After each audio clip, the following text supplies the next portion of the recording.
What is up, everybody? Welcome to another episode of Limited Resources. This is episode number 735. My name is Marshall. I'm one of your Limited Resources, and joining me on the line all the way from Denver, Colorado, it's Luis Scott-Vargas. Luis, you're back in town, and you're ready to jam on the set review? Oh yeah, I've got we've both got our APs lined up. I've got a coffee too, and we're ready to jump in for Murders at Karlov Manor here. Oh, you said it right. Will that be the last time you say all the words right for the review? We'll have to see. That's right. We're going to be doing our common and uncommon set review. We're going to go over every single common and uncommon in Murders at Karlov Manor today and dive in to see what this exciting new set has in store for us limited players. Before we do, we want to thank everybody on our Patreon. Patreon.com/limited resources, where you can go to support us. Patreon is a place that you can go to support your favorite content creators, whether it's podcasts like ours, musicians, artists, video creators, etc. Patreon is the way to give back directly to them. It kind of anchors life as a content creator because it can be something more consistent than can be from the rest of the ways that you can generate income from your content. And that's one of the reasons why we really like Patreon. If you do sign up for ours, you will get a thank you card and a sticker in the mail as our way to say thanks, no matter what level you sign up for. And of course, you can pick whatever amounts you want. You can put limits on it. You can leave. You can come back. You can go up. You can go down. It's fully flexible. There's no commitments or anything like that. And again, thank you to each and every person who supports us on Patreon. We also want to say thank you to our sponsor, Ultimate Guard. They make the best products to protect your cards. That's right. If you're playing in paper, and you have, let's say, commander decks, you have your limited setup, right? Your sleeves, dice, all that kind of stuff. You need deck boxes. You need sleeves. If you carry multiple decks with you, you're going to need one of those long boxes. If you manage your collection at home, you're going to need boxes that hold even more. And Ultimate Guard makes the best products in the business. If you just get one of these things in your hand and you're like, wow, these are really, really high quality and also very well thought out. And they look sweet, particularly Luis and I love their sleeves. I know, Luis, you've used them for a long time at the PT. The katanas in particular are the ones that seemed, at least for me, to always have the best mix of longevity and also smoothness of shuffling, which I definitely care about. And if you do too, I think you'll like the katana sleeves. Give them a chance. If you want to pick up something from Ultimate Guard, you can check out their full catalog at ultimateguard.com. And of course, you can pick up any other products from your local game store or your favorite online retailer. Thank you, Ultimate Guard, for your sponsorship of the show. Luis, before we get into actual cards, we're going to be giving these cards a grade at the end of each of our little discussions. Yes, we are. And as always, we use an A through F grading scale, where your A's, these are your bombs, your game winners, the cards that are good in many situations, especially when behind, and just the best cards in the set. We're talking cards like Bonehorde Dracosaur, Polani's Hatcher, or Sanguine Evangelist. And, they don't always have to be 5-drop giant flyers. Sanguine Evangelist, for example, is an A because for 3 mana, it just gets you a lot more than 3 mana worth of value, really stabilizes the board. And that's the kind of thing that rares do. When your opponent plays them, if you've grown a little, that's the sign of an A. Bs are cards that actively pull you towards their colors or combination of colors in this case. And their headline is for a set, go-to cards and reasons to be in that combination of colors. Cards like Zoetic Glyph or Deep Cavern Bats or Solid Bs. Cs are playable. These are the cards that are pretty interchangeable. You'll have a lot of them in your deck. They can be kind of like medium rate cards. They range from cards you're a little happy to play to a little unhappy to play, but they're all in the average range. So we're talking cards like Petrify, Atali's Favor, Cavern Stomper, just totally fine cards you wouldn't bat an eye at. These are the cards that you are unhappy to play. If you have these cards in your deck, you're like, I wish I wasn't the wrong colors. I wish I didn't quite end up here. So you have cards like Sage of Days or Primordial Gnar, the last couple of cards in your deck, unless you made some big mistakes, in which case it's the last 5 or 6 cards. Yeah. And then Fs are cards that are just straight up unplayable. You just would not put these cards in your deck. They cost 1 million mana. They refer to Planeswalkers or some other card type that's not really supported in the set. We're talking cards like the Enigma Jewel or Contested Game Ball. And then we have 2 subgrades. We have Sideboard. So these are cards that you wouldn't typically main deck or are weak in the main deck, but can be very powerful out of the sideboard. We have cards like Over the Edge, typically that cards that destroy artifacts or enchantments or flyers or negate duress type effects. And then they'll get their own grade as if you had sideboarded them in. and then build around. These are cards that really don't do much on their own, but if you support them, can be awesome. They can be the best cards in your deck. Cards like Throne of the Grim Captain are a good example. That's right. Now, before we get into the cards once again, we also like to go over the mechanics very quickly. It really, we can't go super in depth on the set review because we have so many cards we need to get to, but we like to touch on the mechanics so that when we do get to the cards that have them, we can just read the card through and not have to explain it at that point. So what are the mechanics that are highlighted here for MKM? So MKM actually has a pretty decent amount of mechanics. So we're going to start out with one of the weird one, cases. So cases are enchantment, not cycled, but there's just a bunch of these in every color, including colorless. So what cases do is they have an initial effect, then they have a solve condition, and then they have a reward for solving them. Pretty flavorful, right? On theme. So let's take a look at Case of the Shattered Pack just as an example. It's a 2-mana, it's colorless, uncommon case. When it enters the battlefield, look for a basic land and put it in your hand. Okay, great. And then to solve, there are 5 colors among permanents you control. So this is what it's saying is this is your condition for solving, and the solving always happens at the start of your end step. So you go to your end step, and if you, in this case, you have 5 colors among permanents you control, congratulations, you've cracked the case, you've solved it. And what Case of the Shattered Pack says, solved. At the beginning of combat on your turn, target creature you control gains flying, double strike, and vigilance until end of turn. So now, once you've solved Case of the Shattered Pact, I don't know that you have to like put any marker on it or anything, but both you and your opponent will know that it's permanently solved. It just sits there in play. And then every beginning of combat, it just says, hey, one of your things gets flying, double strike, and vigilance. It's a pretty nice little reward. So cases are basically initial bonus or initial, effect. And then if you meet a condition, a better effect. So kind of interesting way to play, and we'll go through them individually as we kind of run into them and see what that kind of feels like. Next up, we're looking at Suspected is a mechanic. So that when a creature becomes suspected, it permanently gains can't block and has menace. So for example, there's this card, Reasonable Doubt. It's 1 in a blue, instant, counter target spell, its controller pays 2. And suspect up to 1 target creature. And suspect is interesting because menace plus can't block, as you will very well notice, is an advantage and a disadvantage. So sometimes you'll want to suspect your own creatures, like they only have 1 blocker. You suspect your creature becomes this, very menacing figure and they can't block it. Sometimes you want to suspect your opponent's creatures because their creature is sitting there and can block yours. And now you suspect it, and your 2 creatures run by their suspect. So this is kind of like a rider on a ton of different cards, and you'll just kind of see what those cards are as it goes along. I would say it is an interesting game mechanic, and depending on the context, again, you'll want to put it on your creature or their creature or what have you. So it's a pretty cool mechanic, and we'll see the cards that kind of let it tag along. It's clearly not worth a card, but you kind of get it for free in a bunch of places. Okay.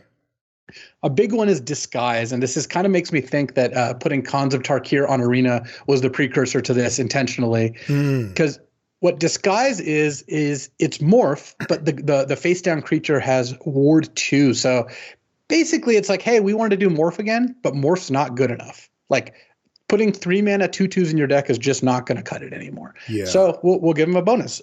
They probably tested making it different stats and all that. They decided they wanted it to be a 2/2. And in exchange, you get Ward 2. That's how it's kind of updated for the modern era. But like Morph, they have a disguise cost, which means you can turn it face up for that disguise cost. So, for example, Ally Assailant is 2 and a black for a 3/3 that ETB is tapped, but it has disguise for black, so you can play it face down for 3 as a 2/2. You pay 6 mana to turn it face up as a 3/3. It won't be tapped because it's not entering the battlefield. And like many creatures in this set, there's a face-up trigger. In this case, their opponent loses 3 life and you gain 3 life. So, you look at a card like this, you're like, often I'll just play this as a 2/2 if I'm thinking I'm going to pay 6 to flip it and drain them. Or sometimes this one in particular, you'll just hard cast a pretty good amount because you just get a 3-mana 3/3. So Disguise is going to be a big part of this format for sure. Investigate, perfect fit flavor-wise for this set. When you investigate, you make a clue, which is an artifact that you can pay 2 and sack it to draw a card. So they brought back the Raven Inspector, and it's actually gotten demoted. It's the Novice Inspector, 1 mana or 1 white mana for a 1/2, and when it enters the battlefield, investigate, you make a clue. Hey, we have best common in the set already. This common is going to be very good, and I really do like investigating. It's a really cool way to price things in a way that, as we talked last week on the Sunset Show about how formats have gotten faster and there's all this stuff going on, well, instead of tacking draw card to everything, tacking investigate slows everything down, but means you still don't run out of gas in the late game. Really cool. And then another pretty big new mechanic is collects evidence. So when you collect evidence, it's an additional cost to activate an ability or cast a spell, mostly cast a spell, but there's like at least a rare and some other cards that have a activate cost. But when you collect evidence X as an additional cost, you exile cards from your graveyard with a total mana value of X or greater. So an example at common is B2 Ghazi Inspector. It's 1 and a green for a 1/3 reach. And as an additional cost to cast this, you can collect evidence 6, which is to exile 6 mana cost worth of cards. So you could exile, 6 1-mana cards or 2 3-mana cards or a 5-mana card and a 4-mana card if you just have to overpay because you don't have the right thing. There's no penalty or advantage for doing that. Mm-hmm. And it says when it enters the battlefield, if evidence was collected, if you did the thing, put a +1/+1 counter on target creature and you gain 2 life. So for a card like this, it's a 2-mana 1/3 reach for a lot of the game, and then later in the game it's kind of like a 2/4 reach that gains 2, or you can even put the counter somewhere else. So collect evidence. Some cards you just have to pay the cost to even cast them, like a spell, like a sorcery that has it. You wouldn't be able to play it necessarily if you couldn't collect the appropriate evidence. And then there's some which is just like, this is a kicker, this is an extra bit of value if you can meet these conditions. Another recurring theme is detective tokens. These are 2/2 blue-white detective tokens, as the name would suggest. And they're just created by a variety of things. For example, Inside Source is like 2 and a white for a 1/1 common human citizen. When it ETBs, you make a 2/2 blue and white detective token. And it has 3 tap, target check you control, gets +2/+0, and gains vigilance as a sorcery. So it's like Investigate. There's just cards that make these things, and you got to be aware that that's just part of the format. Speaking of tokens, there's a lot of tokens. There's the clue tokens, the detective tokens. A number of cards make dog tokens that are 1/1s. Just come ready to have tokens. Tokens.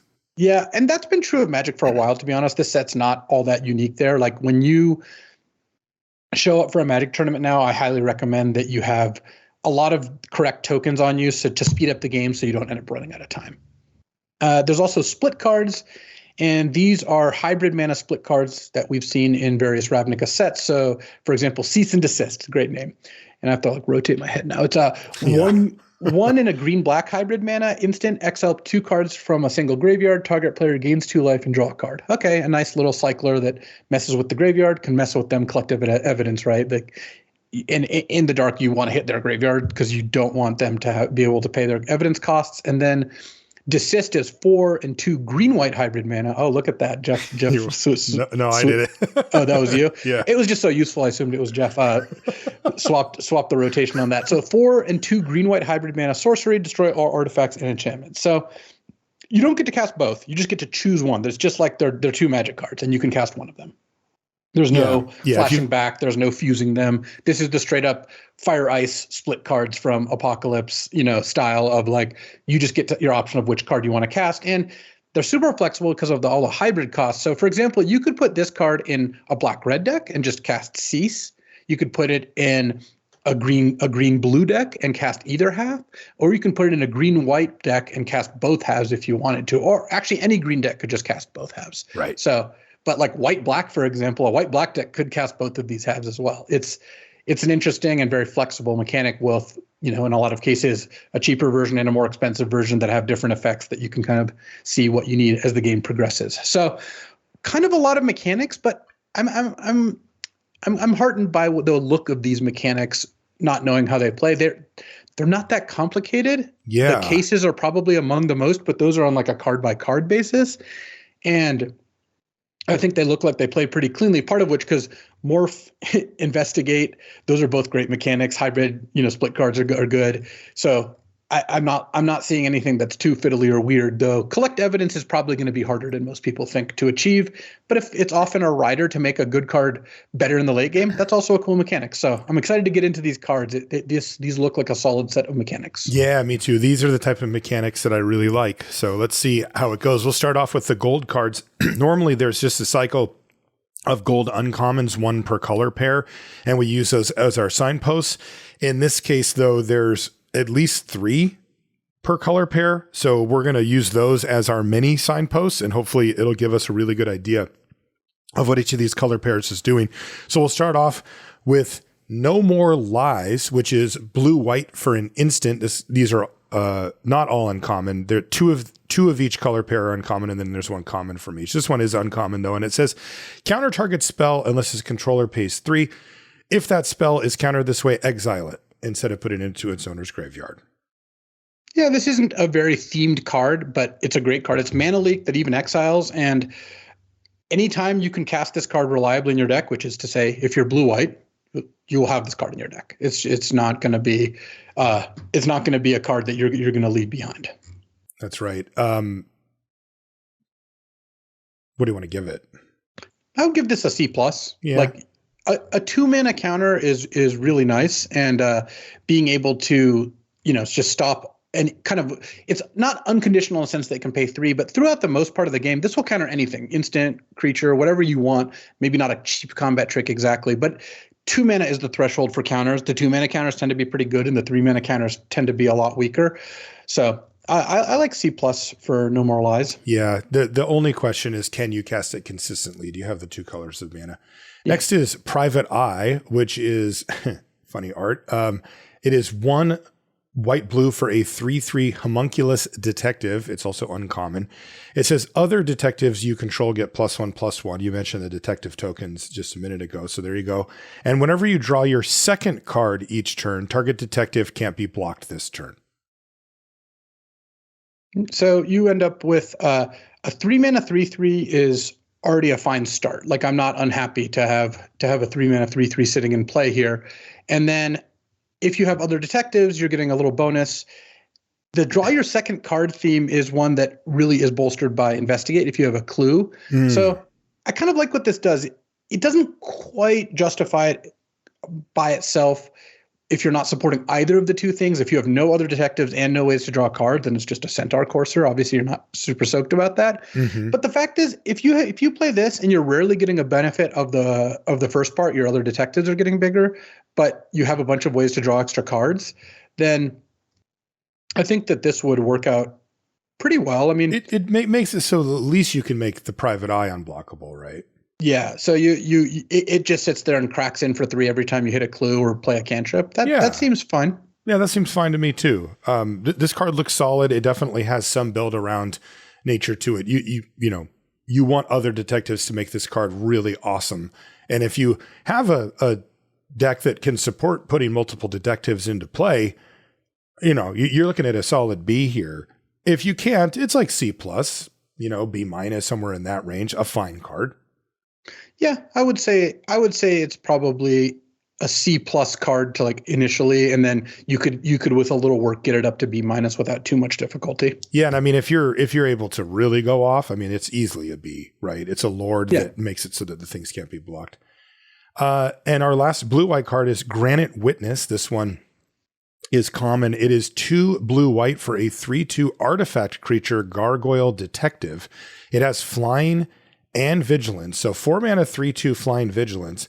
And it has disguise for 2 blue-white hybrid, which means you can pay blue, blue, white, white, or blue, white for the disguise cost. And it says when Granite Witness is turned face up, you may tap or untap target creature.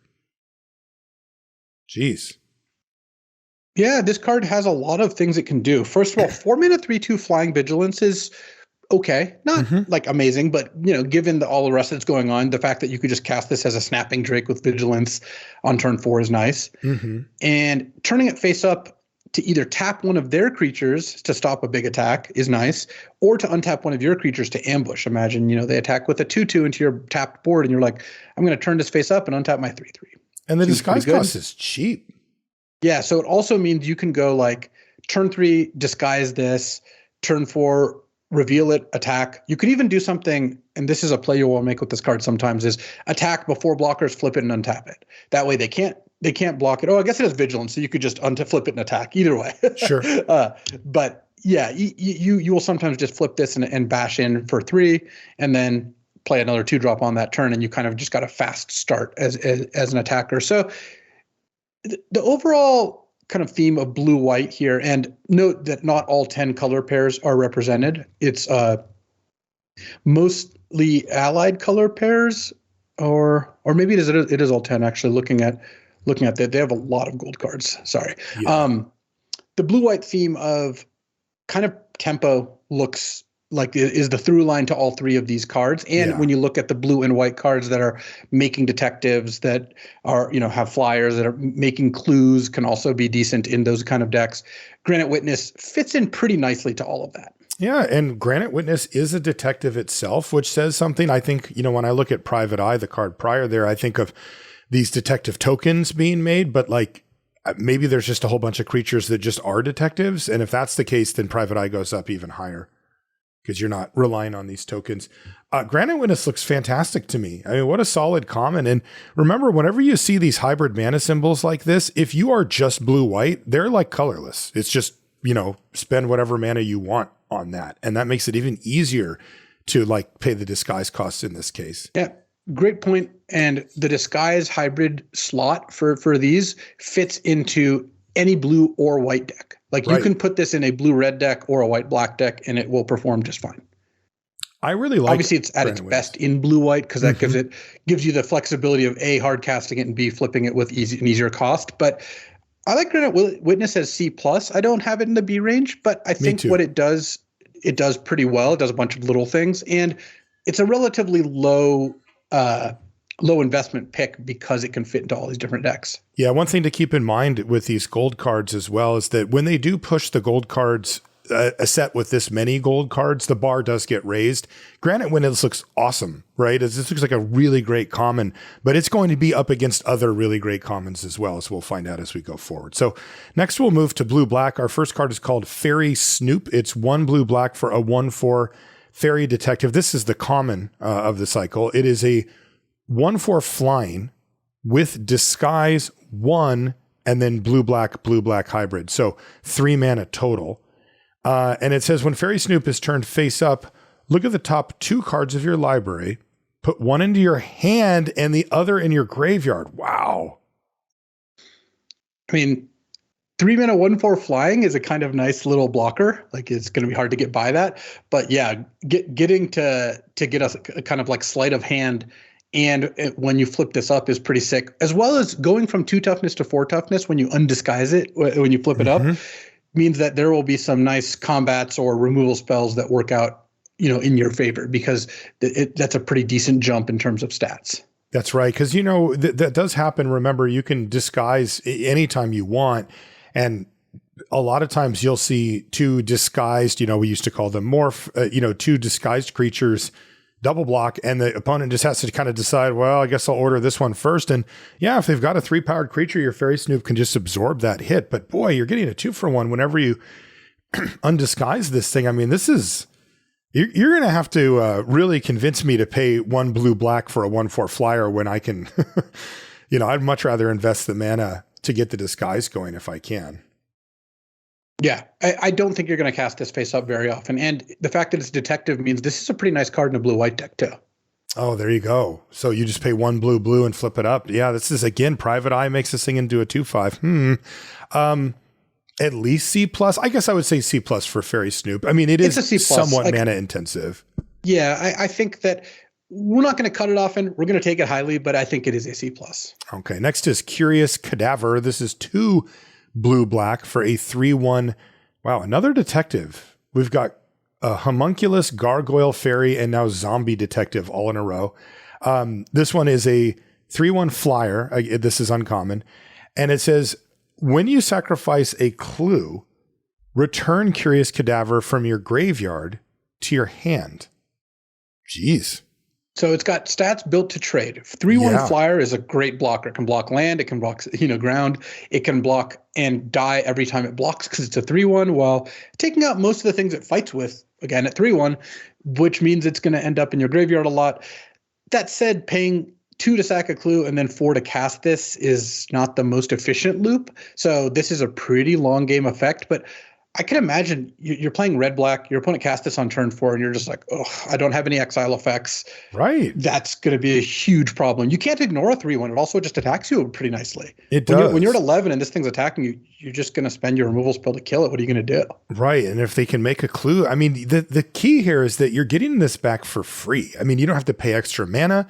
You don't have to do anything you wouldn't have wanted to do anyway, right? When you sack a clue, you're just doing it to get the card. If another quite good card, by the way, quite board affecting card just appears in your hand, hey, you'll take it, right? This isn't asking you to give up anything.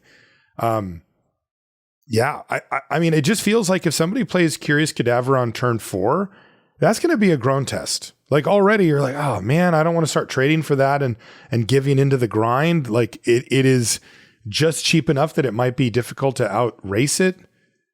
And as you said, I think it works well both as an attacker or a blocker. I mean, this is the type of card that when you put on the battlefield, if they expend any resource whatsoever to get rid of it, you're like, sweet, I'm winning, right? If they trade a creature off, if they use a removal spell, you're just happy with all the outcomes. And if they don't, you start slamming him for 3 in the air. I mean, the dream here is you unmorph your fairy snoop and you mill this. Oh, God. Yeah. Oh, and then, oh, man. And then just get it back with a clue. This looks great to me. Would you go B- on it? Are you willing to cross the threshold? I would. Yeah, I think this is C plus B-, but I'll go B- for Curious Cadaver. Yeah, the only hitch that Luis and I have is that sets of late have been too fast to reward something that takes this long to get looped and back on again. But if the set is even just half a step slower, then this card can really take over any game that you cast it in. Next one is called Coerced to Kill. This is 3 blue-black for an enchantment aura at uncommon. It says enchant creature. You control enchanted creature. Okay, I like that. Enchanted creature has a base power and toughness 1/1, has death touch, and is an assassin in addition to its other types.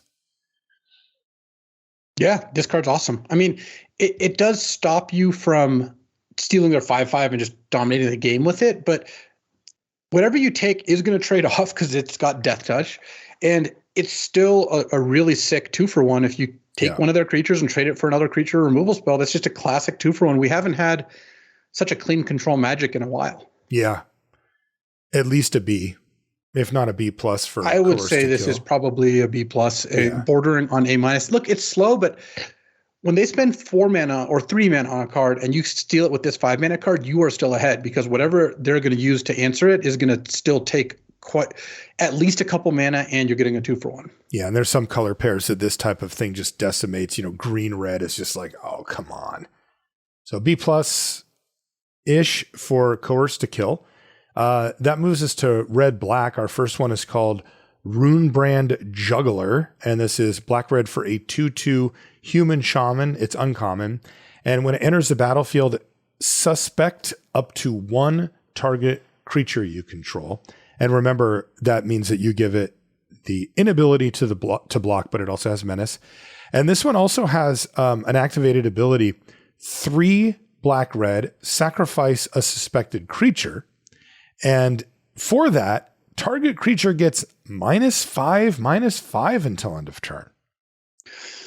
So it can suspect itself. So you can play this as a 2-mana 2/2 menace can't block, which is already pretty sweet. Mm-hmm. And then of course you get to sack creatures to kill their creatures. You also don't have to suspect anything if you don't want.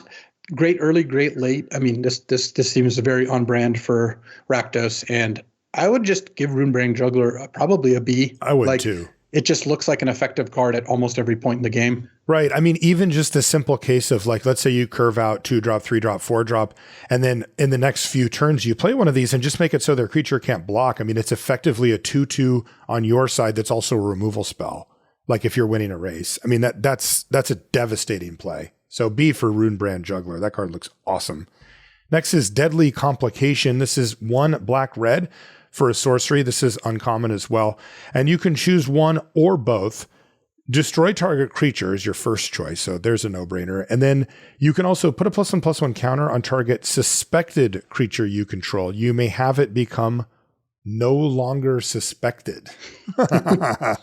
You're sus. No, you're not anymore. Okay, so first off, we've got a 3-mana sorcery that says destroy a creature. So that's going to make the cut. That's going to be a card that you're going to play. The interesting part is, do you have a suspected creature on your side to put the counter on? And then unsuspect if you choose. I mean, basically, you'll play this in any black-red deck, and sometimes you'll get the bonus. I even like it that you can choose to have it not be suspected. Yes, so it's up to you, where you want to end up there. Yeah. I like B for Deadly Complication. I mean, if you ever get to pull off both modes, that's a big swing. They're losing their best creature, and you're upgrading one of your creatures at the same time. Yeah, I think that. I would go B- probably. Okay. It is sorcery speed, gold, sorcery a little slow. Speed, gold, 3-mana removal. I mean, it's good still, but yeah, I think I would probably end up on B- there for me. Yeah, I'm going B just because if you would get to do both, like you're free rolling the second mode, and that is a big swing. They lose their biggest creature and you get a counter on yours. I mean, that's nasty stuff, if you can pull that off. So I like having the upside there, which is why I bumped it up a little. Just as a straight removal spell, yeah, it's like C+. Next is Shady Informant. This is 3 black-red. This is the common, by the way. And it's a 4/2 Ogre Rogue. And it says when it dies, it deals 2 damage to any target. And it does have Disguise. Its Disguise cost is 2 and then 2 black-red hybrids. So 4 mana total. So you can flip this just the next turn? Yeah, so you can cast this on turn 3, then flip it up on the next turn. It doesn't sound great to me. I mean, it does 2 damage to any target, which is nice, but you are not getting a lot of stats. Like, this is going to die, which I guess works with the death trigger, but imagine the board where you're like, play this Disguised on turn 3, turn 4, attack, they block with a 3/3, you flip it up. I mean, you did get a 2-for-1, but you spent a lot of mana, and if they don't have the correct target out there, then it's not going to end up working quite as well as you might have hoped. Yeah, this is clever, and it will lead to some interesting things happening, but I'm not as excited about this one as the others. Like, this, to me, looks like a C. Yeah, I think that this just looks like an average card that you will just put in your deck, and it's okay. Yeah. It's not a card that you're, like, really stoked to use. All right, that moves us to green-red. Our first card is an uncommon sorcery called Breakout, and it is straight up green-red, just 2 mana. And it says, look at the top 6 cards of your library. You may reveal a creature card from among them. If that creature has mana value 2 or less, you may put it onto the battlefield and it gains haste until end of turn. If you didn't put the revealed card onto the battlefield this way, put it into your hand, put the rest on the bottom of your library in a random order. Whew. So you have to have a lot of 2 mana value creatures for me to want this, because 2 mana look for a creature is just, so it's okay. It's not like completely terrible, but where this card really pays off is when you're actually using it. So you want a pretty low curve in order for this card to really be something that you're delighted to see. Yeah, because just casting it to look for a creature is not really where you want to be, right? No, I don't think that is going to be a very effective use of your mana. Like, if you had a bomb, would you be more likely to play Breakout? Certainly, I'd be more interested in doing so. Yeah, okay. I don't know that it would be. But you still just want to get it for free in the draft or something, right? Like, you don't want to have to fight for this. Yeah. Yeah. So I think that it's an okay card, but it's not one that I'm chomping at the bit to make use of.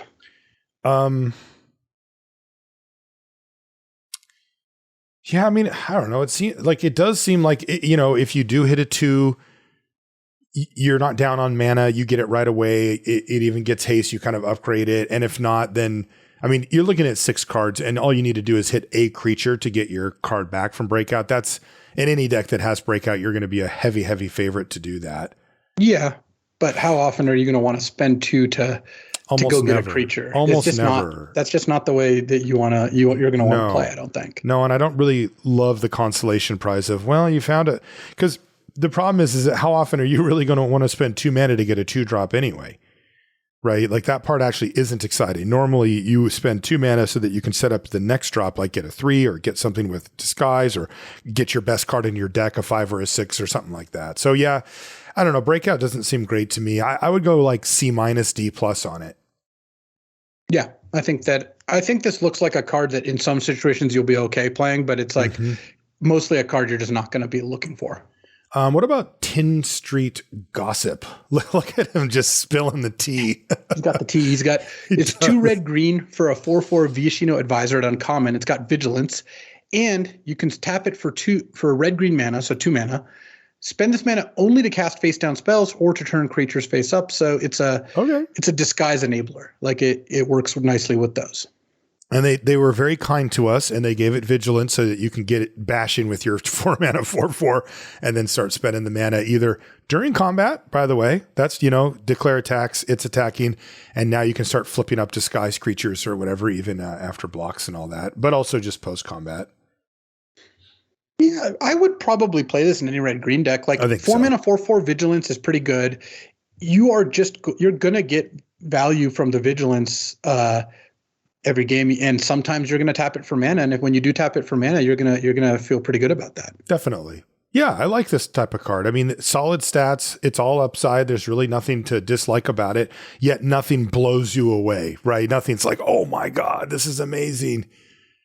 To me, it's like right in between that C+ B- range. Like it might be good enough to be at the B range just because of the ability to attack with it and flip up disguised creatures in the middle of combat. That's pretty powerful. I mean, the dream is you turn for this, and then on turn 5 you get you attack in where you connect, and then post combat you use the mana. Yeah, and that's not that hard to imagine. Especially one nice thing this has going for it is when you attack with this on turn 5, your opponent is going to want to try to block it. Yes, And so it plays into combat tricks pretty nicely. It does. And red green has its own quite good combat tricks routinely. Yeah, go B- on 10th Street Gossip. That's the word around town anyway. Yeah. Last red green card is Rift Burst Hellion. This is the common. And here's a good combo, with 10th Street Gossip. This is a 5 red green, so 7 mana, 6/7 reach. But it has disguise. And its disguise cost is 4 and 2 red green hybrids, so 6 mana total. So hard casting this isn't very good. No. Playing it and flipping it up is a little better, but it is. It feels like it's going to be somewhat on the table where Filler-ish. Your opponent just passes the turn with 6 mana up, and you're like, well, should I attack with my 3/2 Vigilance Flyer? Let's let that marinate for a turn and say go and see what they do. Let's just wait a second. That's a good time. This is a good time today to talk about one of the skills that is going to come up with playing against disguise creatures. This requires a pretty high burden of format knowledge where you have to know what the disguise creatures are in order to basically make the best plays. And one of them is going to be knowing that against, decks that have red or green mana, because it's hybrid, it could be both. Just they've got a 6/7 reach creature they can flip up on defense or when they attack, and you just have to play around that. Totally. I would assume Rift Burst Hellion's a C. I think it's just a straight up C. I would be shocked if it was otherwise. Yeah, these do play a role in the formats that they're in, morphs and now disguises that are 5 to 6 mana to flip up and are just kind of huge.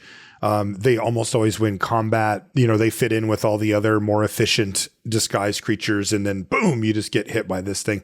So they will see play sometimes, but they're just not super important.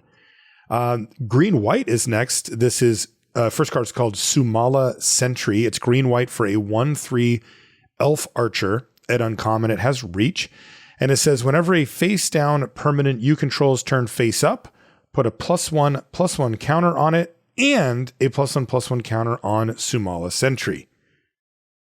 Wow. Just distributing +1/+1 counters freely.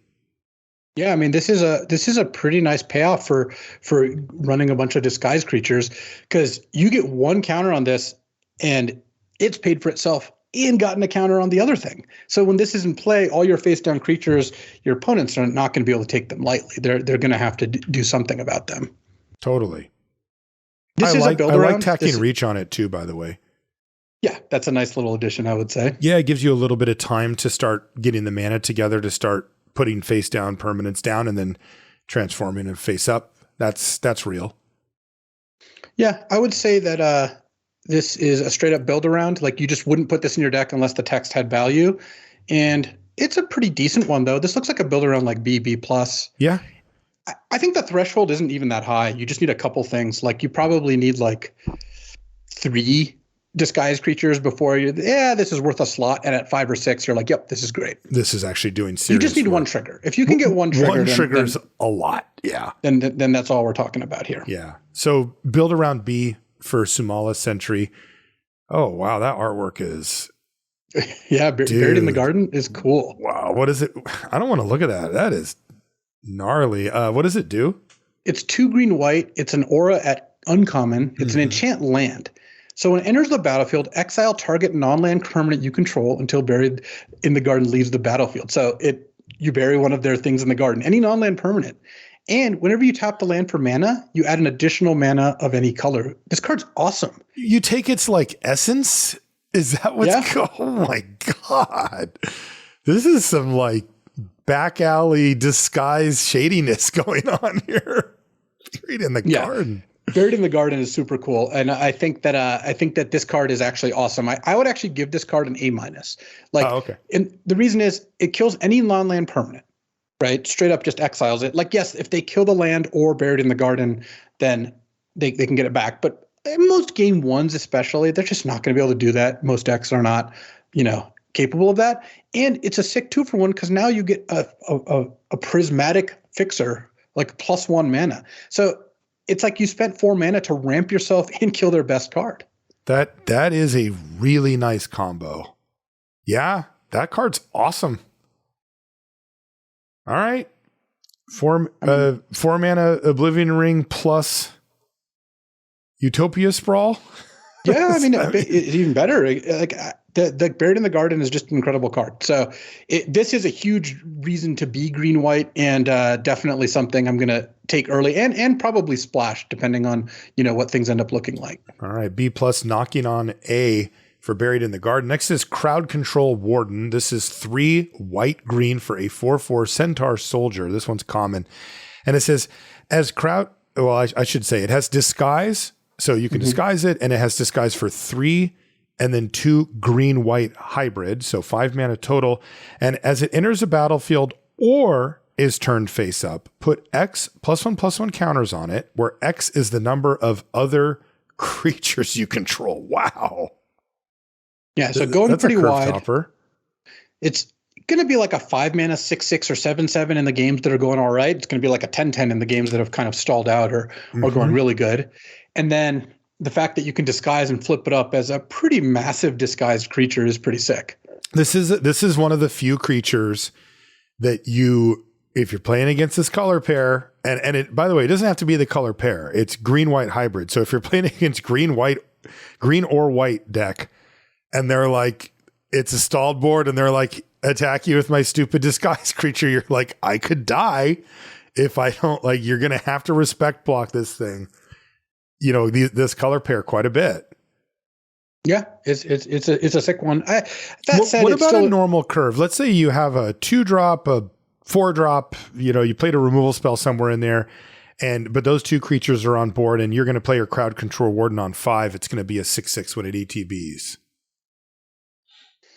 I mean, it's just okay. Like, I do think this card has like a pretty good high end, but the average case for Crowd Control Warden is still just going to be like, hey, this is kind of a big idiot, and do you want a 5 mana 6/6 in your deck?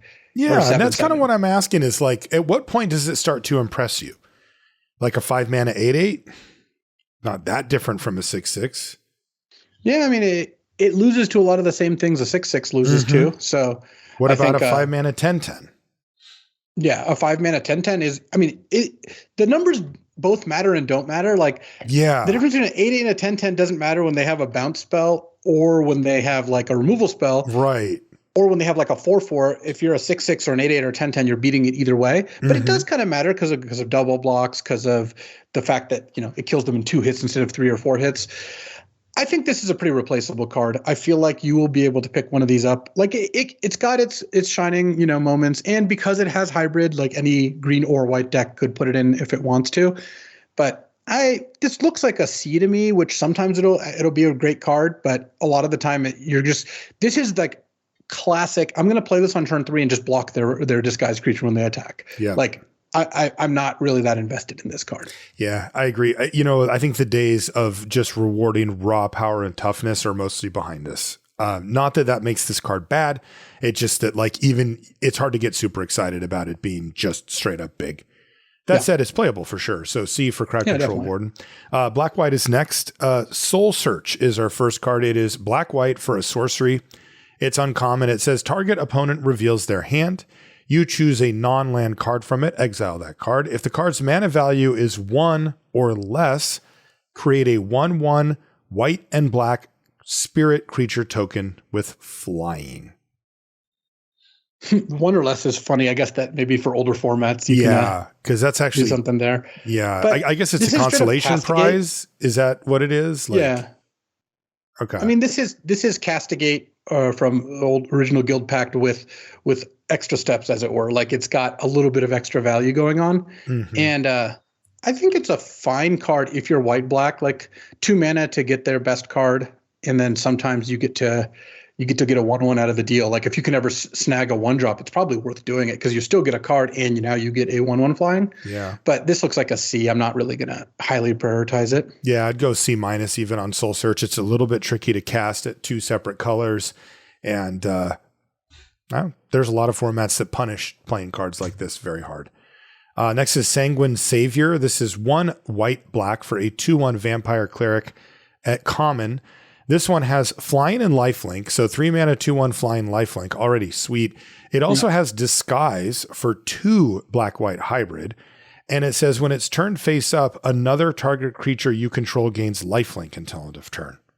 Jeez. So the disguise part is not like super exciting in that it's not getting any bigger and giving lifelink is a little bit narrow, but it's the sort of thing that if you have the opportunity to do it late game, it could be pretty cool. You make your 4/4 get lifelink. Mostly it's a 3 mana 2/1 flying lifelink, which is awesome. Oh, the disguise also lets it go into decks that are of different colors. Like you can put this in a white-red deck, for example. So yeah, that part is kind of nice. But I think overall, Sanguine Savior is just a great card on its face. I would give this probably a B-. Like I would too. When your opponent plays this, you have to deal with it. If you don't, like you're just going to lose really quickly. Yeah, flying and lifelink on 2 power is a very potent combo that makes racing extraordinarily difficult, and this is a common. So B- for Sanguine Savior. What does Wisp Drinker Vampire do?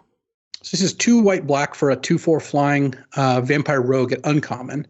So it's already pretty good stat-wise. Whenever another creature with power 2 or less enters the battlefield under your control, your opponent loses a life and you gain a life, which is great. Okay. And it also has an expensive activated ability of 5 white-black. Creatures you control with power 2 or less gain death touch and lifelink until end of turn. So this has like a couple things going on. One, how often are you cutting 4 mana 2/4 flyers? Just not very often. Like that's a good deal.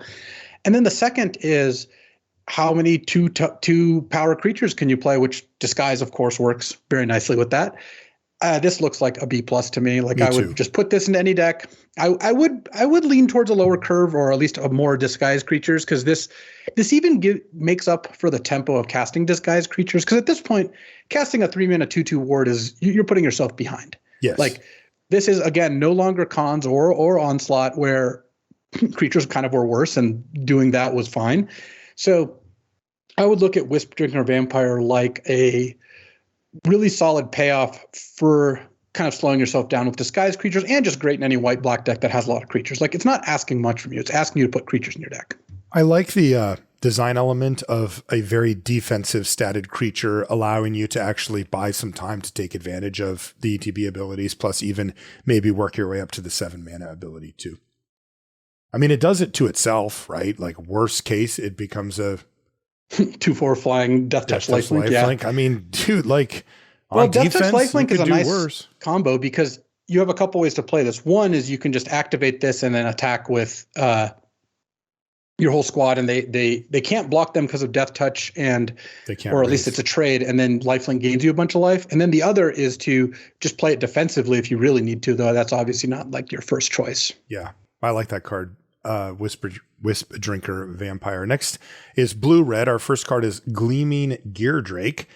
That's some sweet art right there. This is blue red for a 1/1 flying artifact creature Drake. This is uncommon. And it says, when it enters the battlefield, investigate. So that means that you make a clue token. And whenever you sacrifice an artifact, like a clue token, put a +1/+1 counter on Gleaming Gear Drake. Wow. That is a sweet card. Yeah. Jeez. Yeah. I mean, this card's awesome by itself. If it, if it just said, when you sacrifice this clue to it, you would still play the card. And the fact that it works on all your other clues, maybe your other artifacts, but you're not really going to do that realistically. I think Gleaming Gear Drake is like a B and then gets better the more clues you put in your deck, but it's just a straight up B. Like I would be really happy to put Gleaming Gear Drake in. Would you be really happy to put Gleaming Gear Drake in your Vintage Cube? Treasure tokens pump it. It's 2 artifacts. I would say it's close, but it's not guaranteed to be there. I mean, okay. All right. I want to. It is interesting. Yeah. Okay. What does Detective's Satchel do? So this is 2 blue-red for an artifact and uncommon, and when it enters the battlefield, investigate twice. So you make 2 clues, and then it has the same theme. Tap, create a 1/1 colorless Thopter flying, but you can only activate this if you sacrifice an artifact. Oh, okay. So this is really kind of starting to hinge around mainly clues, and maybe there's other sacrifice outlets, but let's just assume clues is kind of the main thing, and then that enabling you to build up your board. Basically, this one gives you 1/1s. The Drake gives you a bigger flyer. Yeah, that's a beautiful. I love that. If that's what Blue Red's trying to do, I'm in, because it's so simple, right? This is one of the reasons why Investigate is so good, is that it delays the card and it slows things down just a step, but also it gives you this material with which to work, right? These artifacts that are on the board, they can be sacrificed. You can just pay them the mana to sacrifice them. They can be tapped for things. Like there's all this little, you can count them up, how, reward somebody for having some number of artifacts, kind of, saving up their cards in investigate form. There's just a lot of design space there, but it all works really well, because what are you going to do? You're ultimately going to crack the freaking clue. That's what it's there for. And These ones are just like, yeah, we'll pay you for it. Do you like this card? I think it's pretty cool. It's a very slow. Because you play it on 4 mana, you get 2 clues, you can't use it that turn. No. And there's not really an easy way to get to use it unless you had an artifact that lets you sack it without using a mana cost. So you're kind of taking a turn off. The net result you get of just this card and nothing else is you draw 2 cards and make 2 1/1s, but you pay 4 + 2 + 2 over 3 turns probably, or maybe 2 turns if it's late game. That said, it also hangs out in play, and every other clue you make turns into a 1/1 effectively. Yeah. Like this looks like a build around B+. Okay. Yeah. If you can stall the game long enough, and this requires, decent interaction over the first few turns, but if you can get there, then I think this card can really do some work. Okay. I like build around grade for it. That's the divider for me, for sure. Because on its own, it's just too slow, I think. Like you don't get the flyers even right away. You can't block. Like, I don't know, name me a card in recent memory that in limited that you can just be like, I'm going to pay 4 mana. By the way, gold card, 4 mana, go. Like just does absolutely, like there's no blocking, there's no removal, there's no augmenting of creature. It's just go, right? And that is not something that I wouldn't look at it as your ideal turn 4 play. I would look at it as the card you want to cast on turn 6 and, work up to. But as a finisher, if the game's not ending soon, if it's not a hugely contested game, if they've managed to stabilize or even are a little behind and they land this, like you feel like you got a clock on you. You feel like I've got to kill them before they get a card and a Thopter, a card and a Thopter. And next clue is another card and a Thopter. They play their Gleaming Gear Drake. They play whatever investigate card, and it just becomes harder and harder to kill them because every time they crack a clue, they're up a card and they chump with the Thopter or trade, if even better. Yeah. And then the game starts slipping out of your grasp slowly. So I think this card is sneakily pretty powerful. It just is pretty slow, and you have to build around it. So I would give it a build around B+. I think it's an excellent reward for doing a good job, but it also does require some work. I am curious, what would you give it without the build around? I think it's probably like a C+ level card just in your average deck. It's a slow card. Like I guess just lower because it's so slow. Yeah, maybe. Okay, interesting. Really cool card, though, and I agree with you about the build-around nature of it. That does seem the type of card that could dominate. Last blue-red card is called Gadget Technician. This is 2 blue-red for a 3/2 Goblin Artificer. This one's common. It does have Disguise. And it says when it enters the battlefield or is turned face up, create a 1/1 colorless Thopter artifact creature token with flying.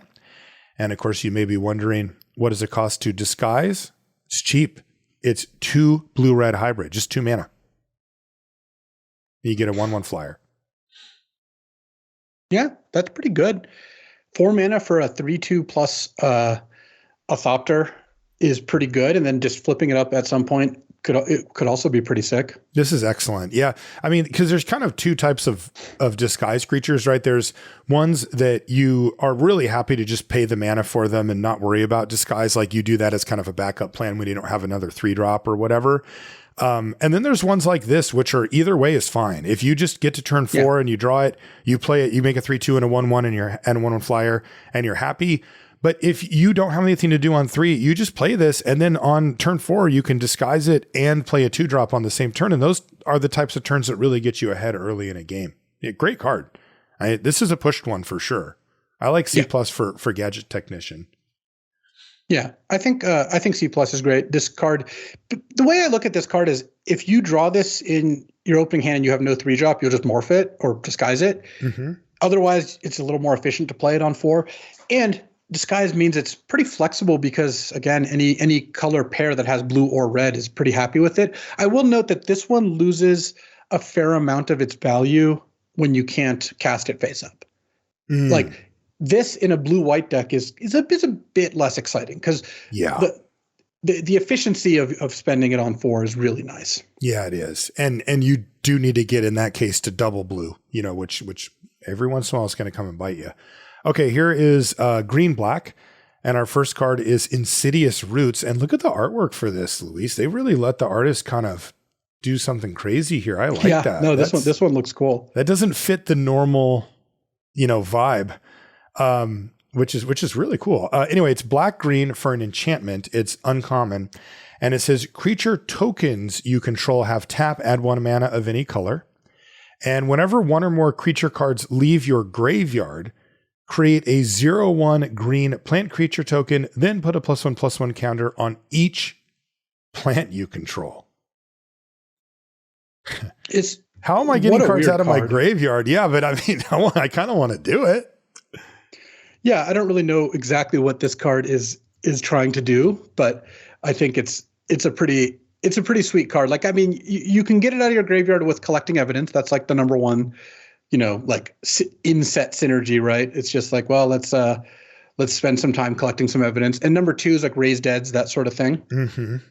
And then every time you do it, you get some pretty good value. So and the way this reads is you just get the 1 plant per instance. Is that right?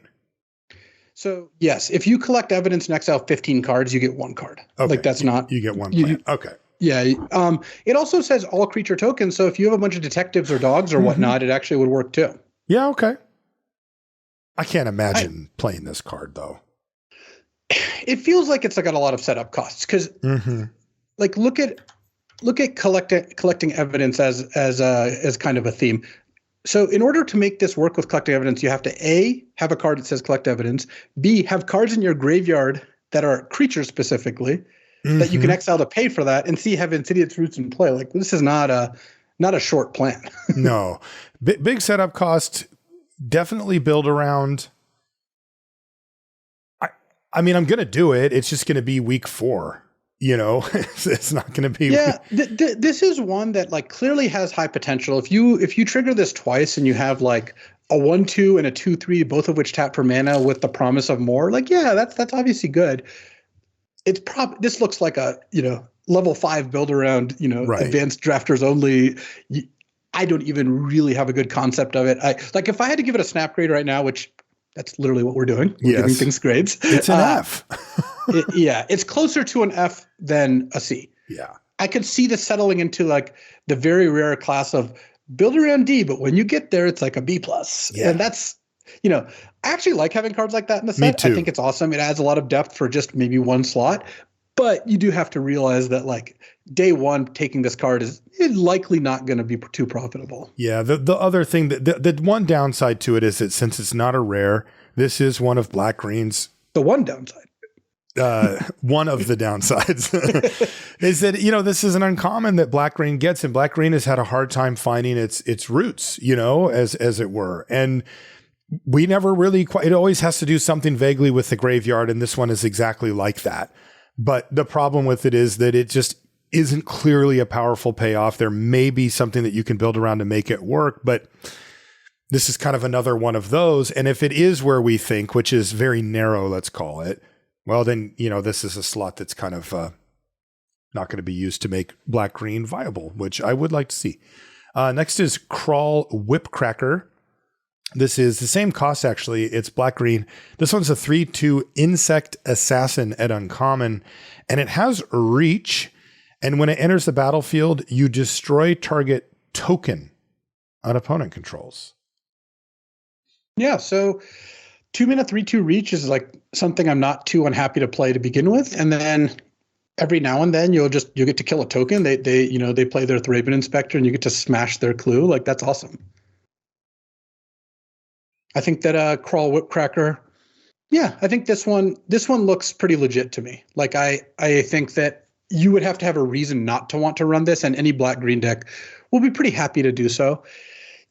If you're playing a best of 3 and in games 1 and 2, they show you like no tokens, then you still probably play the card, but at least you can make a slightly better decision. But right. In the dark, I mean, just no reason not to play this card. Yeah. No real strong downside to a card like this, though. That at the same time, it doesn't exactly make the imagination run wild. What did you want to give it? I would probably give it a C+. It's just on stats alone. Yeah. What about Rakish Scoundrel, the common? So this is 2 green black. It's 3/3 common, as you said. Elf Rogue with Death Touch. And when it enters the battlefield or is turned face up, target creature gains indestructible until end of turn. Of course, you can disguise this. That's why it has the face up clause. It's 4 green black to unmorph it, and it's green black hybrids. Yeah. Green black hybrid. Yeah. So basically the way this is going to work is you're mostly going to want to flip this up to get real good value. Mm-hmm. I think that you give if you just cast this, because you can give it self indestructible. If you just cast this, it's like, I'm going to cast this on turn 4, make my 3-drop indestructible in attack and get guaranteed 2 points or 3 in for it. But as far as just a creature, 4 mana 3/3 Death Touch, I would play that. I don't think I would be too unhappy to put a 4 mana 3/3 Death Touch with other things going on. And this is going to be one of the more devastating cards to flip up. It's expensive. So again, you got to see this coming where, 6 mana. Now we've seen 2 things. If they have green mana, they could have either the 6/7 or this. They both play a little differently, but just be aware, if they have a lot of mana and a disguise creature down, a removal spell might not work. A combat might not work, Yeah. And I mean, and that's the thing, right? You could give it self indestructible, and now you've got a Death Touch indestructible. So any type of combat, it's going to win, which is powerful. Still, 6 mana to disguise is a lot. I mean, this is just a C, I would say. Okay. Like, C. I don't think it's going to be a lot better or worse than that. Obviously, this is going to have its high points, but this is once again a disguise creature you play on turn 3, and you are happy to trade off, and then maybe later in the game it pays you off, which is a kind of fine place to be. It can be kind of powerful having a disguised creature you don't care about, because your opponent, doesn't know how little you care about this card, so you can get it into combat. You can, maybe they try to kill it, and you're really happy about that. Like, if I played this on 3 and my opponent killed it on their turn, I would be thrilled. Like, right. They either have the card that kills it past Morph, or the card that or kills it past Ward rather, or just paying 4 mana to play a 2 mana spell and pay for the Ward. Right. Rakish Scoundrel rakes it in at that point. Right. That moves us to red white. Hey, it's Antonio's. Yep, my brother does awesome. Walk dogs, and it's called Dog he's got Walker. His pack here. It's a red white for a 3/1 human citizen at common. It has vigilance. Okay, so 2 mana 3/1 vigilance. Not exciting, but you could fill out your curve. It has disguise. The disguise cost to flip it is 2 red white hybrid mana, and when it's turned face up, you make 2 tapped white dog tokens. So 1/1s. Wow. It's pretty nice. I mean, tapped means you're not getting any sick ambushes, but the fact is that if you just play this, it's pretty cheap to flip it up, and then you get some good value out of it. That seems very good.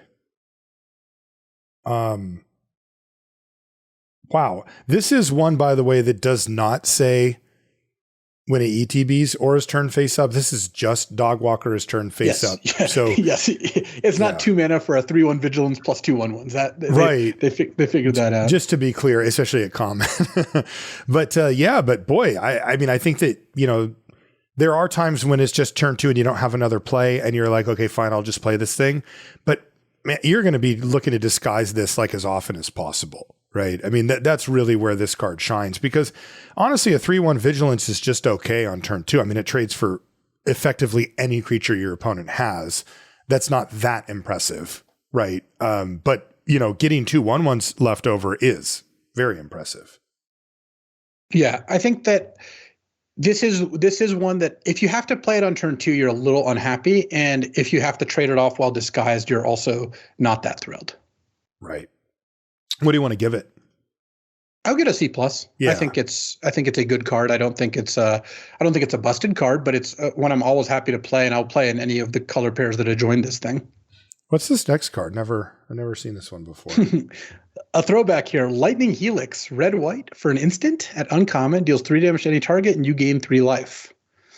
I mean, this card's obviously just like a B+. Like, I think the rate here is just, it's held up over time. This first showed up 15 to 16 years ago, whatever it is, 17 years ago in Ravnica, and it was good then, and it's actually quite good now still. Like, wow. Dealing 3, gaining 3 is such a swing.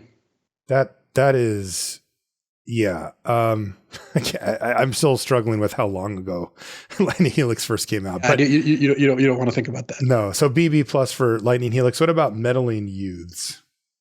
It's 3 red white for a 4/5 human detective at uncommon. It has haste, and it's got a bunch of youth detectives unmasking someone. And it's whenever you attack with 3 or more creatures, investigate. So this is a little throwback to Battalion here, where you get to play this as a 5 mana 4/5 haste. And if you have some friends to go along with it, you even get a clue out of the deal. This is a fine curve topper. It's not so good that I'm like, salivating at the thought of second picking it. But if I was playing red white, I would be pretty happy with this as my turn 3 play, or turn 5 play rather. Okay. What would you give Meddling Youths? I would give it a C. I think like maybe C+. C+ is probably fine. It's pretty big, but you're not going to get the clue that often. And in the games you do get the clue, it's not that often that the clue is going to be hugely relevant. It is a totally fine card though. Okay. I think that I will need to know a little bit more about what red white wants to look like before I have a good sense here, because that is my initial impression. Obviously, it could be a lot better than that. Just if red white really plays out in such a way that a 5 mana 4/5 haste is what it's looking for. So I like C. I'll do C+ for Meddling Youths. It does seem like it's pretty big. It's no charging monster sword, but you do get a clue every now and then.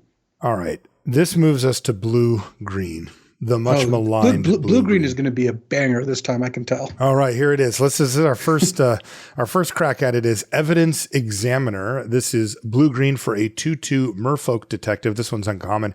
And it says at the beginning of combat on your turn, you may collect evidence 4. And whenever you collect evidence, investigate. Okay, I take it back what I said. I mean, look, this card is fine in the sense that it's a 2 mana 2/2 that can draw you some cards, but collect evidence 4 is no small feat. And when you do that, you then get a clue that you can then spend more mana to sacrifice to draw a card. Like it takes kind of a long time for this thing to really pay off. Yeah. I don't think I'm into it. Is it just impossible for green blue to just give us something now? Like to just be like, you cast this and now you get something for it. Like just, that's it. Just give me something now, not all this cute, weird stuff. Yeah. I mean, I guess so. Is this a build around? Like, I don't even know how to describe it. Well, if you had things that paid you off for collecting evidence, yes, I could see this being a decent way to enable that, right? Like if you had some sort of green green, blue, black deck, like a Sultai deck, where you're like using this to enable the Insidious Roots theme. But more, it's like, how much worse is this than like a 2-mana 2/2 that says spend 3 to draw a card, right? Or spend 4 to draw a card. Like, let's look at it, some of the ones that we've liked in the past. It's a lot worse. You have to exile a 4-mana creature or 4-mana cost card, and then after that spend another 2 to draw a card. Like, in the late game, yeah, this could do some work, but I'm not really seeing it. You would need a lot of either stuff that pays you off for clues or collecting evidence, or both, in order to have this work. One thing to note is that it says whenever you collect evidence. So if you play a different card that collects evidence, this also works, but that doesn't make me feel like that much better about the whole deal. Right. All right. Well, what do you want to give Evidence Examiner? I would probably give it like a C. I mean, if you're in blue-green, you're not cutting a 2-mana 2/2 that can draw you cards, I don't think, because that is a reasonable card. But this is not a card that would pull me into blue-green, much the way a lot of these cards would pull me into their colors. Yeah, and it really should be. It's an uncommon. It's an uncommon with like the keywords and stuff, and right. It's just like very mid. What about Repulsive Mutation? So this is X blue-green for an instant at uncommon. Put X +1/+1 counters on target creature you control. Then counter up to one target spell unless its controller pays mana equal to the greatest power among creatures you control. So they cast a spell, you cast this, make one of your creatures bigger, and then they have to pay mana equal to that creature's power. You can't counter a spell unless you have a creature in play, and so you have to have a creature to play this, of course. But if you spend 4 mana to counter a spell and get 2 +1/+1 counters, I mean, that's pretty good. You can also cast it for 2 mana. Like, if they tap out and you cast this for 2 mana, you can counter a spell pretty easily too. Okay.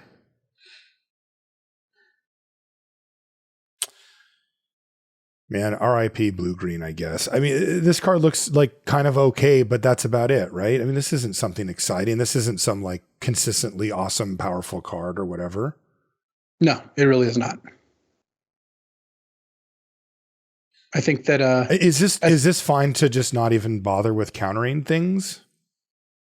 Like a weirdly scalable combat trick or whatever? Yeah, it works fine there too. Because like, imagine, especially if they're like tapped out and they block your 3/3 with their 3/3, and you're just like, all right, I'm gonna spend 5 mana to make my thing a 6/6 permanently. Mm-hmm. That seems pretty reasonable to me. Like, I would be happy to have that happen. Yeah, you could steal a game.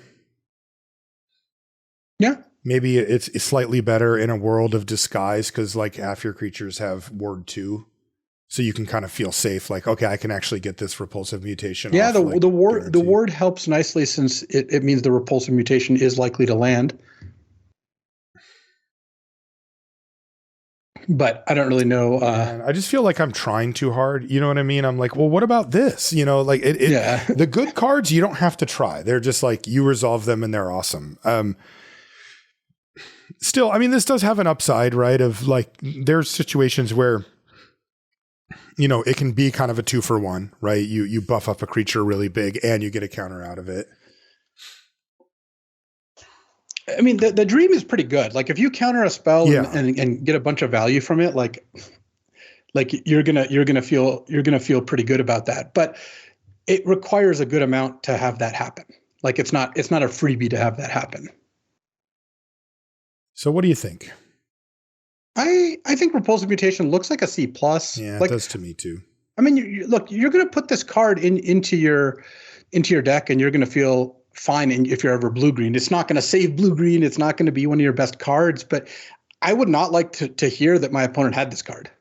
Like, I would feel unhappy if I knew they had this card in their deck. Like, that sounds like a good card to me. I don't know. Very swingy possibilities with Repulsive Mutation. At least blue-green's funny. The last card is called Undercover Crocodile. It's wearing a yes. like what is that type of hat called? Like a detective fedora. A fedora. It's for or a bowler. I really don't want to speculate because I think that there's going to be plenty of people who would be like thrilled to tell us what the difference is. It's like you with watches. If I were to make an incorrect statement about a watch, I'd be all over you. Undercover Crocodile, 4 green-blue for a 5/5. You got it. Elf Crocodile Detective. I mean, come on. When Magic, that's awesome. When Magic came out and they started using like actual creature types, what are the chances that they would ever print an elf crocodile detective at common, by the way? So it's 6 mana, 5/5.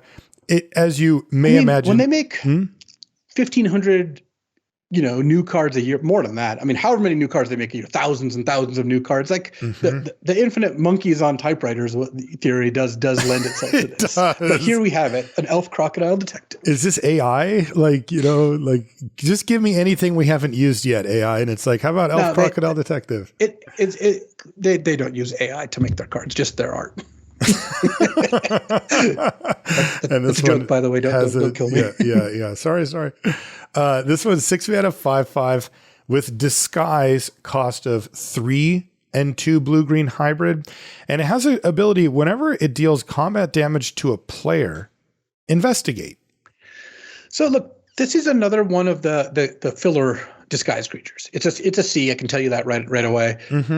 Sometimes you'll flip it up and win a combat, much like most disguise creatures that have a big flip cost. And sometimes you'll crack them for 5 and get a clue out of the deal, and that's going to be fine too. Would it have killed them to just, when this deals combat damage, investigate? Like, would this card have been too good? Like, clearly it wouldn't have been. Right. Yeah. And I mean, this has a nice play pattern, right? You play it face down on 3. And then a few turns later, you get it into combat, and it is huge. It is a 5/5. It's going to win most combat. If they block it, you pay the mana, you eat their creature. If they don't, you pay the mana, you get 5 in, and you get an investigate. It's fine. Like, that's all cool. But I agree with you. It's a C. These more expensive cards tend to fall in that with the morph / disguise stuff going on. Okay, these are... I just want to say, after looking at these 3 blue-green cards, they're all extremely slow and clunky. Yep. This bodes well for the color pair. Yeah, I mean, come on, man. Like, just give us... Oh, and none of them combo with each other very well at all. Nope. They sure don't. Rip blue-green. So we've got 5 more gold cards. These are all split cards that we talked about, and they all include 2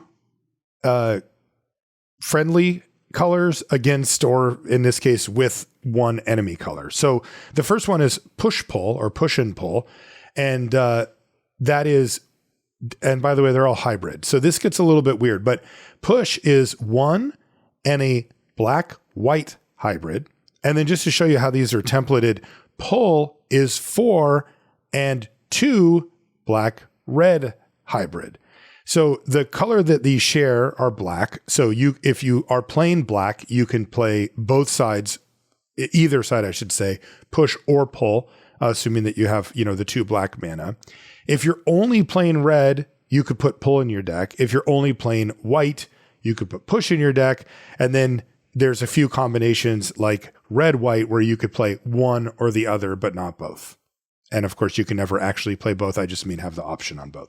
So with that said, push 1 and a black-white hybrid is a sorcery that says destroy target tapped creature.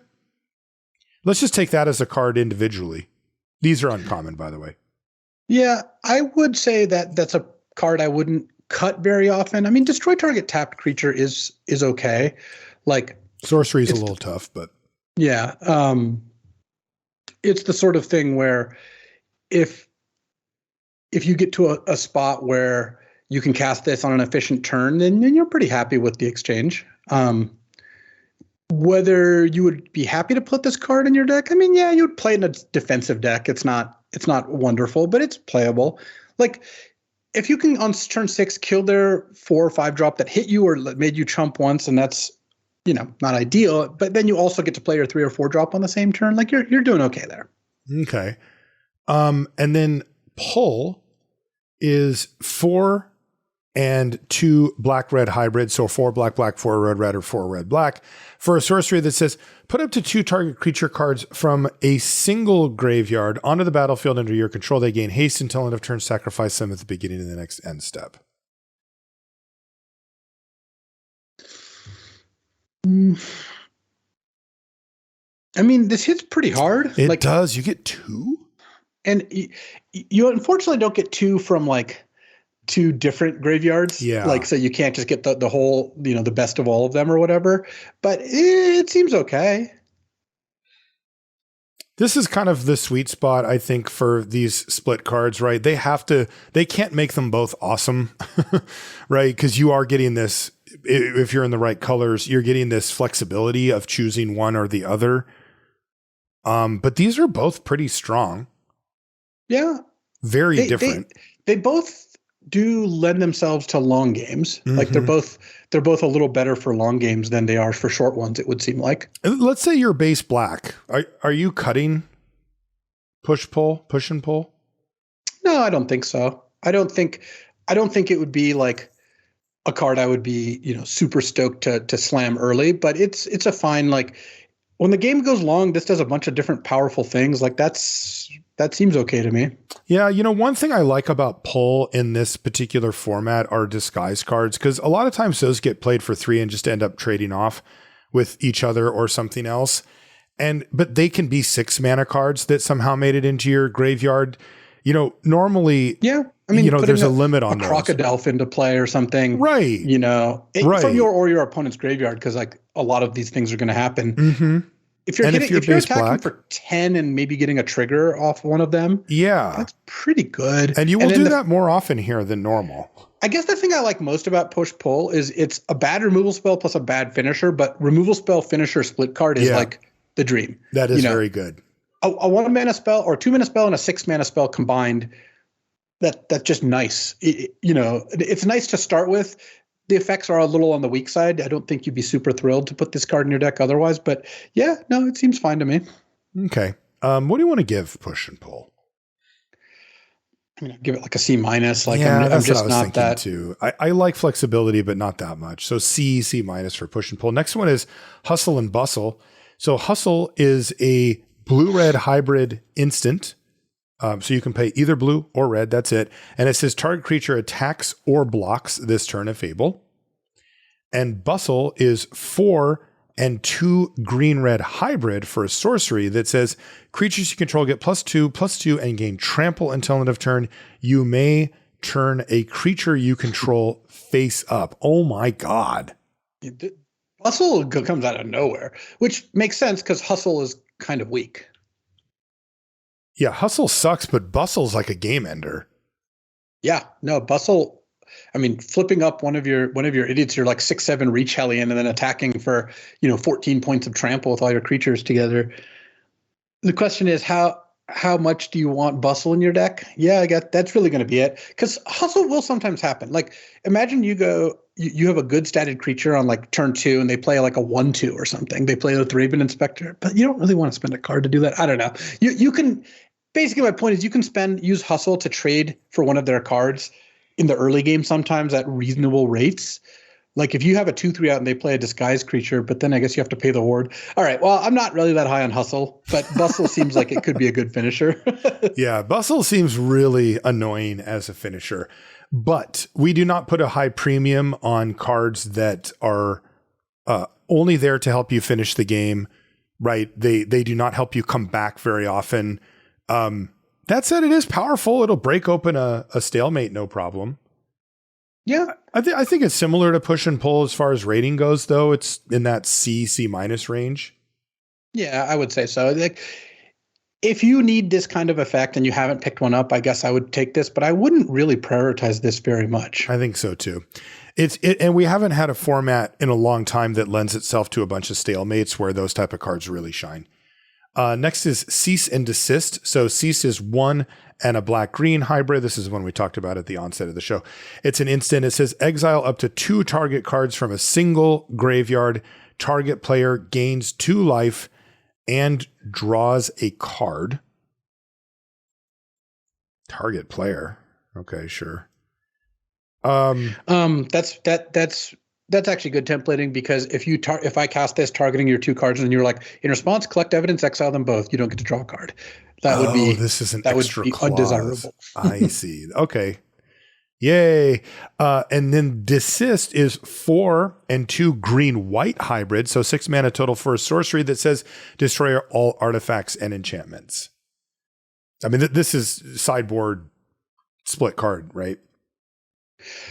I don't know if it's a sideboard card. Like the way I see it is like, how often are you going to want a 2-mana spell that's like gain 2, draw a card, and mess with their graveyard? Like it seems like you might want that, and it's just like a cycling. Like imagine putting on Anticipate in your deck or something. If you have room for it, it's okay. It's not like a great card, but it's okay. And then when you're looking at how often you're going to cast Desist, well, that one not so often. So this is somewhat of a sideboard card, but also just kind of a mediocre. Isn't it just a bad card? I mean, you mentioned Anticipate, but you know what I do with Anticipate? I play it on turn 2 a lot. And yeah, but you can cast this on turn 2 to gain 2 and draw a card. That's not like, it's not like you wasted a card if you did that. Okay, I can just cycle it away, basically. Yeah. I mean, a situational card, it's got a bunch of situational stuff going, but it always just gets you this buyout of 2 mana to gain 2, draw a card. Okay. Like, that's fine. That's not like, I'm not in love with it, but it's fine. It's below the floor, but it's not a disaster. Okay. What would you give it? As a grade, I would probably give it like a C. Like it's really. That I mean, feels if you don't too have high to me. If you don't have a better thing to do, I think just taking this card is okay. I was going to give it a D. Yeah, I mean, I if I have enough playables, I don't mind taking this as a card. I don't think. Okay. I mean, is there a great upside for Desist that we can imagine? I guess there's 2 color pairs that have like artifact creatures and stuff, the blue-red and blue-white. Yeah. And then you could blow up other clues. Yeah, but yeah. mostly against blue-red, it could be stuff. sick. I don't know. Okay. I guess I'm a little lower on it, but I see what you're saying. The floor is not super low on it. Fuss and Bother is next. Fuss is 2 and a red-white hybrid for an instant. Put a +1/+1 counter on each attacking creature you control. All right. And then Bother is 4 and 2 blue-white hybrid for a sorcery that says create 3 1/1 colorless Thopter artifact creature tokens with flying and surveil 2. Yeah, this one I like because it's a situational like combat trick where sometimes you get 2 +1/+1 counters out of it and winning one fight, and you're like pretty stoked about that. But also it's 6 mana to get 3 1/1 flyers and then surveil 2 is just great. That's a great use of 6 mana. It's it's not free, but it is pretty good. Yeah, I like that, especially the Bother. That's very powerful. Bother is the good part. Like that's the part that you're getting kind of good value on. Fuss is, I would put this. I sometimes will cast this card, but I'm not like that thrilled about it. Okay, what do you want to give it? I would give this a C+. I think if you can get to the point where you cast Bother, I mean, it is a good way to to close things out. That's a nice game ender. On our last gold card here is Flotsam and Jetsam, which is Flotsam is 1 and a green blue hybrid. It's an instant that says mill 3 cards, investigate. And Jetsam is 4 and 2 black blue hybrid for sorcery that says each opponent mills 3 cards. Then you may cast a spell from each opponent's graveyard without paying its mana cost. If a spell cast this way would be put into a graveyard, exile it instead. 6 mana to mill them for 3 and then get the best card of all the cards in their graveyard. Yeah, which is pretty good. That is pretty good. This is a 6-drop, so by the time you get to that stage of the game, they probably got a 4 or 5 in there at the least. Also, I'll say it again, anytime you mill a card that they probably had in their deck, for disguise purposes, those are 5, 6, 7 mana cards off, on their face. Often. And then this kind of cycles for 2 mana, like the problem is that you don't get the card right away out of the clue. You have to spend another 2. But the Flotsam part is clearly setting up a collecting evidence deck. So like if you're trying to figure out, okay, how can I enable this? This is one of your enables. It doesn't even cost you a card. You just have to pay extra to get that card back. But this is a little bit like Fuss and Bother, where you're kind of putting this in your deck as a finisher. You want Jetsam. And then Flotsam can kind of tide you over. The ideal scenario would be like a green-blue, plus X deck that really can make use of Flotsam and then cast Jetsam to get some extra value out of the teal. Exactly. When the timing's appropriate and you have your bailout plan. Yeah. So I actually kind of like this card. Again, cheap plus expensive is good. The problem is the cheap doesn't do any board presence either. So I guess I would be a lot more excited if you were able to put it yourself in a position where Flotsam is actually a card that you would sometimes get value from in your deck. Mm-hmm. I'll tell you, the way I would describe this card is if this card exists, it is good in a format that I want to play. Yes. Like self-mill and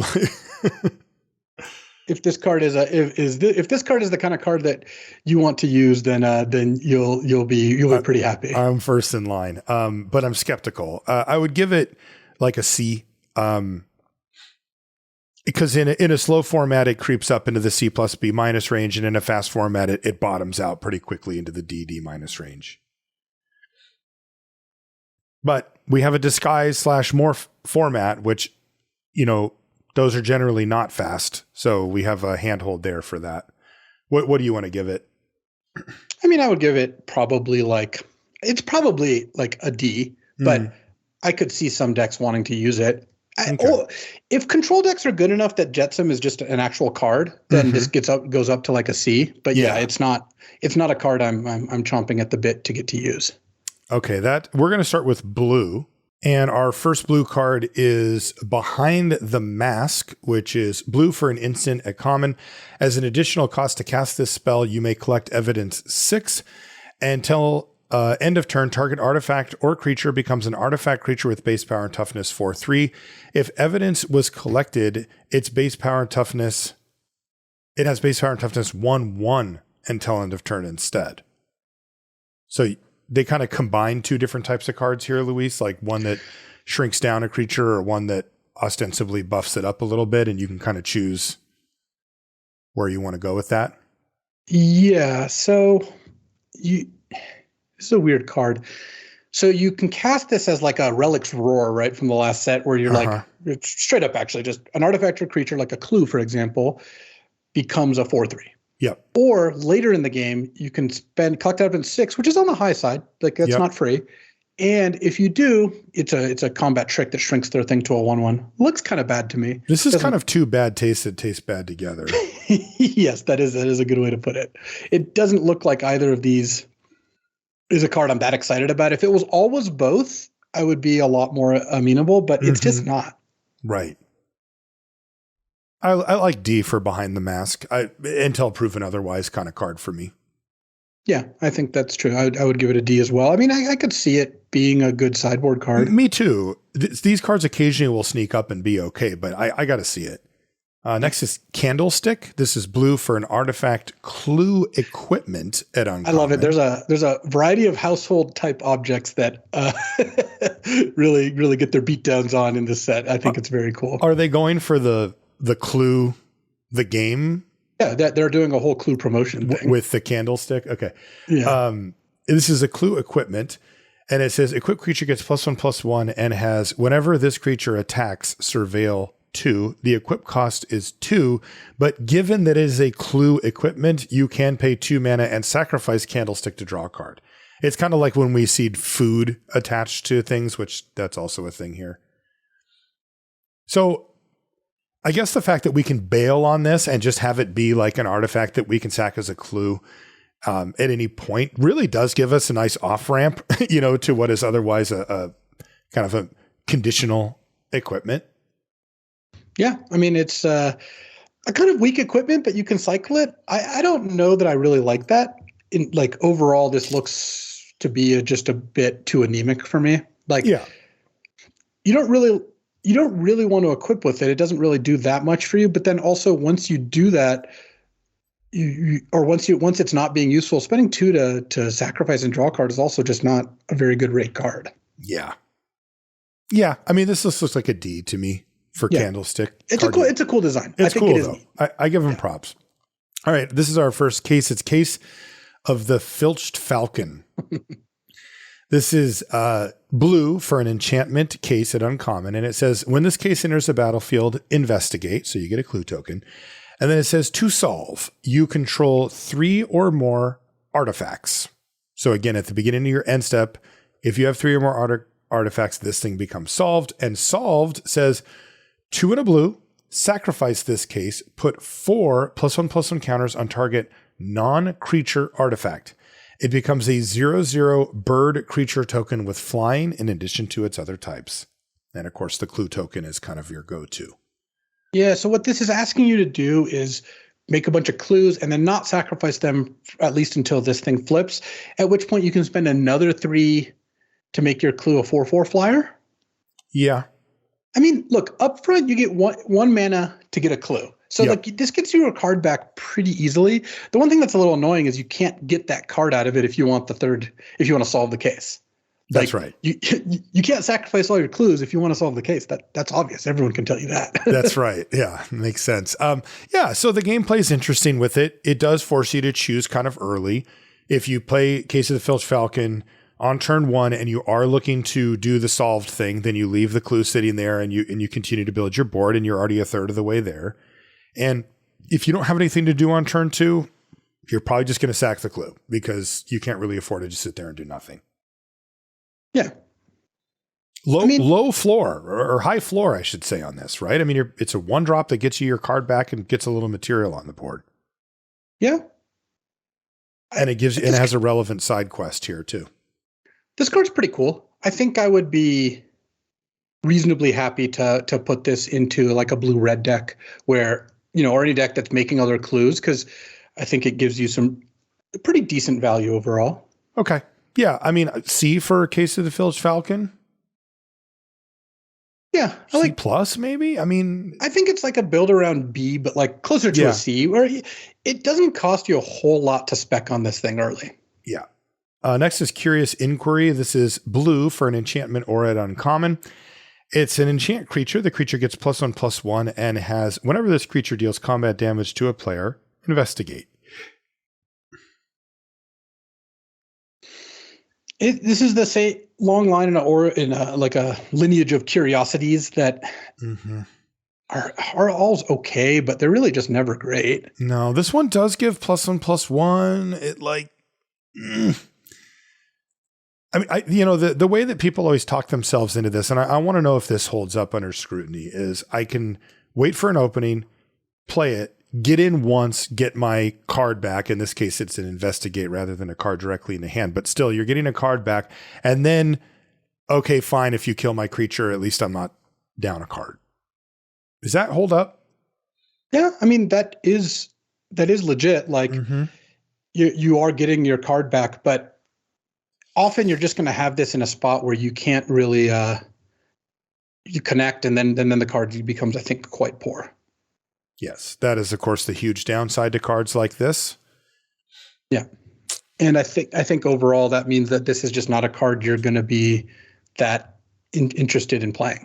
Yeah, the upside is absolutely absurd on cards like Curious Inquiry. If you have a evasive creature and your opponent looks down and doesn't have a removal for it right away, you can just go off. But the times when that isn't the case, especially when the +1/+1 doesn't add up to much defensively, this card is such a blank. It's painful. Yeah. Look, every time that they have one of these cards, it just doesn't quite, it feels like it doesn't quite get there. Yeah. And this doesn't look like an exception to me, especially since you don't get the card right away. Like you can't even go 1-drop, play this, attack, draw a card. Right. You have to then crack a clue on like a later turn. Yeah. That's pretty bad. Like that's a pretty severe drawback. Yeah. I think that our brain can go, well, what about, cards like Case of the Filched Falcon or something where you're like, oh, I want these artifacts. Yeah, whatever. Like, give me a card, right? On an average game, you would take a card over a clue every single time. It's not even close. I'm going to start off with D on Curious Inquiry, but I could see build arounds. I could see it fitting a little bit better with the disguise theme, having Ward 2 on a lot more of your creatures, that type of thing. I'm not going to count it out completely just yet because it does have an absurd high end, but it's going to take a very specific set of format circumstances to make this card really great. Look, I think you could probably go the whole format where with this card's not correct to put in your deck, but every now and then maybe you'll get like 2 of them and you can just our next card's going to work nicely with it as another uncommon, a 1/1 flying for 1, and you just kind of get that thing in there. You've got cases of the Filched Falcon. You've got various things that pay you off for artifacts. But yeah, I think starting with this card being pretty much unplayable is where I would lean. What does Mistway Spy, our next card, do? So this is blue for a 1/1 Merfolk Detective and uncommon with flying. So straight up blue for a 1/1 flying. This is going to be great. You can already tell.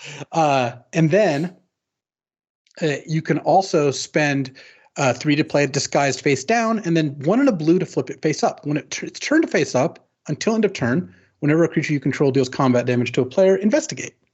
That's where I want to put my 1 mana. Not into Curious Inquiry, but into Mistway Spy. Yeah, I guess so. I mean, that seems pretty reasonable. Just get your card back at some point. And if you do happen to have it in your opening hand, you may just end up playing it as a 1 mana 1/1 if it's relevant. And you can just basically spend this is going to be one of those cards that you're more likely than not that excited to disguise it, but you can do so it can be a little beefier than a normal 1/1. But if you also want 1/1s in your deck, just playing this on turn 1 is just not the end of the world. Yeah, 1/1 flyers can do work these days. I would assume Mistway Spy ends up playing at a B- level, even though I would give it a C+ just reading it. But yeah, I've learned my lesson. Oh my God, I love this next card. Bubble Smuggler. Look at him. He's an octopus fish. Yeah, which is funny. I don't know what that etymologists say about that, but I don't either, but I love it. I like sea creatures. I got my Man of War behind me. Bubble Smugglers, that's a thumbs up. 1 and a blue for a 2/1 octopus fish at common, and it has disguise. So 3 face down, 5 and a blue to turn it face up. And when it is turned face up, you put 4 +1/+1 counters on it. So it becomes a 6/5. I like it. It's 2 mana for a 2/1, and that's fine. And then or 6 mana to flip it up as a 6/5. And if you care about counters, it has a bunch of counters running around. It does have keyword big. I mean, this is to me just like a classic morph / disguise type card, right? You can pay 2 mana 2/1, 3 mana 2/2 ward, and then later on it's a 6/5. It's like it just fits into all areas of the game, and it makes sure that you can curve out and that you get to play something on 3. And it's kind of boring, right? But it's like these are good filler spots for mechanics. This is exactly what you want to fill your curve, where it's just good at pretty much any point, one way or another. It's never going to be amazing, but having expensive cards when you need them and cheap cards when you need them is exactly how you want it to be. Yeah, Bubble Smuggler's my boy. Look at that card. I guess it's just like the seest of all seas. Yeah, this is just the archetypal sea. There's no way around it. Would you call it a pawn of limited? Yeah, I mean, it's not a C+, but it's a card that if I have it in my deck, I'm not going to be unhappy. No, totally. Next is Burden of Proof. This is 1 and a blue for an enchantment aura at uncommon. It has flash and enchant creature. Enchanted creature gets +2/+2 as long as it's a detective you control. Otherwise, it has base power and toughness 1/1 and can't block detectives. I actually think that the flavor in these is very good. There's a lot of, if it's suspected, kill it. If it's this, you get a clues and investigate, and the name is doing it for me. The naming in this set, and Burden of Proof is a kind of double-sided card, just like that combat trick we had before, where it's a pump spell for detectives, or a negative aura for their creature, and it can't block detectives, which is funny. You can't stop them from investigating.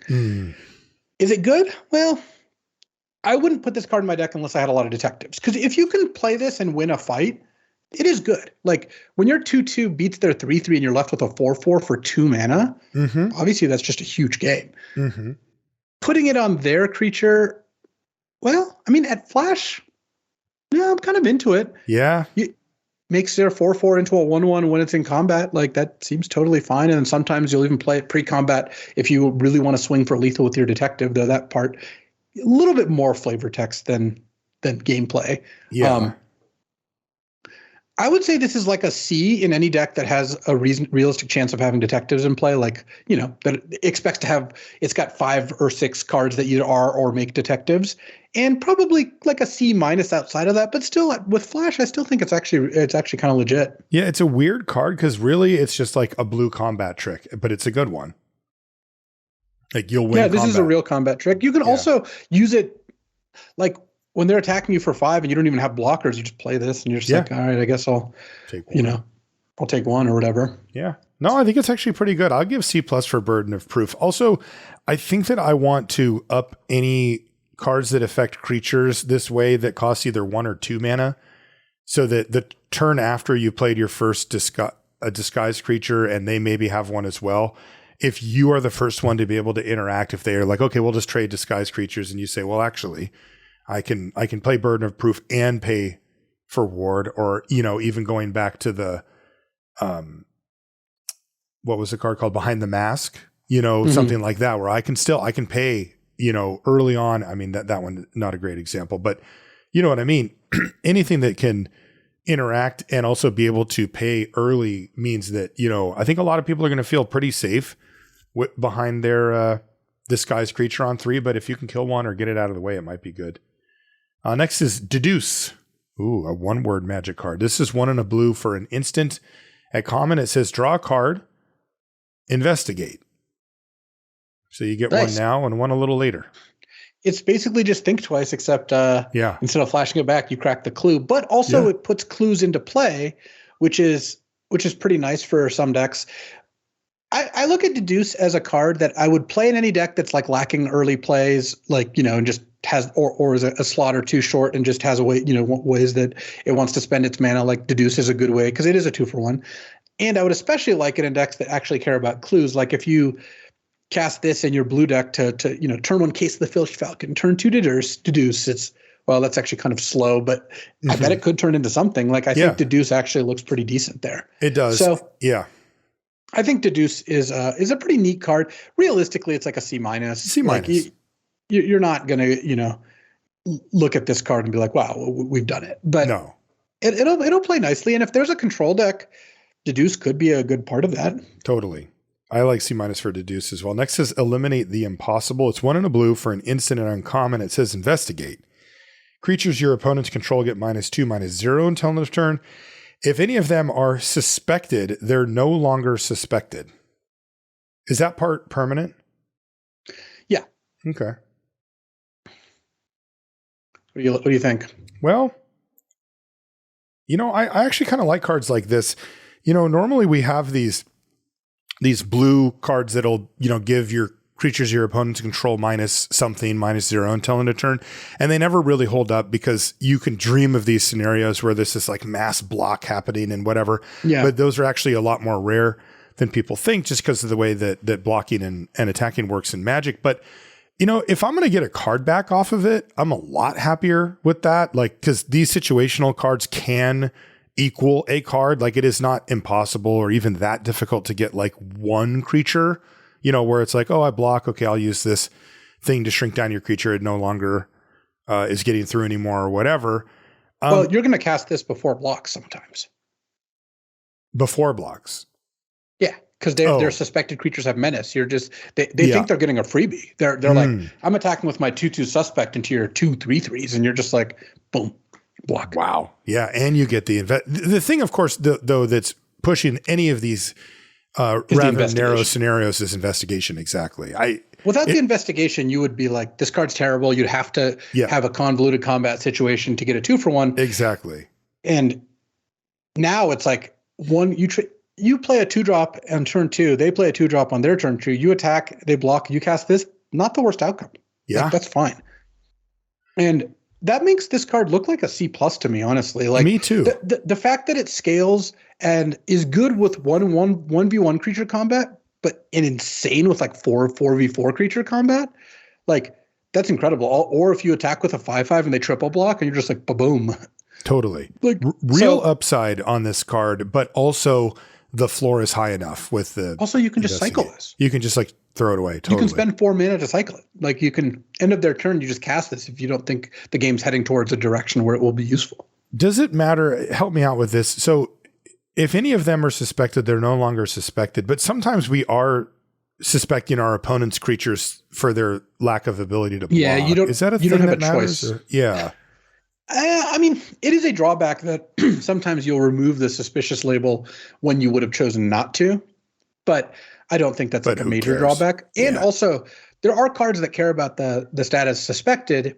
You could cast this in response to stop them from doing that. Mm-hmm.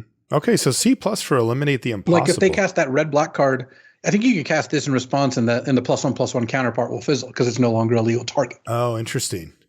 Oh, wow. That would be sweet. Man, you do spend a lot of time thinking about these edge case scenarios. What does exit specialist do? I consider myself a bit of an exit specialist. It's 1 and a blue for a 2/1 human detective at uncommon. It can't be blocked by creatures with power 3 or greater, so kind of hard to block. It has disguise, and you can flip it up for 1 and a blue. And when it's turned face up, return another target creature to its owner's hand. Hello, I friend. love it. Hello, friend. I mean, 2 mana for a 2/1 that is hard to block isn't great because there's lots of 2-power creatures in this format. They're disguise creatures. But, if you had to play it on turn 2, you could. You just won't, though, because you just play this disguised and spend 2 mana to turn it face up and bounce something. That's just great. So great. This is great stuff. This is a B+, and you will be thrilled to put this in your deck at pretty much any point. Yeah, this is an early front runner for Marshall. Plus, it's a detective. It's just great to have a detective as a type line. That's an awesome card right there. It's also worth noting that, transforming or turning something face up with disguise, that is not interactable in the way that some other things in the game are, particularly spells, but even some abilities. You can just do that. And that ability is going to go on the stack regardless of really anything else going on. Really nice. B+ for exit specialist. Next is Fey Flight, which is 1 and a blue for an enchantment aura at uncommon. It has flash and enchants a creature. And when it enters the battlefield, enchanted creature gains hexproof until end of turn. And the creature also gets +1/+0 and has flying. There's a lot of upside there. I mean, if you save your creature from a removal spell and also give it +1/+0 and flying all for just 2 mana, that's a pretty big swing. Yeah, I mean, this card looks like a beating. This is I'm going to use the patented Marshall technique of looking at this card and think, oh, it's an uncommon. They probably thought this would be too good at uncommon or too obnoxious, but those kind of are overlap. Mm-hmm. I think that this card is a pretty solid way to win games. Like you remember Royal Treatment in WoW? Mm-hmm. I mean, that card's better than this card for sure because giving toughness, costing 1 mana, all that. But they're similar in that if you land it, you're probably going to win. And this one can be even used offensively. Like you can imagine a close game where you just slap this on your Crocodile Detective and attack them for 6 out of nowhere. Totally. Like, you're playing the green-red against green-blue and you're just like, Fey Flight, finish the game. So boom, take 6. This actually looks like a C+ to me. Like you have to have a lot of creatures in your deck to make an aura good, but that's not the most challenging thing. And if you ever counter a spell with this, I think the game is really well within your grasp, and it's a good evasive thing. The only thing it doesn't really do is it doesn't work on creature versus creature combat very well because it doesn't give toughness or first strike or any of those things. But hey, I mean, you could even ambush a 2/2 flyer by putting this on your 3/3 when they attack you. So, sure.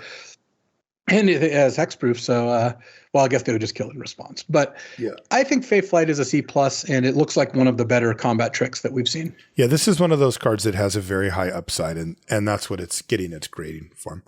Next is Jaded Analyst. This is 1 and a blue for a 3/2 human detective at common. It has Defender, 3/2 Defender for 2. And whenever you draw your second card each turn, it loses Defender, and it actually gains Vigilance until end of turn too. Yeah, I mean that is a long. Again, I'm coming around to your feeling of that. They have this checklist, and it's like, oh, this is the blue 2 mana defender guy who can attack when you meet the conditions, and that I kind of losing me a little bit with that. But I do think it's a fine card. It's 2 mana 3/2 that can block if you need it to, and just gets in for maybe 3 points if you ever crack a clue. I just don't really think cracking a clue to enable this is all that good. Mm-hmm. But I like the flavor. It's this like jaded detective that I guess if you crack a clue, he'll get to work, but otherwise he's not really that interested. Right. And you can see he's just had enough of work for the day. He's got his paperwork on the desk. Yeah, I mean, this looks like a D to me, Jaded Analyst. Like, Yeah, I think so. The fact that it's not even a 3/3 is kind of a beat. Yeah, because it actually trades for all of the disguised creatures.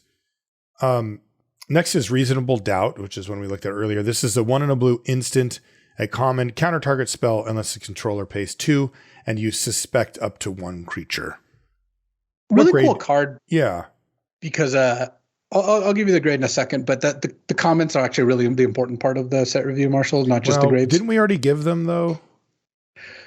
I wouldn't say so. Okay. All right. I think for Reasonable Doubt, what's interesting about this card is that sometimes you'll suspect their creature, sometimes you'll suspect your creature, sometimes you'll do neither. So it actually plays in a lot of different ways. It's got some good emergent gameplay. And as we've seen before, 2 mana, mana leak for 2, it's a pretty solid card. That card actually tends to play pretty well in limited. So I would give Reasonable Doubt a C+. I think this card's going to be decent. Okay. Yeah, that's putting a lot on suspecting stuff. Well, it's mostly just, this is a counterspell that when you on turn 2, you just play your second land and you can just counter their next play, whatever it is. That's a good effect to have. Yeah. Also, speaking of weird scenarios, be on the lookout for winning games by casting your own spell, casting this in response to suspect a creature for lethal, whether it's remove a blocker or give one of your creatures menace. Oh yeah, like that's a cute one. That's something that I actually think will come up a reasonable amount of the time, which calls into question people's ability to respond to their own spells on Arena and Magic Online. It's not the easiest thing to do if you're not ready to do that. Yeah, control shifting or holding down control is precarious. So you like C+ for Reasonable Doubt. I'll go C on it, but I'm in the same ballpark as you.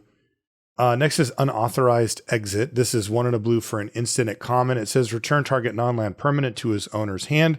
Surveil 1. Is this better in a disguise format? Like people can dump a bunch of mana into these things. Yeah, it's a point in favor of this. Having just come off of playing cons again, I was struck by how much by force the bounce spell was good when you're just bouncing their 6 mana reveals. Mm-hmm. So I think that card does get a little better. It's not the best card in the world, but I wouldn't mind the first copy of this in a lot of my blue decks, I wouldn't think. And maybe sometimes you'll play 2. Yeah, and like I said, in my mind, I'm bumping up creature interaction that costs either 1 or 2, and this definitely counts as that. I would call Unauthorized Exit a C. Like, this is a card I expect to see a lot in the format. Yeah, I agree. Not to be confused. If you build your deck to utilize this better, you might want a couple copies of it. It might tend towards C+ sort of thing. But I would say that I would start it with as C. And Surveil 1's a nice add-on. What does Crime Stopper Sprite do? It's 2 and a blue for a 2/2 flying, and as an additional cost, you may collect evidence 6. So you always have access to Windrake, 2 and a blue for a 2/2 flying, and then if you collected evidence, tap target creature. Oh, sorry. When it enters the battlefield, tap target creature, and if you collected evidence, put a stun counter on it. So it's always 3 mana 2/2 tap a blocker, but if you collect evidence in the late game, it also taps them down from attacking or blocking next turn. And it's a 3 mana 2/2 flyer. Man, so every time. Yeah, and a detective. Wow. So every single time you collect evidence with this, it puts it into top tier category of common. But you won't get to do that all the time by any stretch. Yeah, but you'll get to do it in the spots probably where it's the most important, which is like later in the game. Like it's not that 3 damage early and 3 damage late have drastically different, values, but later in the game you're more likely to be able to set up like a really good attack or really care about this. Earlier in the game, it's you still know how the game's going to shake out, so stopping them from attacking for a turn might not end up being that valuable. Yeah, I would give it a C. Yeah, and like it's C+. closer to a C+ than a C-. Yeah. Yeah, Crime Stopper Sprite. That definitely has some upside. Next is Dramatic Accusation. This is 2 and a blue for an aura enchantment. It is common and enchants a creature. And when it enters the battlefield, you tap the creature. The creature does an untap during its controller's untap step. And you can pay blue to shuffle enchanted creature into its owner's library. Hey, that's pretty nice.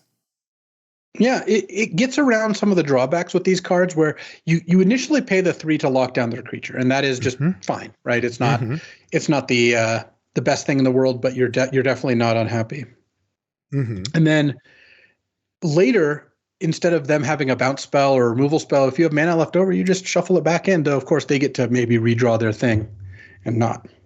But it's not a card that you're giving them. And like you said, generally speaking, these type of effects don't age well as the game goes on. A sacrifice outlet will appear, a bounce spell will appear, an enchantment removal will appear. Something will happen that makes this type of removal not really permanent, even though it is effective while it's on the battlefield. That's nice. This is pretty good. Yeah, it's a solid version of this effect, which ranges from decent to bad. And this looks like one of the good ones, because a lot of the downside comes in the long games where their card is sitting in play for 7 turns. So if they ever draw a bounce or disenchant, yes, they get to get one over on you. This cuts off a lot of the worst case scenarios. So, and being blue, I mean, we've seen this type of effect from white, but not as often from blue, right? Well, no, blue's had claustrophobia and stuff like that. No. I didn't mean that part. I meant the ability to like actually get rid of the creature. Yes. The spend 3 to exile the creature. That sort of thing. Right. Exactly. Kind of interesting. This looks like pretty good removal, especially given that it's blue. Yeah, I would go C for dramatic accusation. Yeah. I just expect to see this often on the battlefield. Look, it's not like adding the ability is like making this into a C+ card, like a great removal spell. It just cuts the bottom 25% of the cases off, which that's a pretty dramatic increase as it turns out. Yeah. So I think that dramatic accusation is a C, whereas without that text, we'd be more towards C- D+ level. What about forensic researcher? It's 2 and a blue for Merfolk Detective at uncommon. It's a 1/3. And you can tap it to untap another target permanent you control. So it untaps one of your creatures to block, or more likely just untaps one of your lands. So it's kind of like a mana dork. And then you can tap it and collect evidence 3 to tap target creature you don't control. So it's kind of like a 3-mana, 1/3 mana dork that maybe makes their attacks awkward if you've got a big creature you can start untapping. And then later in the game, you get maybe 1 to 3 uses out of it with collecting evidence, maybe more if the game's gotten really long. Mm-hmm. That's a fine card. I would always start this card. This actually looks like a C+ to me. Me too. You don't even need a tapper that much in the early stages, and by the time you really want it can be pretty good. Right. And it's untap another target permanent you control. So the base use case you described, but sometimes you have a big creature and giving it effectively vigilance means that your opponent can't attack you, but you can attack them. You might have some weird artifact or something that, that being able to use it twice in a turn might be really, really strong. Right. There's or a tap creature or something that, you could really kind of abuse with this. So yeah, I like forensic researcher. That card seems to have a lot of upside to me. Yeah, I think so. What about furtive courier? Furtive courier. This one's funny. This is 2 and a blue for a 3/2. And it's a Merfolk advisor. It's not a detective at uncommon. And you would never know, right? I guess a courier is not a detective, but when we talk about these more human advanced civilization type roles, it's hard to tell what's the difference between a warrior and a soldier. Mm-hmm. There's a detective and an advisor in this case. Right. Not big, but it's a Merfolk advisor. So 3-mana, 3/2. It can't be blocked as long as you've sacked an artifact this turn. So if you cracked a clue, it's unblockable. And whenever it attacks, you loot. You draw a card and discard a card. Not optionally, but 3-mana, 3/2 loot when it attacks is decent because you almost always get 1 loot and then trade off. And then the fact that you can crack clues to make it unblockable to either finish them off or get extra loots, it's not bad. Blue's got some good ways to put cards in our graveyard for collecting evidence, which is one of the themes. Yeah. This card seems pretty good to me. I'm normally not a fan of 3-mana 3/2s, right? That's not really the stat line you want, but this one puts enough together here to be a real threat. And anything that can loot repeatedly, I'm in for. Yeah. I would give it this probably a C. I don't think I'm not at C+ level for this. Me neither. What is this? Oh, this one's Projector Inspector? Projector. I guess. I mean, they spelled it kind of weird. 2 and a blue for a 3/2 creature. This is a human detective at common. And it says, when Projector Inspector or another detective enters the battlefield under your control, and whenever a detective you control is turned face up, you may draw a card. If you do, discard a card. Wow. So another 3-mana 3/2 looter. Yeah, right next to the furtive courier somehow too. It's kind of funny. But 3-mana 3/2 ETB loot detective would be mediocre. Mm-hmm. but it also loots whenever you turn a detective face up or enters the battlefield. So this looks like in a blue deck, especially since when you create a detective token, which there's a number of ways to do it in blue and white. Other colors too, actually. There's like a black-red card that makes one, I think. But you get 2 to 3 loots out of this card. Seems reasonable. One thing to note, though, 3-2 is a so much worse stat line than 2-3 in a disguise world. Totally. We've seen that before. Totally. So this looks like a C to me. It's straight up filler. Like if you have a heavy detective deck, you'll be happy to play this card. But loot also doesn't really get that much more powerful when you do more of it, because like the fourth loot, it's like you've already kind of gotten rid of your excess lands or your weakest cards. Now you're not getting incredible value. Obviously, it's still good to do generally, especially with collecting evidence, and this does enable that nicely. But looting doesn't scale the way drawing does. Drawing cards scales really nicely, up to a certain point, but you don't need to do more. But looting not so much. So I would give Projector Inspector a C. Okay, yeah, C is very much filler. And by the way, Luis has not found the certain point at which you need to stop drawing cards. It's just a theoretical limit. Next is Cold Case Cracker, which is 3 and a blue for a 3/3 spirit detective at common. It's got flying, and when it dies, you investigate. Shouldn't it be cold case, like hyphenated, or case cracker hyphenated or something? I think you could probably do any number of those ways, but I want to say that the flavor text on this is it's a rare privilege to investigate one's own death. And it's such good flavor. Again, another flavor That's home pretty run. cool. It's a ghost that's looking into its own. When it dies, what happened? You investigate because now it looks into like, okay, well, I'm going to find out who did this. And that's also, really I'm going to good. find out where these are in the packs and put them in my deck, because 4-mana 3/3 flyer that leaves behind a clue when it dies. This looks excellent to me. This looks like a B-, honestly. It does to me too. You mentioned it a minute ago, but in formats like that have Morph and Disguise, it is really common that people will play a disguise card on turn 3 most games. Like there's just a lot of 2/2s, and you can see the power and toughness is being tweaked in this set around that. A lot of 3/2s so that it doesn't stall out the board. If it's just like, I've got a 2/3, you've got a 2/3, we just end up staring at each other, or it stops your attack. And that's why, a common like this, that's a 3/3 with flying, which is extra nice. These are up a little bit just because they are going to be bumping into these disguised creatures a lot more. And this one just kind of stops them in their tracks. Man, that's a pushed common. Very nice. Next is Out Cold. This is 3 and a blue for an instant. It's common. It can't be countered.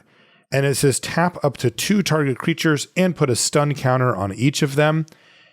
And you mentioned this at the beginning. Investigate. This is a way to pump up these cards without it being just straight up, draw a card as well. That's a little too much, but investigate is hitting a sweet spot here. So you've got your tempo play that normally you're really bummed, because if you do play this, it does have a powerful effect on the game. This is an instant. It hits 2 creatures, presumably on their beginning of combat step. Gets by ward. Gets by ward, can't be countered. Great point. In fact, says on the card. They even put it on there. And, and it takes those creatures out of combat for like 2 full cycles. I mean, the effect that these have is big, but it is not removal. It does not permanently solve the problem. And so you often feel bad playing a card like this. In fact, you just don't play them like this because the card disadvantage adds up too quickly. And this one does give it back to you. Again, though, it is in the form of a clue. Yeah, I like this card a lot. I think that the clue goes a long way towards making this a much more freeing card to put in your deck, because you don't have to be, all this pressure to be really tempo based in order to use this. Because normally it's like, if I don't get good advantage out of this, I'm just down a card. And now it's like, well, you're down you're not down a card because you get it back, even though you have to spend mana. But casting Out Cold kind of generates that tempo for you. Mm-hmm. It gives you that time. Yeah. Yeah. So I think Out Cold's a C. I think I would generally just put it in my deck. And without Investigate, it's like D-. So that's a big improvement on a card like that. Next card is Sudden Setback. This is 2 blue for an instant and uncommon. The owner of target spell or non-land permanent puts it on the top or bottom of their library. Wow, very flexible. It's uncommon version, and it costs you an extra blue, but it does hit spells now as well. Yeah. I mean, it's kind of like an unlucky drop, but it also hits spells, which is pretty nice. This is the kind of card where you can just pass the turn with this up and know you're going to get your mana's worth. Nothing bad can happen. Yeah. It's probably it's weird because I think it's better than a C, but I don't know if it's a C plus. I guess C plus for sudden setback. Flexible removal spell that can take care of whatever the problem is. Yeah, I mean, I think it's probably uncommon for a reason. It would have been pretty obnoxious to play against this a lot, is my guess. Definitely. Next is Surveillance Monitor. This is 3 and a blue for a 3/3 Vidalcan Detective at uncommon, and it says when it enters the battlefield, you may collect evidence 4. And whenever you collect evidence, create a 1/1 colorless Thopter artifact creature token with flying. So that's interesting. That's a general statement, right? Yeah. So basically, when you collect evidence 4, it does nothing. Like, it doesn't intrinsically do anything, but this also has, of course, the second line of text, which does open the door to you playing this and them killing it in response, and you can't get the Thopter. Oh, no. Like, the ability goes on the stack. Oh, it has to be there. Yeah. But of course, the upside is if you collect evidence for any other reason, you also get a Thopter. Yeah. So I like it. Collect evidence, we're assuming, is not scalable, right? You have a limited number of times that you get to do it in a game, and it's probably only a few. But this is a legit payoff. Like, oh yeah. I mean, even just getting to do it once is already fine, right? A 4 mana 3/3 plus a 1/1 flyer. Yeah. I mean, I'd already play that. So then, if you just can scrap together another collect evidence of some sort and get another flyer, you're kind of already up on it. That's how I would view this thing, not as like some engine to make a bunch of tokens. No, but if you get 2 tokens out of this card, you're thrilled. Thrilled. 1 is good and 2 is thrilled. I mean, my main 2 questions with this card are how likely am I to be able to just play it and immediately use it? And then how often will I expect to get a second or, God forbid, a third Thopter out of it? And if the answer to number 1 is you're like, 75% or more of the time you're going to get a Thopter, then I'm probably just going to put this card in my deck. I think you are. I think collect evidence 4 is the sweet spot there. I think 3 is approaching all this free, takes and 4 is you to play a disguise creature and them to kill it, and then you just cast this and you get a Thopter. Yep, and you could, that means trading, that means anything. Yeah, I like Surveillance Monitor. Don't think of it as some like sick engine that's going to pump out tokens, but just get you some nice value. Yeah, I think it's going to do that pretty consistently. I'd give it a C plus for Surveillance Monitor. I'm thinking B minus because there's a pretty good ways to fill your graveyard. I mean, turn 3 Projector Inspector, discard a 4-drop, play this on turn 4. It's pretty easy. That's not asking much from you. No. This is also a detective. You get to loot again in that case. Yeah, and then that's true. Set up your next card. So I don't know. I'm kind of in for Surveillance Monitor. I'll get a build around B, but it's also just like a C plus in any deck, or B, even a B minus. Honestly, I'm just giving this card a B. Surveillance Monitor gets a B. Okay. Thopters don't take breaks, and neither does he. Benthic Criminologist is next. 4 and a blue for a 4/5 Merfolk Wizard at common. Whenever it enters a battlefield or attacks, you may sacrifice an artifact. If you do, draw a card. Funny, because of course, your brain goes immediately to clues. So you're just getting a mana discount on your clue. Yeah, I mean, that's what it is, right? Like, because there's nothing else, right? Like even Thopters. There's Thopters. But you don't really want to get the those are Thopters for kind of already what you want. Yeah. This looks really mid. Like very mid. If you can generate a lot of artifacts, then maybe you'd play this because it's a pretty decent body, and cracking clues for free is not nothing. But no. It looks like a C minus to me. And look, if you want Benthic Criminologist in your deck, you are likely to have access to them. Probably as many copies as you want. You get them from the Benthic Criminologist stack next to the basic lands. Exactly. I would give it a D.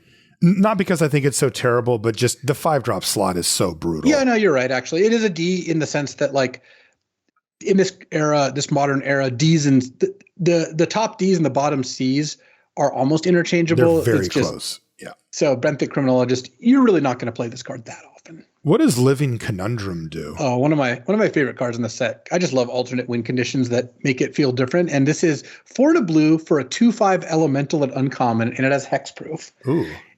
It says if you would draw a card while your library has no cards in it, skip that draw instead. So you basically don't lose while this is in play for having an empty deck. Because you don't intrinsically lose for having no cards. You only lose when you would draw. This just turns off all your draws. This is already right up your alley.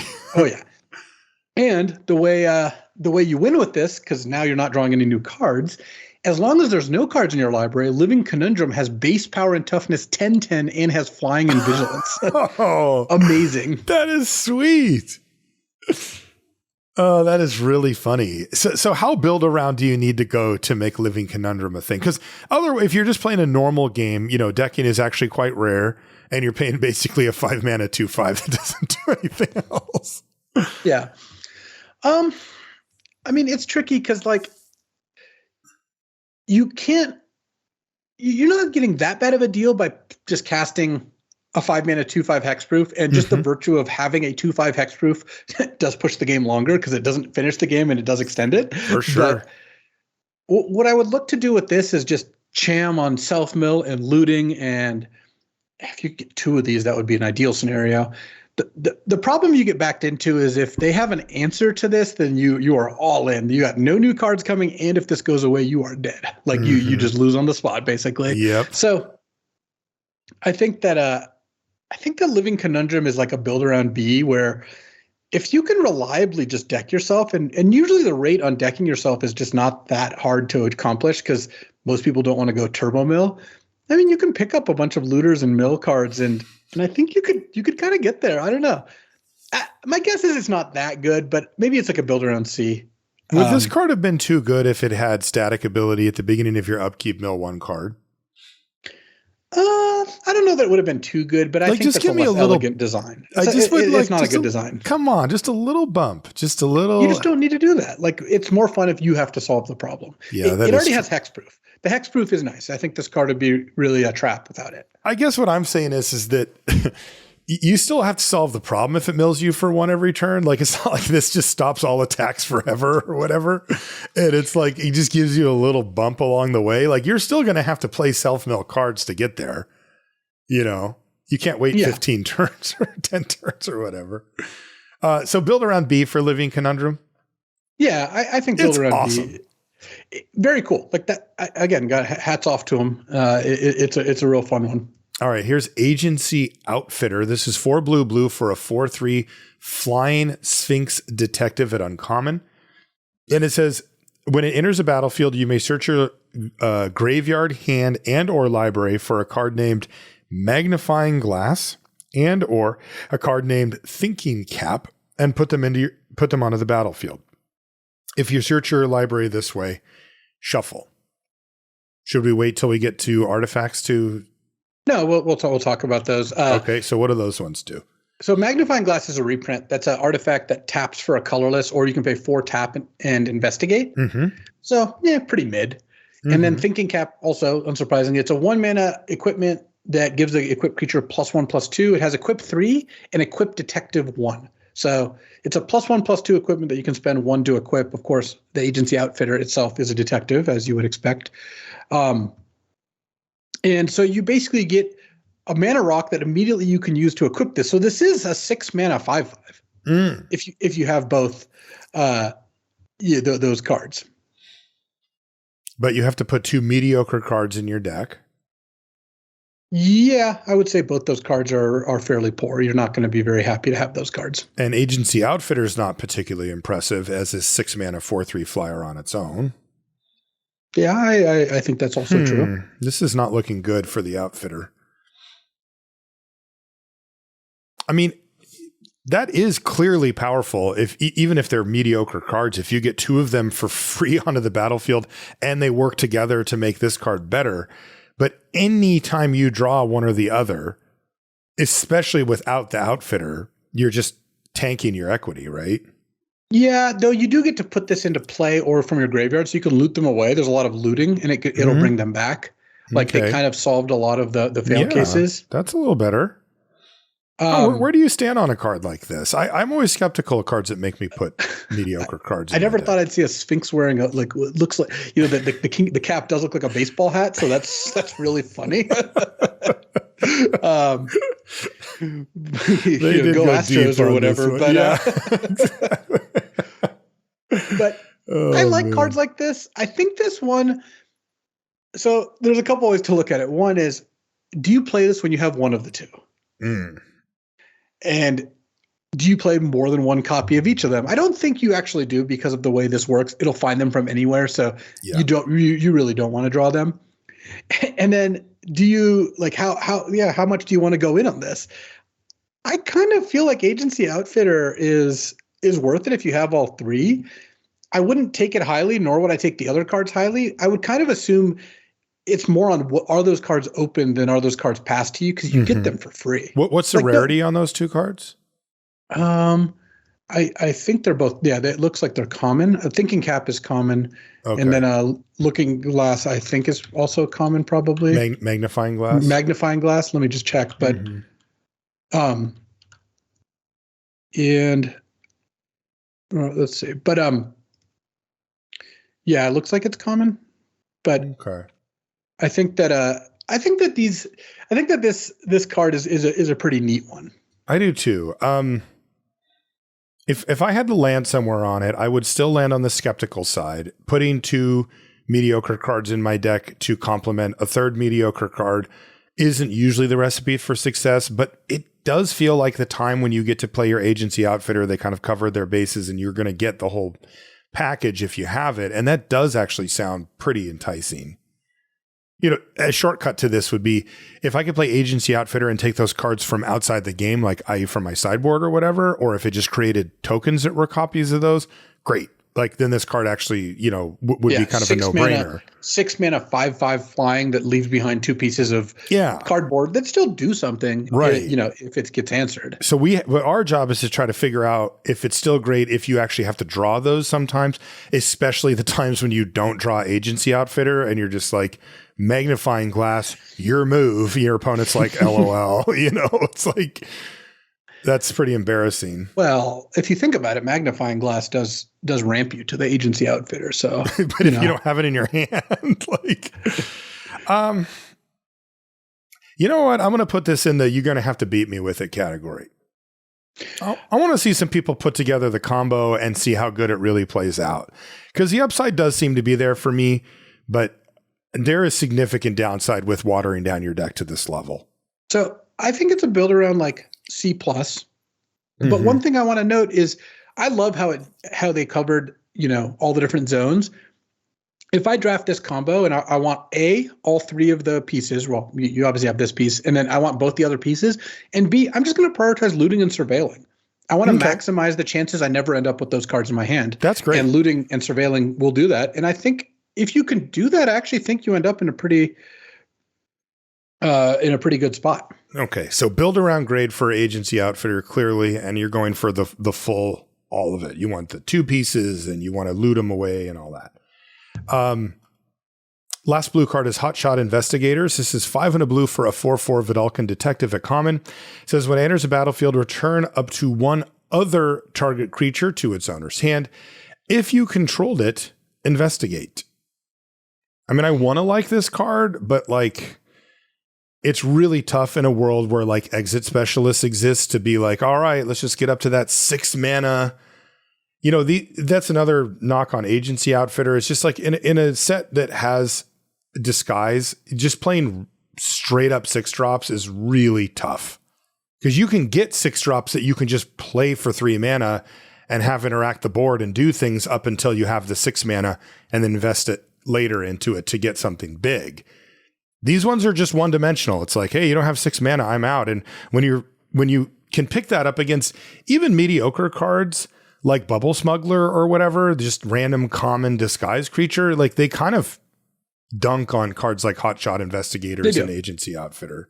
They do. The biggest cost to having a 6 mana card in your deck is that you draw it and can't cast it, and it's rotting in your hand. Like you said, the Bubble Peddler or Balloon Peddler or whatever it is. It's Bubble Smuggler, Luis. Bubble Smuggler gets around that really nicely, and I think that these 6 drops do, like you said, kind of pale in comparison. So, I mean, that being said, this is a big effect on the board if you do get to 6 mana. right? You get to bounce something else and you've got a 4/4. That's pretty tough to die the next turn. And if you're getting something for value on your side, or if they don't have anything really worthwhile at that point, you even get an extra card out of it via investigate. So at least they made it enticing. If we're going to spend our 6 mana, give me something for it. And this does. So, I would give this a C- or a D+. To me, it's right in that range. In a disguise set, it may have a hard time actually seeing play, but if you ever do have to run this, you could do a lot worse than Hotshot Investigators for 6. Yeah, I like C-. I think it's decent. And it just has the drawbacks you said. Okay. That will move us to black. And our first card is Case of the Gorgon's Kiss. This is black mana for an enchantment case at uncommon. It says, when this case enters the battlefield, destroy up to 1 target creature that was dealt damage this turn. And then it says, to solve, 3 or more creature cards were put into the graveyard, into graveyards from anywhere this turn.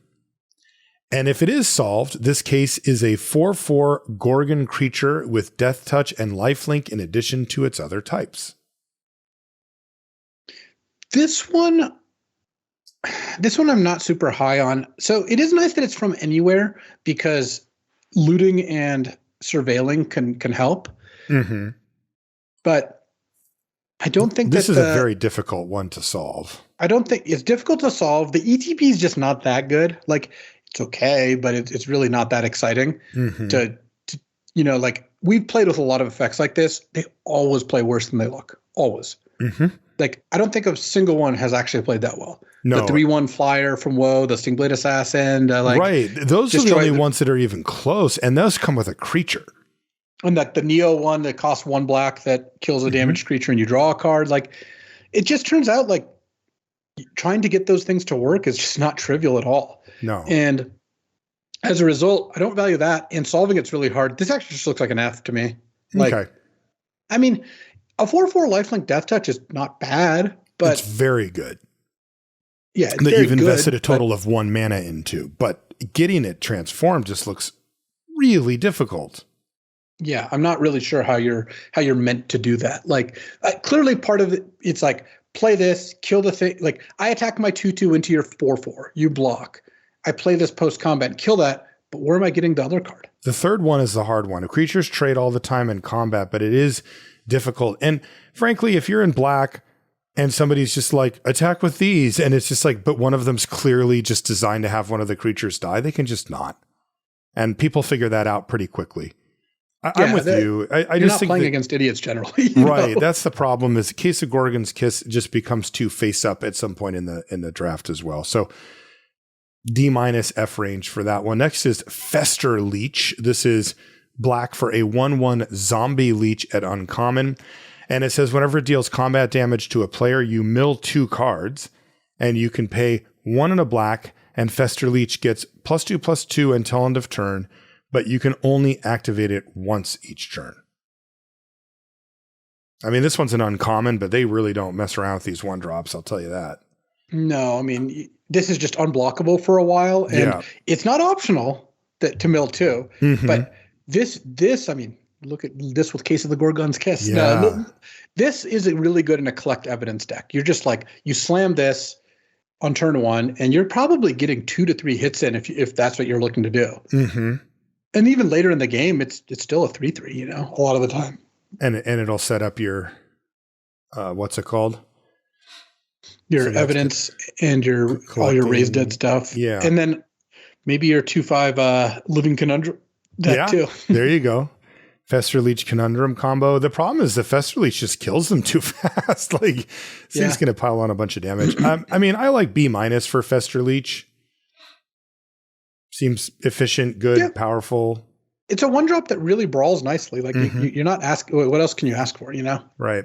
Next is Lead Pipe. That's black for an artifact, clue, equipment, and uncommon. Equipped creature gets +2/+0. The equip cost is 2. You can pay 2 mana and sacrifice the Lead Pipe to draw a card because it is a clue. And it says whenever equipped creature dies, each opponent loses a life. Well, at least it's consistent, right? Like, you put this on a cheap expendable creature and it's +2/+0. So even if it's just a 1/1, it becomes a 3/1, and they either take it or trade it, or if they even have something to eat it, they're still going to lose a life. So there's really kind of no great answer there. And in this scenario, again, this is really nice. I like this off ramp a lot, which is just that, like in this scenario where this card isn't doing what you need it to do with regards to attacks or even sometimes blocks, you can just jump off, sacrifice the thing, and get your card back and see if you can find a new plan. Yeah, I'm into the lead pipe. I think that this, I am too. This actually looks like it could get some work done. Looks really annoying. Yeah, it's pretty slow, but getting +2/+0 and just sitting on a block actually doesn't sound that bad to me. No. Like just putting it on a creature and saying go, and then if they want to attack you, you get to block and then trade off, and then at some point cracking this to draw a card is pretty decent too. Yeah, no, I would say that in a lot of my black decks, I'm going to want the pipe is my guess. What would you give it? I would give it a C. I'm not going nuts over this, but it seems like a good addition to any heavy creature deck. What about Slice from the Shadows? It says X and a black. It's an instant at common, and it can't be countered. So again, they put a couple removal spells in to get around Morph disguise with the ward, and it gives a creature -X until end of turn. So it's a 3-mana way to kill a disguised creature, which is about as good as you can do, given ward 2, and then the kind of mediocre way to kill a big creature and an okay way to kill small creatures. This looks just okay. I'm not thrilled about it. If the whole disguise ward thing wasn't a big part of all this, I don't think I would be very into this, but that is actually part of what's going on in this set. So it actually looks good enough to me with that context. This is going to be one of the few 3-mana removal spells that actually kills one of those. So yeah. I'll go C+ on Slice from the Shadows. This looks like, especially its ability to get around ward, just means it's going to be a bread and butter removal spell. It's I would say C, but it's totally fine. At least in the late game, it can kill something big, even if it's kind of costly. Okay, this next card is called Snarling Gorehound, and it is a 1-mana 1/1. So do you just want to give it a B and move forward? There's text, but I don't know what it B-, is. I guess. B-. It's black for a 1/1 common dog. It has menace, and whenever another creature with power 2 or less enters the battlefield under your control, surveil 1. I mean, they just push these things, man. That's common. 1-mana 1/1 menace that's going to get a couple surveils out of it. Yeah, that seems totally fine. Like I'm not complaining about this at all. We will be by the sunset show, but sure, yeah. C+, B-. I mean, this thing's just awesome. Like I'm telling you, after looking at those numbers from Sirkovitz, like you start a game off with a turn 1 Snarling Gorehound versus opponent who just plays a land, and you're like 5% up right away. Like this is the type of card that's just going to give you an advantage like that. That's awesome. Yeah. We have another one, although this one's Toxin Analysis, which is actually an instant. It's black for a common that says target creature gains Death Touch and Lifelink until end of turn. And as we've seen the theme, you get to investigate as well. Yeah. I mean, this one's kind of nice.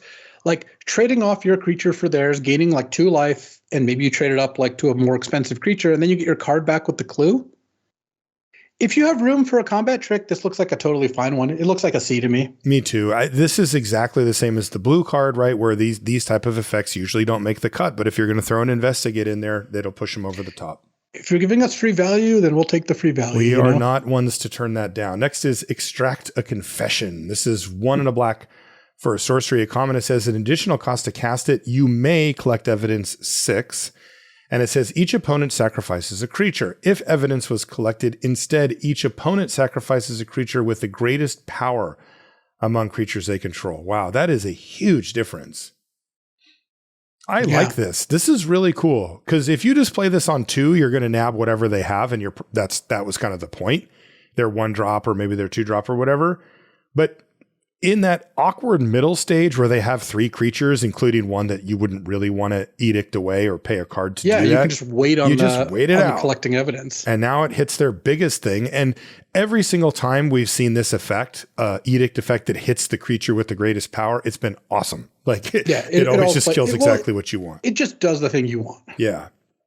I like this card. This is really cool. This is a way to make an edict hard. Like they didn't make it easy, but like, cause collect evidence 6 is no joke, but they don't need to. Like right. You're paid off up front enough. It's kind of like Tithing Blade in LCI, where Tithing Blade is not, doesn't on its face look like an amazing card, but it turns out getting the edict up front and a little bit later, that's enough. You don't need a lot. Edicts by 2 mana, they sack a creature is so close to being playable already that you don't need to pay off a little bit more, and Extract a Confession is exactly what you want out of that little extra bit of value. What kind of grade? Do you like C+ for Extract a Confession? I would probably give it a C+, yeah. Like you don't want a lot of these because they are costly, but having one of these in your deck is like when you're on the draw and you play it turn 2 to kill their 2-drop, or even better yet, sometimes their disguise creature on turn 3. Great. And then when you're when you draw it later in the game and you're like, all right, kill your 5/5 with this because I can collect evidence, that also seems good. Actually, I would give it a C+, and I would maybe even play multiples because it's just good early, good late. It just kind of does it all. Bravo on the design too. That is a beautiful use. Of it's a cool way to make it go. Leering Onlooker is next. This is 1 and a black for a 1/3 vampire at uncommon. It has flying, and you can pay 2 black and exile it from your graveyard to create 2 tapped 1/1 black bat creature tokens with flying. Wow. Not a lot to dislike here. 2 mana 1/3 flyer with a relevant late game it died ability. That seems great to me. And fantastic to loot away or surveil. Like you don't really want to cast it. I mean, there's going to be games where you have this in play and your opponent's just not attacking you with a 3/3. Yeah. Because they're just like, ugh, I don't want to deal with these bats. You can also, it doesn't have to be a sorcery. Or sorcery? Well, they are tapped. They are tapped. Okay. I mean, so they're not sorcery? That's awesome. Yeah. So you can just fire it off end of turn. I like B for Leering Onlooker. Yeah, this is a B for sure. What does Long Goodbye do? Another uncounterable removal spell. It's 1 and a black. It's an instant at uncommon. Can't be countered, including by ward. Destroy target creature or planeswalker with mana value 3 or less. So, I guess this is uncommon, so they get a little leeway. But why are they making? Like, why put ward on everything and then just make all the removal not care about ward? Yeah, it's a little weird. I guess like we have an edict, can't be countered, and another. What was the X spell? Is it can't be countered or doesn't? Yeah, -X, and it just can't be countered. Yeah, we have 2 black removal spells. We're not even out of the 2-drops yet that both say can't be countered. What is going on here? Oh, this is just weird. One of them's a common, one of them's an uncommon. This feels a little heavy-handed, but anyway. What do you want to give Long Goodbye? I mean, it's like a C+. Like it's a fine removal spell. Yeah, I like it. I wouldn't give it a B- because later in the game it's not killing like some of the things you really care about, but you're always happy to play this. This is the one that you want on the draw to kill their disguise creature on turn 3 when you just have the 2 mana up and then you untap and play your own disguise creature. How would you approach timing when it comes to disguise creatures? Generally, you're going to want to run one out on turn 3 if you have one, and you're going to Long Goodbye it right away. Like if they flip it up and it has mana value more. If they flip this, then you're out of luck. So you want to make sure that does not happen. Right. Presumed Dead is next. It's 1 and a black for an instant at uncommon. Until end of turn, target creature gets +2/+0 and gains. When this creature dies, return to the battlefield under its owner's control. And I'm waiting for an investigate. But it's not this time. You suspect it. Yes. Which I'm not nearly as interested in. But I mean, when you've traded off a creature, suspecting your creature is kind of nice because they probably don't have another creature left to double block, So you'd like to have a menace, no block versus this one's uncommon. It's a little weird. I know. It's really standing out to me that it's uncommon, Luis. I'm like scared of it now. You're like, how good was this thing? Yeah, I don't like it though. I've never really been a particular fan of these type of effects. They're a little bit of setup cost. The creature needs to be dying when you have the card and the mana in hand. You draw it one turn too late and it's just doesn't do anything. You don't leave up the mana and they kill your thing. It doesn't do anything. You really need to kind of hit that sweet spot. And then when you do, okay, you get your card back. It's okay. Like you'd pay 2 mana to do that, but conditionality really matters. And I just don't know if suspecting it is giving me enough of a bump to make me want to play a card like Presumed Dead. If it was Investigate, then I'd be into it. Well, but if it was Investigate, this card would be awesome. Yeah. I would imagine Presumed Dead is good enough in a heavy creature deck. I imagine that too, based on rarity, but not based on reading the card. So I'm a little torn. I'm going to give it a D. I read the card. Oh, really? I don't like what I see. Wait. Hold on a minute. What happens if my disguised creature, if I target it with this, what does it come back as? Yeah, that is it. That's the business. Okay, we figured it out.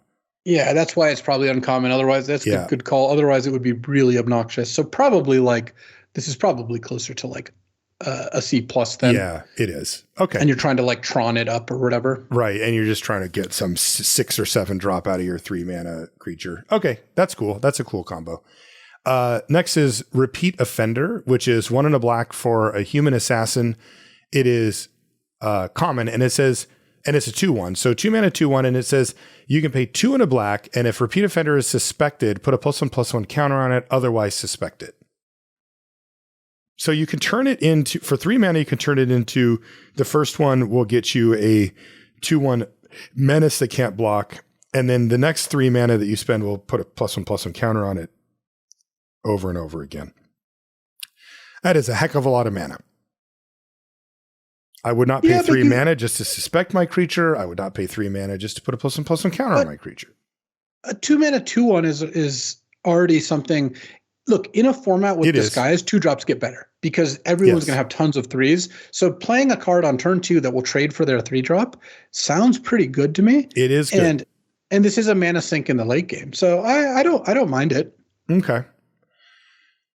Not efficient, but it does seem to slot into the format well. I agree. I think I would start Repeat Offender still at a D+, but if it's just like a straight up C, I would not be shocked. Yeah, I think it's probably closer to there. But yeah, D+ is close. Unscrupulous Agent is next, just breaking the window. This is 1 and a black for a 1/1 elf detective at common. When Unscrupulous Agent enters the battlefield, target opponent exiles a card from their hand. I mean, we know this is good. Like this card's always good. Like this, yeah. These are always C+ B- level cards. They stack. It is nice even that it exiles, so it doesn't help with their collecting of evidence. Yeah. Like was kind of does what you need. I don't know. Like what else you can ask for out of your 2 mana play? Yeah. And it's even a detective, which is nice. It means that it can wear detective equipment or care about your detective stuff. So I would give Unscrupulous Agent probably like a C+, B- level card. Me too. And they stack really well. You just usually want as many as you can get.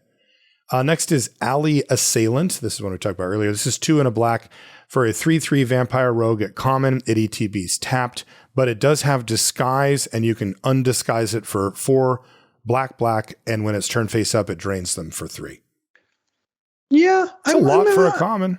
I mean, I'm into this. Like, it's got basically 3 different modes, and you're kind of happy with all of them. It's sometimes you just play it as a 3 mana 3/3 on the play. You don't care that it's tapped because they don't even have a creature out and you're just ready to attack them. Sometimes you play it as a disguised creature and they, and just trade it off or hope they do something to it because it's one of your lower value ones. Mm-hmm. And sometimes you plan to flip it face up and drain them. So I'm in for Alley Assailant under all those circumstances. I think it's a C, but it's not a card I'm anticipating cutting all that often. Do you value a 3 mana 3/3 higher in the disguise format just because it brawls against them so well? If you play this and then they play a disguise creature, you just get to smash for 3 and play something else. Like you're already kind of ahead. Yeah. I would even say that this is most likely going to be a card on turn 3. You should almost always play it as a 3/3. Like it's very rare because also it being tapped on turn 3. Like who cares? You take 2 damage when they attack you. Right. Next is Cerebral Confiscation. This is 2 and a black for a sorcery, a common. It says choose one. Target opponent discards 2 cards, or target opponent reveals their hand. You choose a non-land card from it. That player discards that card. Wow, we get to choose now? Yeah. So it's either Mind Rot or a targeted like removal, like coercion. Mm-hmm. I'm going to struggle to pick the second mode when I could pick the first mode, but if they have a specific card in their deck that you're really worried about, then, or they have like 6 cards in their hand, I guess you could cast it. But yeah, what if it's your turn 3 play, you're on the play, and they do have 5 or 6 cards. You're still just rotting them out. Yeah, I'm just mind rotting them. No, it does. The thing that people don't realize, because you'll often see people discard lands in that situation, and you're like, oh, I didn't really get anything good. But especially in formats like this, where, mana really matters late in the game for disguise, where a lot of the disguise costs are kind of expensive, that comes back to bite you. That type of reducing their resources just in broad strokes ends up being more powerful as the game goes on, even if it didn't feel that way straight away. Does this flexibility look? Mind Rot, hasn't been super great in a while, right? The game is very much played to the board, and people like to try to curve out 1, 2, 3 as often as possible with creatures. And if your turn 3 play is a Mind Rot in that situation, you're often too far behind. Does this flexibility save this card? No, I don't really think so. Like I basically view this as a Mind Rot, because I would have a hard time imagining that the circumstances where you're not doing that. Like, again, what is it that you're... Yeah, I guess we could go down the line. If they have 7 cards, if they have 6 cards, 5, 4, 3, 2, 1, so 2 and 1 are both Mind Rot, right? 3 is Mind Rot, right? Like you're taking 2 out of their last 3 cards, probably, I would assume. I mean, I guess if you're in a spot where you just need to make sure that your play isn't disrupted. Like they have 4 cards in their hand and you have a really strong play. Oh yeah. Mind Rot to make sure the coast is clear is pretty nice. Coercion to make sure the coast is clear. Because your play is so strong that you feel it'll win you the game as long as you can get it. Yeah. Or you have like a sick curve where you're like turn 2 play a spell, turn 3 play this into your like turn 4 bomb, like your Shieldred equivalent. Yep. Yeah. I would say this looks like a D to me, but I could see. I think so too. I could see it being a little bit better. What about Clandestine Meddler? This is 2 and a black for a 3/2 Vampire Rogue at uncommon. And when it enters the battlefield, suspect up to 1 other target creature you control. So you can choose 2 or not. And then whenever 1 or more suspected creatures you control attack, you get to surveil 1. So it doesn't let you surveil 3 or anything when you attack with a bunch. But I mean, playing a 2-drop, playing this, like 2-drop 2/1, play this turn 3, suspect your creature, attack, surveil 1. That's really strong. That's very strong. This card looks really good to me. This card looks super good. This looks like a B. I think Clandestine Meddler is going to be pretty strong. I think so too. That's a scary 3-drop. Next is Murder. They reprinted Murder. It is 1 black for an instant. It's common, and it says destroy target creature. Yeah. I mean, what else are you looking at, right? Like, it's a 3-mana kill anything at instant speed, slightly awkward cost. This card, I don't want to overcorrect from LCI, because in LCI, this card was just not very good. It was still one of the better black commons, maybe the best, or like second best actually after Tithing Blade in a lot of cases. But it was fine. I imagine this will be good. Not very good against their disguised creatures, but pretty good against everything else. It's a C+. Like I don't think you're gonna C+, B-. Like you're not really cutting murders from your deck. You don't cut murders from your deck, but we do need to account for the fact that they have gone down a little bit in value. I mean, there was a time when Murder, when it was originally printed, it was common, and then they moved it to uncommon because it was like too good, and now it's back at common, and it's like, and it's not good enough. It's just it's not quite there, but like I don't know what the best black common is going to be, but I would bet against it being Murder. Right, agree. I mean, I like that 1-drop the dog so far. Macabre Reconstruction is next. It's 3 and a black for a sorcery at common. It says this spell costs 2 less to cast if a creature card was put into your graveyard from anywhere this turn. And what does it do? It returns up to 2 target creature cards from your graveyard to your hand. Yeah, this is cool. Like I like this loot surveil theme that Black's got going on, where it doesn't care where the creatures go to the graveyard from. That's really good. And 2 mana to get 2 creatures back is awesome.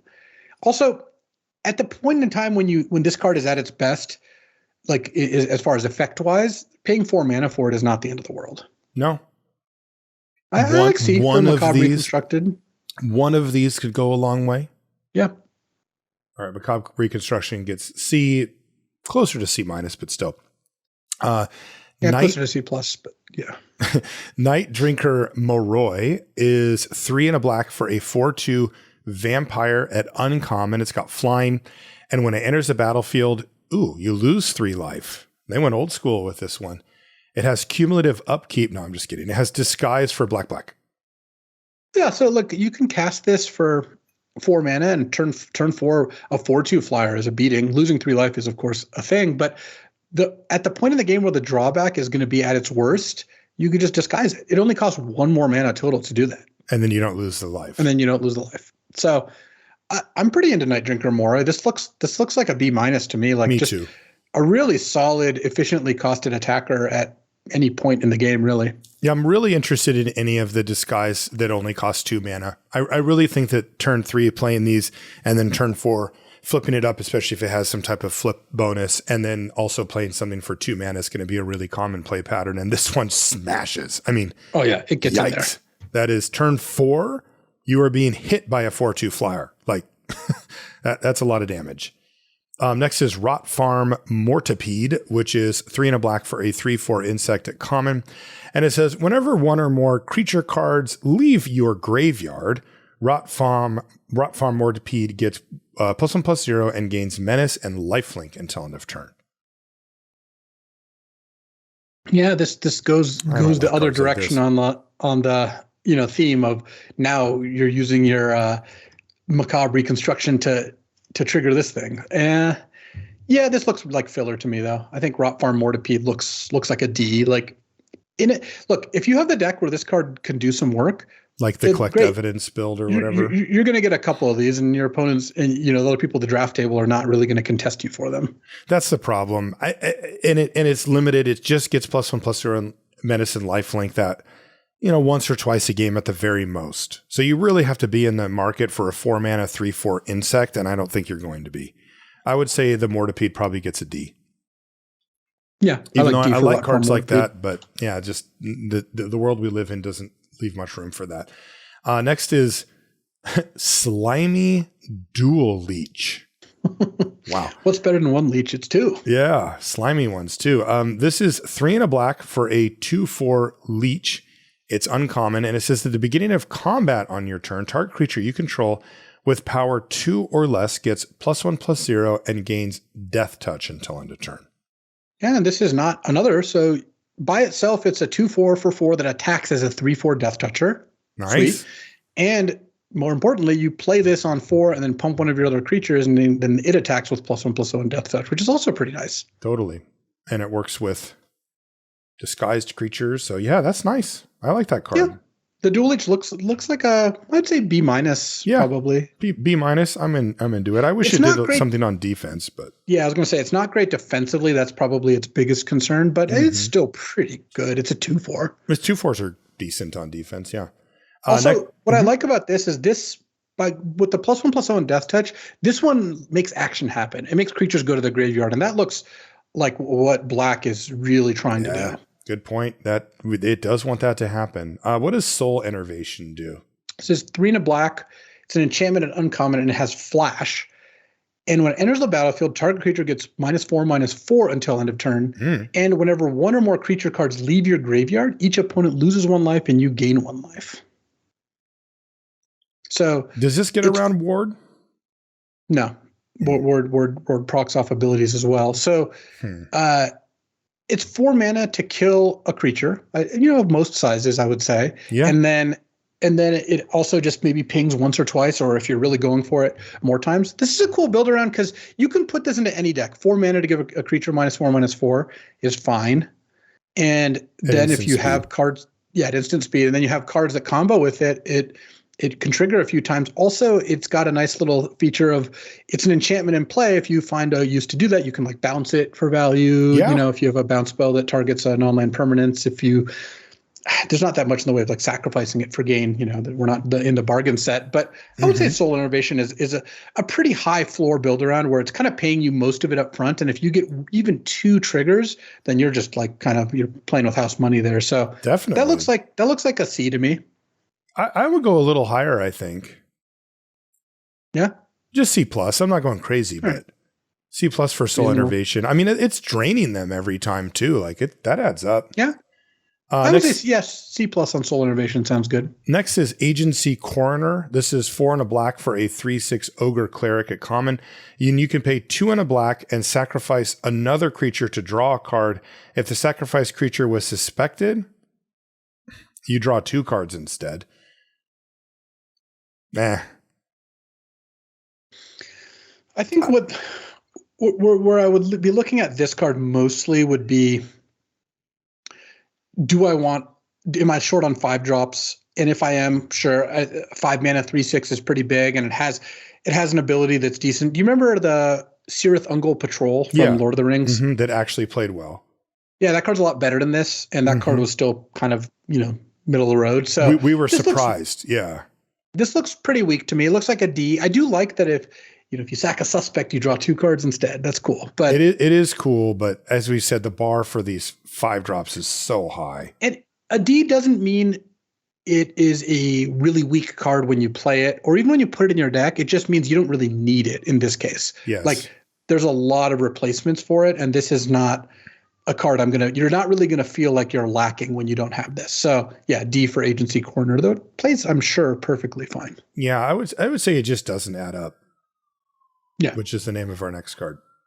It doesn't add up. 3 black, instant and uncommon. Return target creature from your graveyard to the battlefield. Suspect it. And that's really funny because it's an instant speed zombify, but it can't block, so there's no ambushing. Oh, sure. Cute. Yeah, that's really cute. Yeah. And then I think for that reason, I don't like it very much. Well, you just put it into play end of turn, right? And then you get a nice attack out of nowhere. No, I'm not feeling it. No? No, I mean, if I'm paying 5 mana for a creature, the dang thing better be able to block. Yeah, I mean, that is fair. The instant speed part just is basically meaningless because of that. I mean, it just means that your opponent doesn't get to know that it's going to be there. And that is an advantage, but it's not. It's, a real advantage is they didn't know it when they attacked you and you got to eat their creature. It's also only your graveyard. Yeah, but keep in mind that, in a world of disguise, you could have some kind of juicy targets. That's true. That is true. Like, I think that actually is a bit of an advantage. I mean, it's just really tough because what's the average mana value of the creature I'm getting back with? It doesn't add up. I would say it doesn't add up to 5. I mean, on average, it's probably a lot, even with disguised creatures, some of them are 5, 6, or 7 mana. So you'll get one every once in a while, but you'll oftentimes not. I'm skeptical. So you give it like a D? I think it's probably closer to a C. I would give it a D. All right. The times when you pull it off, it is powerful, of course. Next is Polygraph Orb, which is 4 and a black for an artifact at uncommon. It says when it enters the battlefield, look at the top 4 cards of your library, put 2 of them into your hand and the rest into your graveyard. You lose 2 life, but it has activated ability to tap and collect evidence 3. Each opponent loses 3 life unless they discard a card or sacrifice a creature. This honestly looks like an F to me. This is horrible. This is 2 bad cards together. I was waiting for like the part where you got your mana back, because it's like, well, paying 5 mana for a Read the Bones is clearly terrible. So that can't be all that's going on. Right. And then that never came. No, that mana's gone and you're not getting it back. And you spend mana and time on something that really doesn't do that much. They just discard a card or sack a creature or just lose 3 life. Like they do whatever is the worst of those. And it's, This feels like some type of like predatory lender situation or something where they're like, they realize that you're willing to do business with them. So they're like, all right, well, you already spent 5 on a Read the Bones. How about 2 mana for like nothing, you know? And you're like, sure, I'll just keep spending with you. I do not like this card. I cannot imagine a world where you're like turn 5, Polygraph Orb, and you feel good about your life. Like it's 5 mana, lose 2 life, go. Yeah. Your opponents are like, sweet, you know, attack with everything. You're dead. I'd go F on it. Yeah, F is just terrible. Doesn't do anything. What does a Undercity Eliminator do, and what is he doing? So it's 3 black for a 3/3 Gorgon Assassin at uncommon. And when it enters the battlefield, you can sacrifice an artifact or creature, and when you do, exile target creature an opponent controls. So what it's doing is it's turning things to stone, I guess. Is it a like a garbage collector, maybe? A centaur that has fallen here that the Gorgon is putting flowers on? I can't really tell, but okay, yeah. I don't want to know. What does the card do again when it ATVs? Okay, sure. It basically lets you sack a clue or your worst creature to exile one of their creatures. And then what it also does is you can actually sack itself if you want. So worst case scenario, this is 5 mana, exile target creature as a sorcery. I mean, that's pretty good. That's actually really nice as a worst case scenario. Right. The worst case scenario being that means that like you're going to end up with the best case scenario of sacking a clue or attack crappy creature and really getting like incredible value. So yeah, I'm pretty into Undercity Eliminator. This one looks good. I like B- for the Eliminator. Yeah, I would just give it a B. I think it's just a solid card. Yeah. The artwork is really creeping me out. Next is Basilica Stalker. This is 5 and a black for a 3/4 vampire detective at common. It's got flying, and it says, whenever it deals combat damage to a player, you gain 1 life and surveil 1. And it does have disguise, though its disguise cost is pretty steep. It is 4 and a black, so 5 mana for disguise. Still, this is a perfect example of the type of cards that I was talking about when I was saying, like, you have to beat this card as a common. Like, if you want to be an agency coroner, you know, or something like that, like, you're going to be up against Basilica Stalker, which is just way more flexible and better. Yeah. So, I mean, I like cards like this. This is, to me, just a perfect C Basilica Stalker. I think you'll see these things in play. I think they will get transformed every once in a while. Or and when they do, it's good. It's a good late game play. Like you're happy with that play. You're just like, okay, cool. I got a 3/4 flyer and it gains a little life, does a little surveilling. Like it just does the things I want. And on a common, mostly you're just going to disguise it and then just trade it off. Yes. I still can't get over the hats in this set. Lots of hats. That's a bowler, right? Yeah, I think so. Vampires and crocodiles wearing hats. It's very funny. I have noticed that the Gorgons don't wear hats. They really let the snakes or whatever it is, you know, fly. Do the talking. Yeah, exactly. Maybe each snake head or whatever it is should get its own hat. Persuasive Interrogators is our last black card. It is 4 black for a 5/6 Gorgon detective. This one's uncommon. And when it enters the battlefield, investigate. So 6 mana, 5/6 investigate's already pretty good. And it says, whenever you sacrifice a clue, target opponent gets 2 poison counters. Oh, there's our alternate win condition number 2 for you there, Luis. That's kind of cool. I mean, you sack 5 clues and they die. You're not really going to be able to stack this with anything else, right? No, there's not more poison stuff going on. No. For the most part, you can just read it as 6 mana, 5/6 investigate. Yeah. And gosh, you know, normally I would be into that, but I'm just not when in a world of Basilica Stalker. Your point about the disguise stuff, it's like, yeah, if you have 2 Basilica Stalkers in your deck, how much do you need this? Like you already have something to do on 6 mana. Right. So I would give it a D. Like if you need high end, that's high end. It's just not very good high end. No. There is no build around case for it, right? Like if you get 2 of them, No, Are you 'cause talking win conditions now, or no? I mean, come on. You spent you played your 6-drop, and then you had it live while you cracked 5 clues. What do you need? Isn't that automatically you win the game? how did you not win the game otherwise? All right, fine.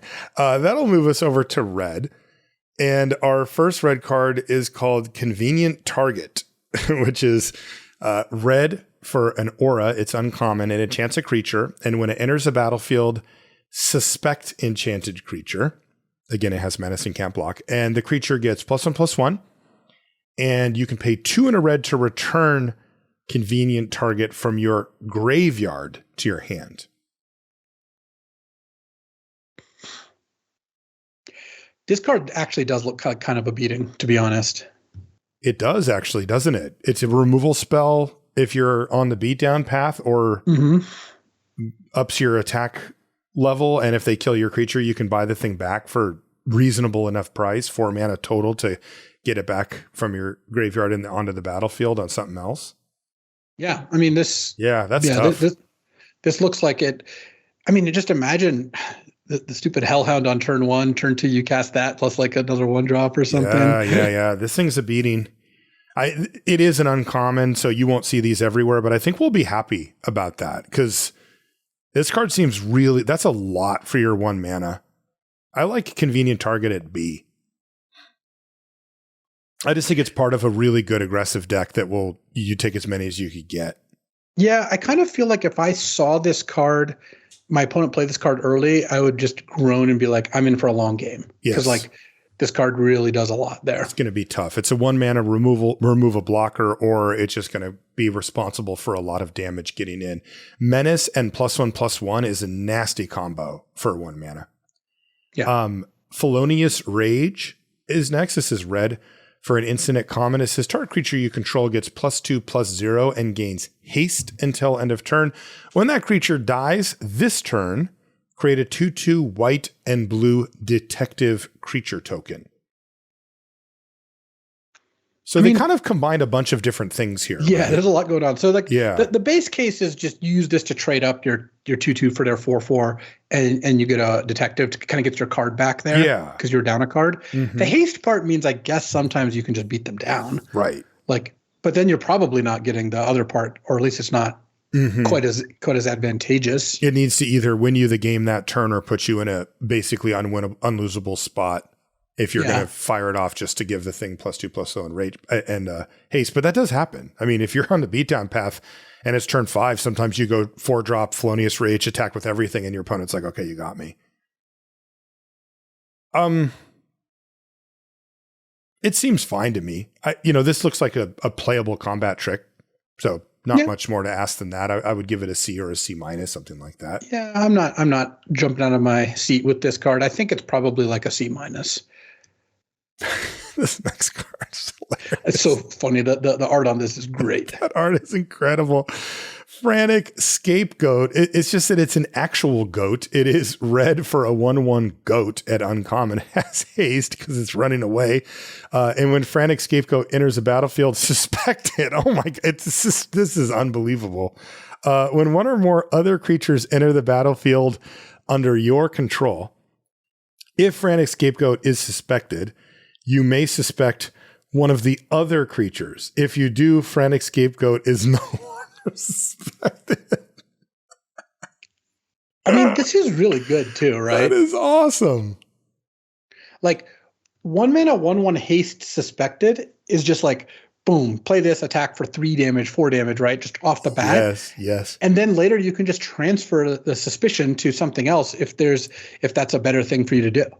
I just picture the goat pointing its hoof at something else. Like, not me, it was him. Yeah, exactly. Exactly what I'm thinking. This card just seems kind of good to me. What's the turn 5 I top decked my Frantic Scapegoat use case? It's weak. Pretty bad, yeah. But it does let you suspect your next creature. Okay. So it's not you're getting dead. Something out of the deal. Yeah, and you're still getting a 1/1 haste menace. Look, the cost of 1-drops is you do draw them later, but this one still has even a little bit of application. I bet this is like a B-. It's really funny. I bet you it is. Wow, go Frantic Scapegoat. Next is Goblin Mask Maker, which is red for a 1/2 Goblin Citizen at common. Whenever Goblin Mask Maker attacks, face down spells you cast this turn cost 1 less to cast. I really don't like this card because it's a 1/2. So if they have a 2/2 out, you have to throw it away to attack. And I mean, look, the game where you open on this and then go turn 2, attack, play a disguised creature, it's going to feel pretty good. It is. I think there's way too many games where that's not going to be the case for me to want to put this card in my deck. It looks closer to an F than a D to me. Yeah. So the two best are the one you described, and then turn 4 would be another inflection point. They like can double play. You throw it away and just go to. But it's just you throw it away is the you problem. just have to throw it away. That's a lot to ask. Yeah. Yeah, the 1-drop into 2-drop disguise is very strong, but it does get outclassed so quickly. I'm with you. It's tempting. I see it, but it's asking a little too much, probably just as a 1-mana 1/2 without anything else. Also, there's just going to be times when you don't have a disguised creature in your hand and you just played a 1-mana 1/2 that didn't do anything else. Yep. Knife. Knife. Have they never made a card called Knife? Apparently not. It's here. It is. It's a clue equipment. It's just called Knife. All right. What does Knife do? Usually you would have some sort of adjective alongside knife. Yeah. Right. Rusty knife. Right. Bloody knife. Crude knife, whatever. So this is just knife. It's red for an uncommon, an artifact clue equipment. As long as it's your turn, equipped creature gets +1/+0 and has first strike. So again, using the kind of quick draw technology of first strike only on your turn, and then you can pay 2 to sack it to draw a card, and its equip cost is 2. What does it do on your opponent's turn? Nothing. Oh no!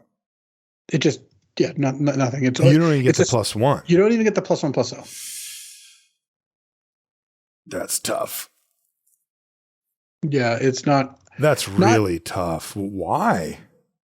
I mean, I've been told that you can use knives defensively, maybe take away the first strike, but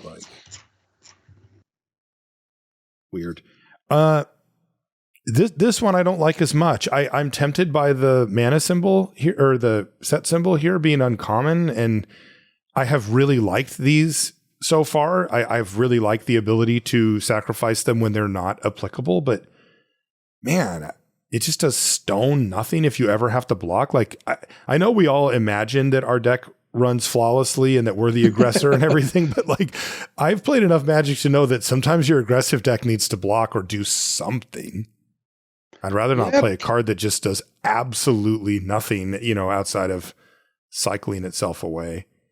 +1/+0 and first strike is a pretty hard thing to block, though. If you're the aggressor, it is.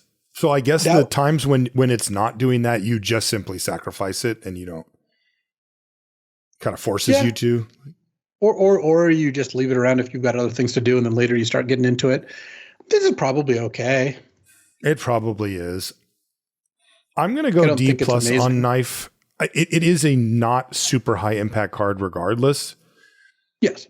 So I'm going to go D+. I don't anticipate playing a lot of it, but in an aggressive deck, I could see this being a pretty nice way. I don't know, just imagine you have a block set up and then their turn 3 is knife plus attack. It sounds pretty good. Yeah, it does. I agree.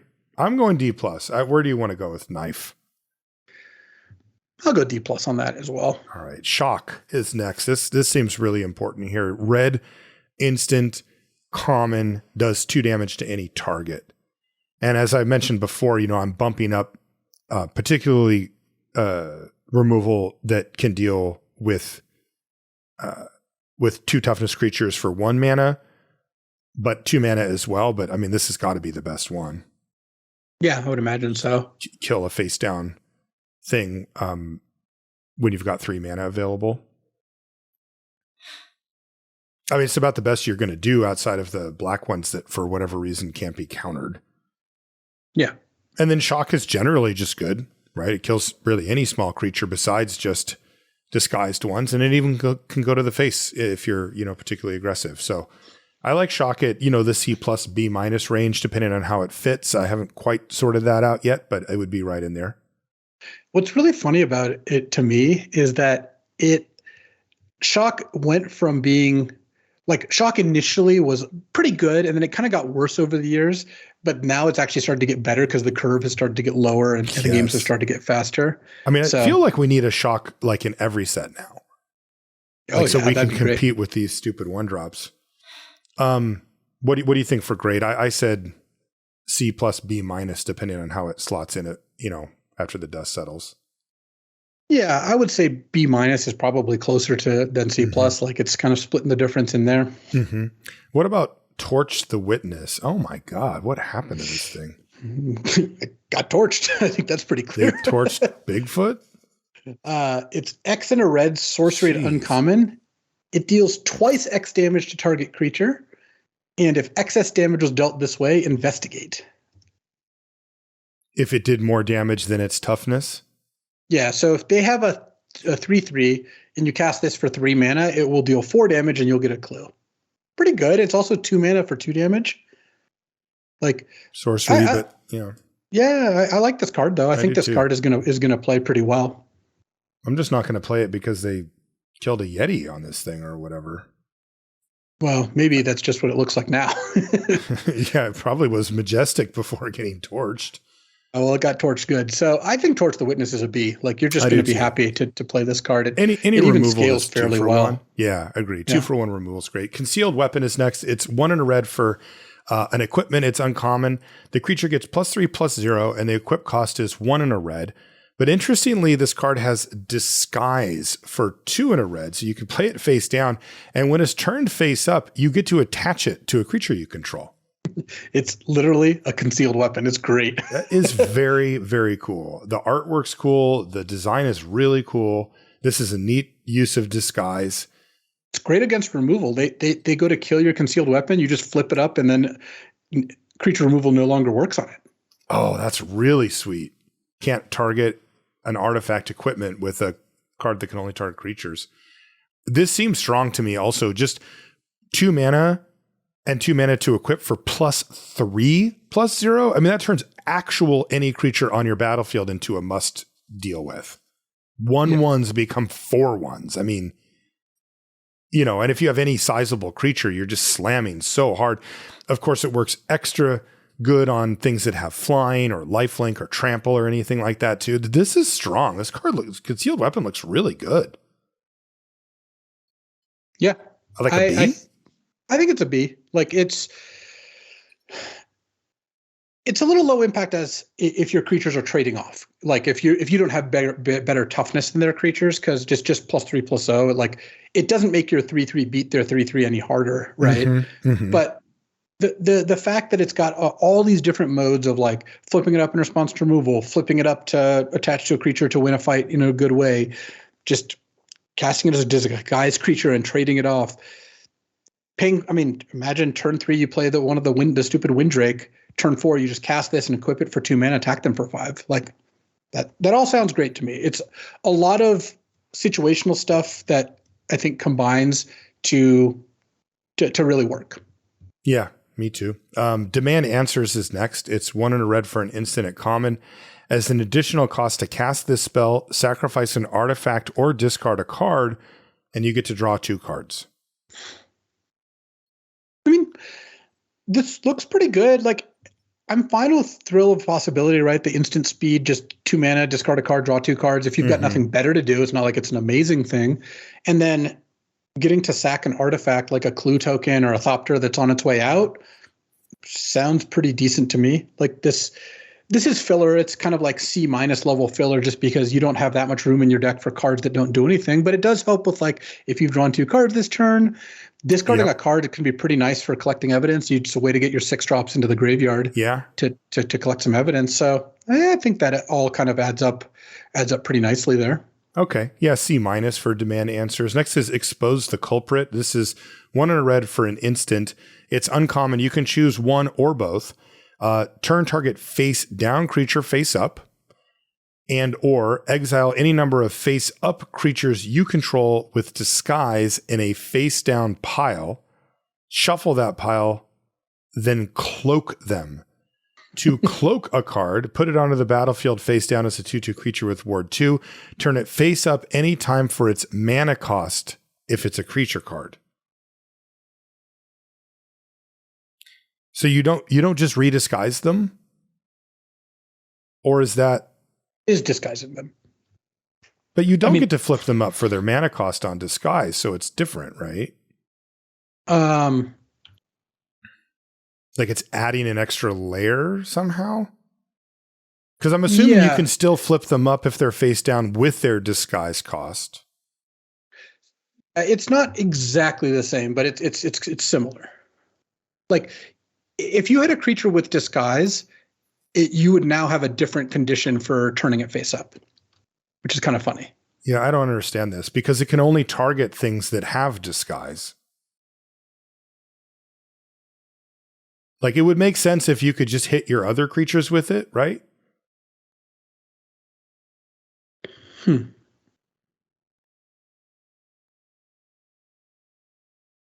Yeah, it's just weird, I guess. That's just really strange. To add a whole, I mean, that's an entire mechanic for one card. Like, anyway, what do you think of this? It looks pretty bad. Right. Really sure how you're supposed to use this thing. It's funny. But you don't want to be going backwards on turning your creatures that you've... I mean, rarely is it the case that you want... I mean, it does give you the opportunity to redisguise them and then, you know, you get any turn them up benefits. Whatever. Expose the Culprit does not look good to me. It looks like you could do something stupid, but it's just like not worth a card from what I can see. I'm not really sure what what is your goal here? Like, what are you trying to... It's funny, but I would say it's probably just an F. Let's move on to Galvanize, which is 1 and a red for an instant at common. Galvanize deals 3 damage to target creature. If you've drawn 2 or more cards this turn, Galvanize deals 5 damage to that creature instead. Yeah, looks great. 2 mana, deal 3 to any creature. Then sometimes it can even nug a 5 mana creature. It sounds excellent to me. It does to me too. That's right in that B minus range. Right? I mean, I would just give it a B. Like top tier removal for common. Because it's 2 mana to kill creatures most of the time, but sometimes you will get to kill a bigger creature, and it will be really nice to be able to do that. 2 mana instant speed. Yeah, that's really good. Next is Innocent Bystander. This is 1 and a red for a 2/1 Goblin Citizen at common. It says, whenever Innocent Bystander is dealt 3 or more damage, investigate. What's the joke here? If when innocent bystanders get killed, I guess they investigate. But if they get killed real bad. Yeah. Like if they trip down the stairs, it's fine. But if they get murdered, basically, then people come around to look. Okay, that's cool. Yeah, I mean, I guess that's what's going on. The problem, here is that, you described it earlier, your 2 mana 2/1, it's kind of built to trade with disguise face down creatures, and they only deal 2. Yeah, but it's a 2 mana 2/1 that at some point you can chump and get a card out of. Like that's kind of what's going on here, right? Or just do the trade off for the thing. Yeah. This looks like a D to me. I don't know. It doesn't look very good, no. Okay. Well, you want to give it a D, A+? I would give it a D. I think those it's are pretty your 2 replaceable. choices. Okay. I mean, yeah. I'm not loving the card. It obviously does something. It just, I think, doesn't do quite enough. Reckless Detective is next. This is 1 and a red for a 0/3 Devil Detective at uncommon. And whenever Reckless Detective attacks as a 0/3, you may sacrifice an artifact or discard a card. If you do, draw a card and Reckless Detective gets +2/+0 until end of turn. This is kind of cool. I like this one. So I can just attack as a 2/3. And I mean, you attack and rummage, right? You attack, discard a card, and gives it +2/+0. So it's 2 mana, 2/3 rummager. That's great. And then sometimes you'll sack an artifact if that's a little better for you. I mean, this looks like a B. But it's tough because it is only a 0/3 on block, so it just sort of absorbs stuff. But it still blocks pretty nicely. Like that seems fine to me. I'm with you. Yeah, 2 mana 2/3 is already good, and you're going to be attacking with it, and rummaging is good too. Yeah. B- for Reckless Detective? I would give it a B. I think you're going to be you're going to be thrilled when you play this on turn 2. Okay. This next card's kind of funny. Red herring. Yeah, this is really funny. What Another is one of those red herring? clues. It's 1 and a red for a 2/2 artifact creature clue fish at common. It's got haste and attacks each combat if able. And you can pay 2 and sack it to draw a card. So I kind of like it. It's a Valley Dasher, right, from Cons. Yep. But when you need to, you can cash out. It's kind of nice that you get to cash it out if it would have a bad attack. So I think an aggressive red deck, you should just play it because at the point in the game where this is bad, you just get to sacrifice it. Definitely. And there's a really subtle but awesome thing about this too, which is that clues don't tap. You know, it's oftentimes like 2 tap sacrifice, you know, that type of effect. But clues are just 2 sacrifice. And that really matters here because like you still get to send it in and make them actually make the quote good block on it before you cash in your red herring. And if they don't, you're like, all right, I'll just keep it on the battlefield and it hit you for 2 and I'll just do it again. You don't have to make that choice pre-combat. Yeah. That's you can pretty just cool. attack and see what happens. You just get to send them in. Yeah. I like C for red herring. Yeah. I mean, the 2/2 haste that you can just cash back in is actually decent. Vengeful Tracker is next. This is 1 and a red for a 2/2 human detective at uncommon. Whenever an opponent sacrifices an artifact, this thing does 2 damage to them. No. I don't want this. This just looks like a sideboard card to me. I mean, yes and no. Like, on the one hand, it might not do that much, but basically turning off all their clues seems kind of nice. Like, they still get to use their clues, but obviously it's a lot more painful. And it's a 2-mana 2/2. Imagine sitting in play and you're playing against the clue deck. Like, a 2-mana 2/2 that against some decks just deals 4 to 6 damage to them sounds pretty great. Yeah, I mean, you just described all the reasons I like it as a sideboard card. Because if it's not the clue deck, then I have a 2-mana 2/2 that doesn't do anything. Well, a lot of decks have clues, so yeah. I would just want it. If I'm going to play a effectively vanilla 2-mana 2/2, I want it to be a silver bullet. Like, I want it to be like a real pain. I don't want it to be like it did 2. Right. So that's how I see it. I still think it's probably got some utility though. Like, okay, like the detective part's a big deal, or also if you want a clue, like if you want a 2/2, then I think this can start from a place of I want this card in my deck. Mm-hmm. And if that's the case, then I don't think this is a bad one to have. Like, it's got a nice ability. It's 2/2 with upside. How much damage does this need to do for you to be like, okay, I'm glad I played this? 4. So if you're a deck that wants a 2-mana 2/2, I think this has a pretty good chance of doing 2 to 4 damage over the course of the game. There's a lot of clues going on. Okay. Yeah, if that's the case, then I would main deck it. I just kind of assume that I can just do better than a 2-mana 2/2 off of any number of these common disguisers or 2/1s or with upside that happens more regularly or that's more affected by what I'm doing rather than me hoping that my opponent is doing that stuff. Yeah, maybe. I would just give it a builder. I mean, I would give it a build around B or something. Like, against many decks, I would assume it's quite strong, but I just don't think I would start it. What would you give it grade wise, like outside of builder sideboard? I would give it a sideboard B+, and I would give it a C. I think this is a playable creature. Okay. I just think that clues are kind of endemic. There's just so many of them in this. Like, they span all the colors. Mm-hmm. The cards that make clues are good. Like, have we given a bad grade to a card that makes a clue? Like, we have some, I don't think so. No, but not really. You know, no, they are in every color and they are good.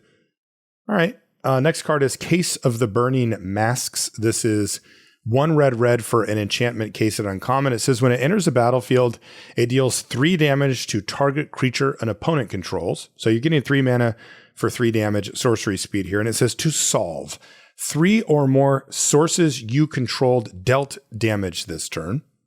Okay, that's actually not bad. And then it says solved. Yeah, solved. Sacrifice this case. Exile the top 3 cards of your library. choose one of them, you may play that card this turn. Oh, I thought you were going to get all three for a second there. But you get one of the top three. And it's 3 mana to kill a 3 toughness creature. Yeah. You get paid up front. You get 80% of the value up front, maybe 90%. And then later you get a card. It's not hard. It's just 3 sources. That's just like 3 creatures attacking, right? Yeah. Or 2 plus this. Mm-hmm. Yeah. And then the way it works is I go to end step. If the thing's checked, then it just becomes solved and I can sacrifice it whenever I feel like it. Yeah, it is now solved, and then now you can sacrifice it. That seems awesome. Yeah, I like it. This one, it does not set the bar too high to transform or to solve, sorry, and it's just a solid removal spell that can be a 2-for-1, a good 2-for-1 also. You're looking at the top 3 cards and picking the best one when you have all your mana. Yeah. You're not forced to do this at awkward timing. Also, right. By the time this is solved, you probably have 6 or 7 lands in play, right? It's not getting solved on turn 4 that often. Right. Well,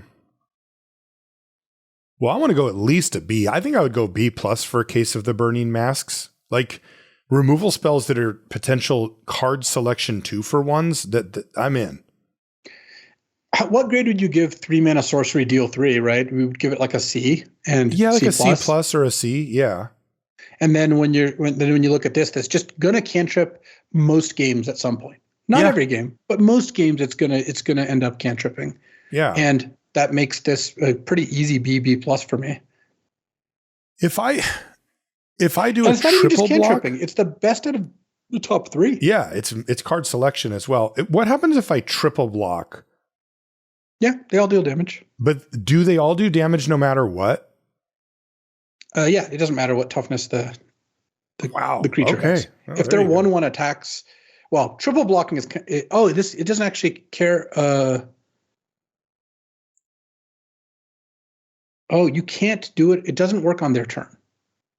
I don't think, because it says at the beginning of your end step, solve it if 3 or more sources you control dealt damage this turn. So I don't think it even looks at the end of their turn. So you triple blocking scenarios are not very likely. Why is that?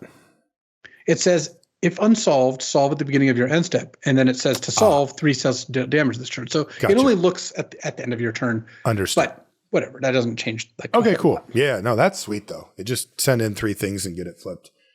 So what do you want to give it? I said B+. I'd B+ on that. It's dealing 3 and then getting card selection off the extra draw is pretty nice. What about Crime Novelist? This is 2 and a red for a 1/3 Goblin Bard uncommon. And it says whenever you sacrifice an artifact, put a +1/+1 counter on Crime Novelist and add a red mana. So it offers you a little rebate on your clues and grows while doing so. It seems fine if you have a lot of clues, but pretty bad outside of that. Like if you get 2, this triggering twice is pretty nice, right? It is. Got a 3/5 on your hands, and maybe you could even do something with that extra mana. Yeah, I would go C+ on Crime Novelist. Like it's clunky. It's a little difficult to set up. Yeah, and you want to build around it. Oh no. Marshall, what's our next card? We're back, aren't we? This is a Gearbane Orangutan. It's 2 and a red for it. I'm having flashbacks, at least. It's 2 and a red for a 2/2 ape. It's got reach. It's common. And when it enters the battlefield, you choose 1. You can, sweet, destroy target artifact or sacrifice an artifact. And if you do, put 2 +1/+1 counters on Gearbane Orangutan. It wants the artifacts gone. So this is very clear. Yes, it is breaking things. Wow. That's a sweet card. Man, that's a common. Blow up an artifact or make it into this card's going to feel really savage when you're reach. playing blue-red and they just kill one of your actual cards. Totally. Like, if you're playing white-green and they play this to kill one of your clues, you're just like, fine, whatever. But yeah, when it kills an actual card, it's going to be a beating. And sacking an artifact to make this a 4/4 reach for 3 is pretty good too. This looks like a C. I'm not going crazy for it, but it looks solid.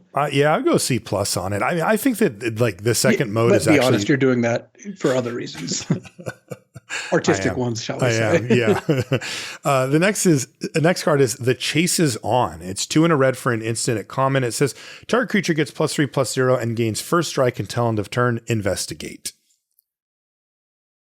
So it's expensive, but did they hit the one price? Yeah, that's what I was going to say. And it wins like every combat. So much damage, right? It makes your 2/2 beat their 5/5 in a fight. It's probably worth it.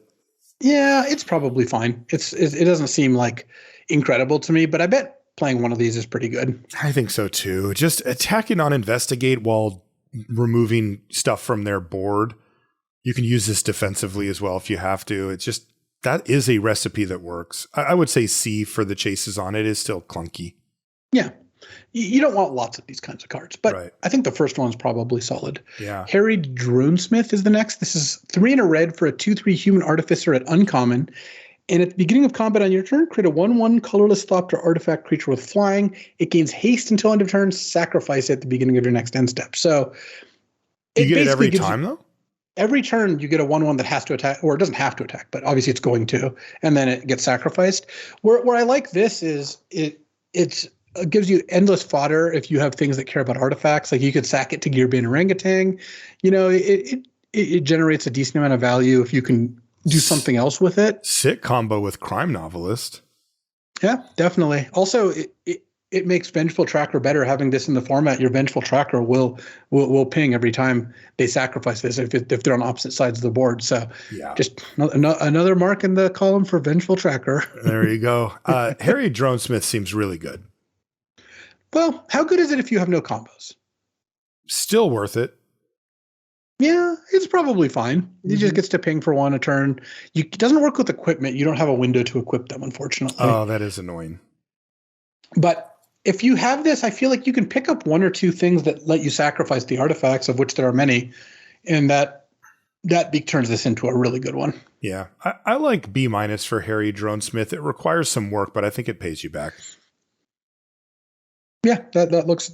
I would give it a C+ probably. But. Okay. What about Person of Interest? This is 3 and a red for a 2/2 human rogue at common, and when it enters the battlefield, you suspect it and create a 2/2 white and blue detective. Such a good card. Like flavor-wise, it's like he's the suspect, and there's this detective following him around. And detective just shows up out of nowhere to see what he's up to. But you are really getting cool. a 2/2 menace can't block and a 2/2 token for your 4 mana for common. What a deal. I mean, this looks good. It's not like you have millions and millions of 4s, but this is a very solid way to spend your mana. I would give Person of Interest a C+. Me too. That's a lot for your 4. Next is Caught Red-Handed. This is 4 and a black for an instant at uncommon. It can't be countered, and it says gain control of target creature until end of turn. Untap that creature. It gains haste until end of turn. And that's really interesting use of suspect it. So you get it on your turn really as menace, and then you give it back and it can't block. So the fact that it's got an instant, why is this instant? What does that do? Oh, that is weird. You can't block with it. And it says until end of turn. So that you can't cast it on their end step right. and keep it. That doesn't work.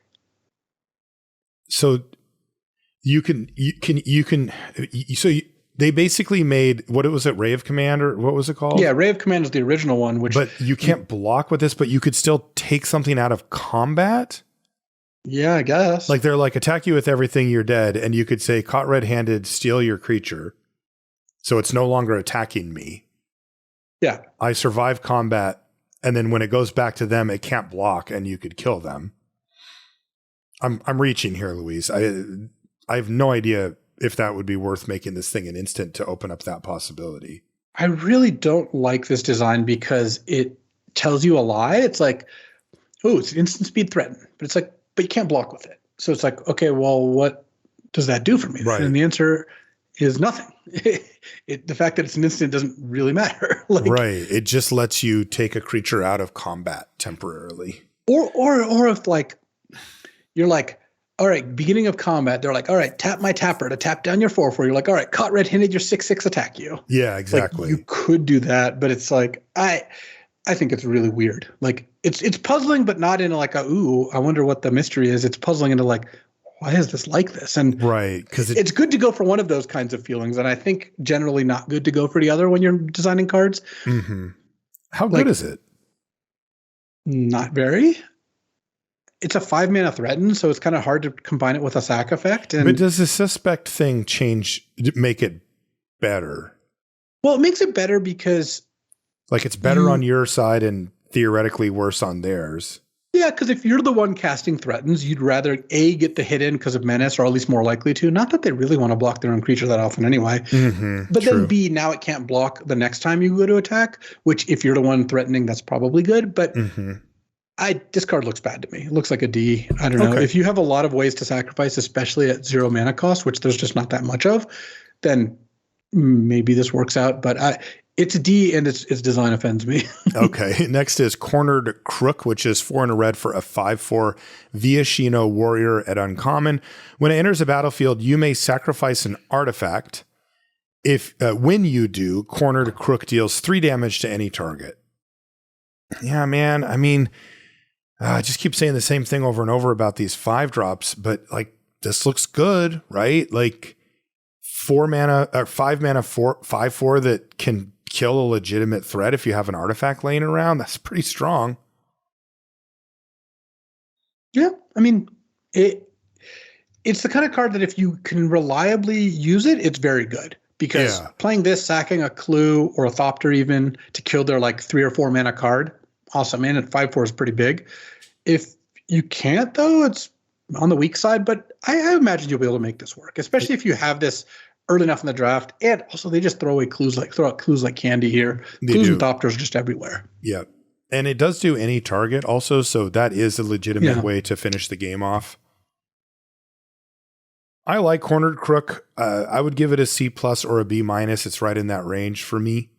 If you build around it properly, it's probably a B. Like that's a very powerful play to make on turn 5 to sack a Clue and blow up one of their creatures or them.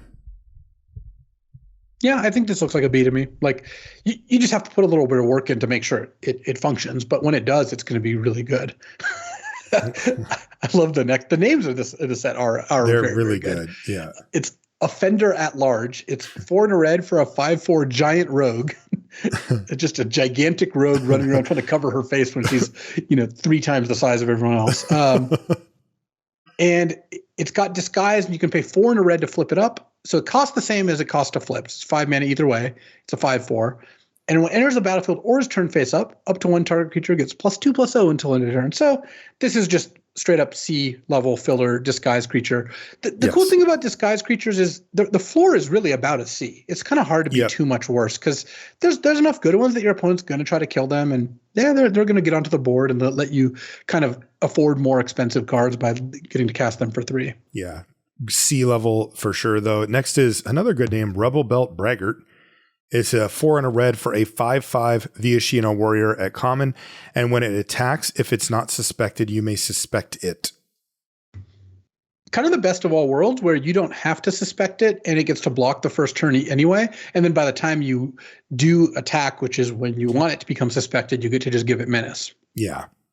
But it is up against cards like Offender at Large, which just offer, again, more flexibility and all that kind of stuff. So I would put Rebel Belt Braggart at D. And assume that it's just not going to win that fight very often, even though, as I've said many times, reading the card, totally fine. Yeah, I agree with that assessment. What about Suspicious Detonation? So it's a 4 and a red. It's a sorcery at common. It can't be countered. Man, I really do think they kind of overdid that. That's kind of that's a lot of those now. Anyways, so it's 4 and a red for a sorcery at common, and it can't be countered. It deals 4 damage to target creature, but it costs 3 less to cast if you've sacrificed an artifact this turn. So if you've sacrificed a Clue, you not only get a rebate, you actually get +1 mana, which is awesome.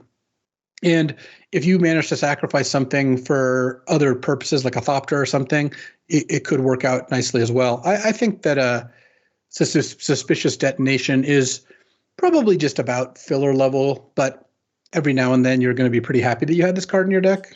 Yeah, it's a sorcery speed. Yeah. So this looks like actually like a D plus probably. Yeah, D plus C minus range for suspicious detonation. Last red card is Bulrak Clan Basher, which is 4 red for a 3/2 Cyclops warrior at uncommon. It has double strike and trample, and it does have disguise for 3 red. And double strike and trample is a very, very nasty combination. Every point of power is equal to 2 damage, and most of it ends up going to the opponent. Also, just any of these disguised creatures that have first strike, which double strike kind of inherently has, can be really good too if people try to trade off with them at some point. This one's expensive to disguise. It's 5, but like, man, you play this thing on turn 3 or 4 and you're getting ready to flip it up on their turn, and they may put up a block that this thing just kills. If they don't, they take a ton of damage. And then, of course, it's really great with any equipment or pump spells or anything like that. Yeah, and just the fact that you can just nug them out of nowhere for so much damage, especially if, like you said, you do have a pump spell, that seems pretty sick. I think that the Basher looks great to me. Me too. This looks like a B. This is a reason to be in red. This is one of the more powerful disguised creatures, I think. Yeah, I like B for Bulrak Clan Basher. All right, that moves us to green. First card is Get a Leg Up. It's green for an instant and uncommon. It says, until end of turn, target creature gets +1/+1 for each creature you control and gains reach. Wow, this is going to be 1 mana for +5/+5. It could be.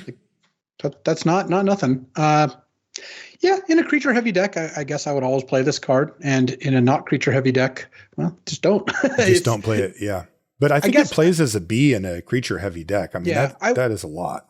I would say this is probably, if you're in doubt of whether you should play this card or not, my guess is that you just don't want to, yeah. Yeah. Next is Hard-Hitting Question. This is green for a sorcery at uncommon. It says target creature you control deals damage equal to its power to target creature or planeswalker you don't control. That is a hard-hitting question, no doubt about it. Yeah, the fact that it adds planeswalker is not a very, appealing thing for limited, but obviously that they just kind of staple that everywhere for constructed. Yeah, 1 mana sorcery speed bite is good. It is used really to cost good. 2 and we were happy, and 1 mana is really nice. Yep. So I like that card a lot, actually. How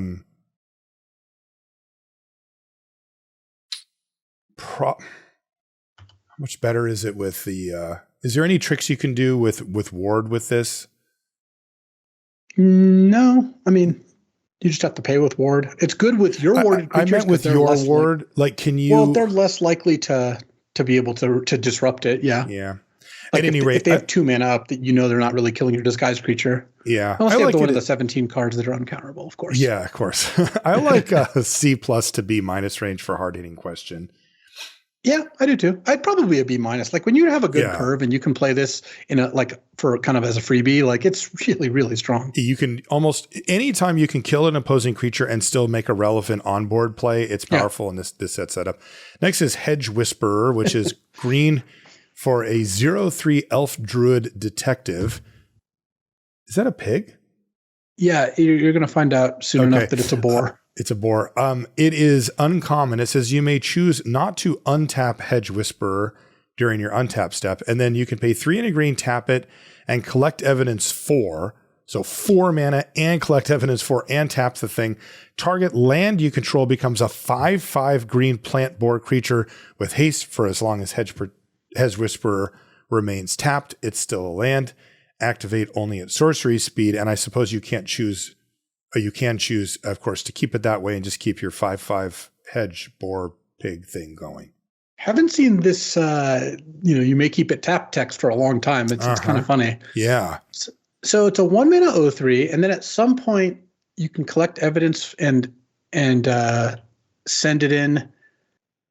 Send in a land. Land is a 5/5. I mean, 5/5's pretty good. And if they kill the land, then you can then choose to untap the Whisperer and try to re-up if you can collect evidence again. And in the meantime, it just soaks up a bunch of hits from a disguised creature or something. Yeah. That's okay. I think it's okay. I mean, if you can collect evidence 4, It's a leap, but I think you could do it. What happens if they kill the Hedge Whisperer? It's no longer tapped. It is no longer tapped if it's dead. Yeah. So then it'll undo the land. It won't. That no longer will it be whispering the hedges. Okay. Well, that kind of stinks. Yeah. Well, it does make it a lot less appealing for sure. Yeah, because they don't actually have to kill the 5/5. They just have to kill the 0/3. Yeah. Which it's a bit of an investment. I mean, it's not the biggest investment in the world, but collect evidence 4 and spending 4 mana, effectively 5, because the land you don't really want to be tapped either. Right. Oof, man, that's getting to be a bit much. But this is a 1-drop. It's a 1 mana card. It is a 1 mana card. And you don't have to spend the mana until it's time to spend the mana. That's true. What do you want to give it? This is a difficult one. I would probably give this a C+. I bet the collect evidence deck can actually use this kind of nicely. Okay. You don't have to have it stick around forever to make it good either. Like if you just get to smash for 5, great. Yeah. If you hit once, it's okay, Yeah. All right. Next is pick your poison. It's green for a sorcery. It's common. You can choose one of 3 options. You can have each opponent sacrifice an artifact, or sacrifice an enchantment, or sacrifice a creature with flying. Is this our sideboard card? No, straight up sideboard. I mean, artifact, enchantment, creature with flying, it's a pretty wide range, and it is sacrifice, but these are generally categories that they're not going to have a bunch of, so that works out fine, I think. And next we have, from the creators of Knife, we bring you Rope. This is... All the clues are very simple. Green with a green artifact clue equipment at uncommon. The creature gets +1/+2, has reach, and can't be blocked by more than one creature. But they did bump the equip cost on this one. It's 3. We've seen it be 2. And then, of course, you can pay 2 and sack the Rope to draw a card. It's weird. I don't really get the can't be blocked by more than one creature part, but, sure. How good is this? It doesn't look very good. 3 equips kind of a lot, though. That text of only being blocked by one creature, I mean, that is pretty strong. It is when you're bumping +1/+2, yeah. You equip this on something and can attack, and they're going to have a hard time dealing with it. The problem, of course, is that you paid a 1-mana equipment, paid 3 to equip it, and you didn't have anything wrong happen, and you're only getting +1 power. So you invested all this mana. They can just maybe ignore that creature. Mm-hmm. I do like that it plays both sides, right? Like you get a +1/+2 either way, but you get reach if you're looking to block, or you get this, blocking restriction if you're looking to attack. Yeah. So it's hard to imagine a scenario where this doesn't this to draw that much. Yeah. And all of these look kind of bad to me, honestly. I kind of like them. I like the buyout, but it is clunky. Equip 3 is a lot. I'm going to say C for Rope and try to give it a little bit of credit, and then never play it, never have anybody play it against me, and give it a D because you know that. Yeah. All right. Next is Rebel Belt Maverick. This is green for a 1/1 human detective at common, and when it enters the battlefield, you surveil 2. So it's just green 1/1 surveil 2, and you can pay green and exile it from your graveyard to put a +1/+1 counter on a creature at sorcery speed. This has more text than a rare, but it's a somehow common 1-drop. Yeah, this one just looks okay to me. Come on, that's the best green common. No, it's not. This is not. Watch what happens. Okay, I will. I guess, week 1, it'll be some stupid 3-drop or whatever, and then week 5, it's like, oh look, Rebel Belt Maverick, 60% win percentage when you put it in your deck, and nobody's ever lost if they started off the game with it. Sure. Yeah. Is he holding a hat? He's holding a glyph enchantment of some kind. Okay, is what it looks like. He's got a hat on. It would be. Well, I thought it was a hat for the tiger. Oh, yeah, the tiger's got a lot of highs too. I would say Rebel Belt Maverick is probably playable, but it's not like amazing. Dude, you have not learned your lesson yet. All right. Well, look, I love heuristics. I mean, you know that, but but you also read the cards. But heuristics have their limit. Is all I'm going to say. So what grade? You're going to give it a D?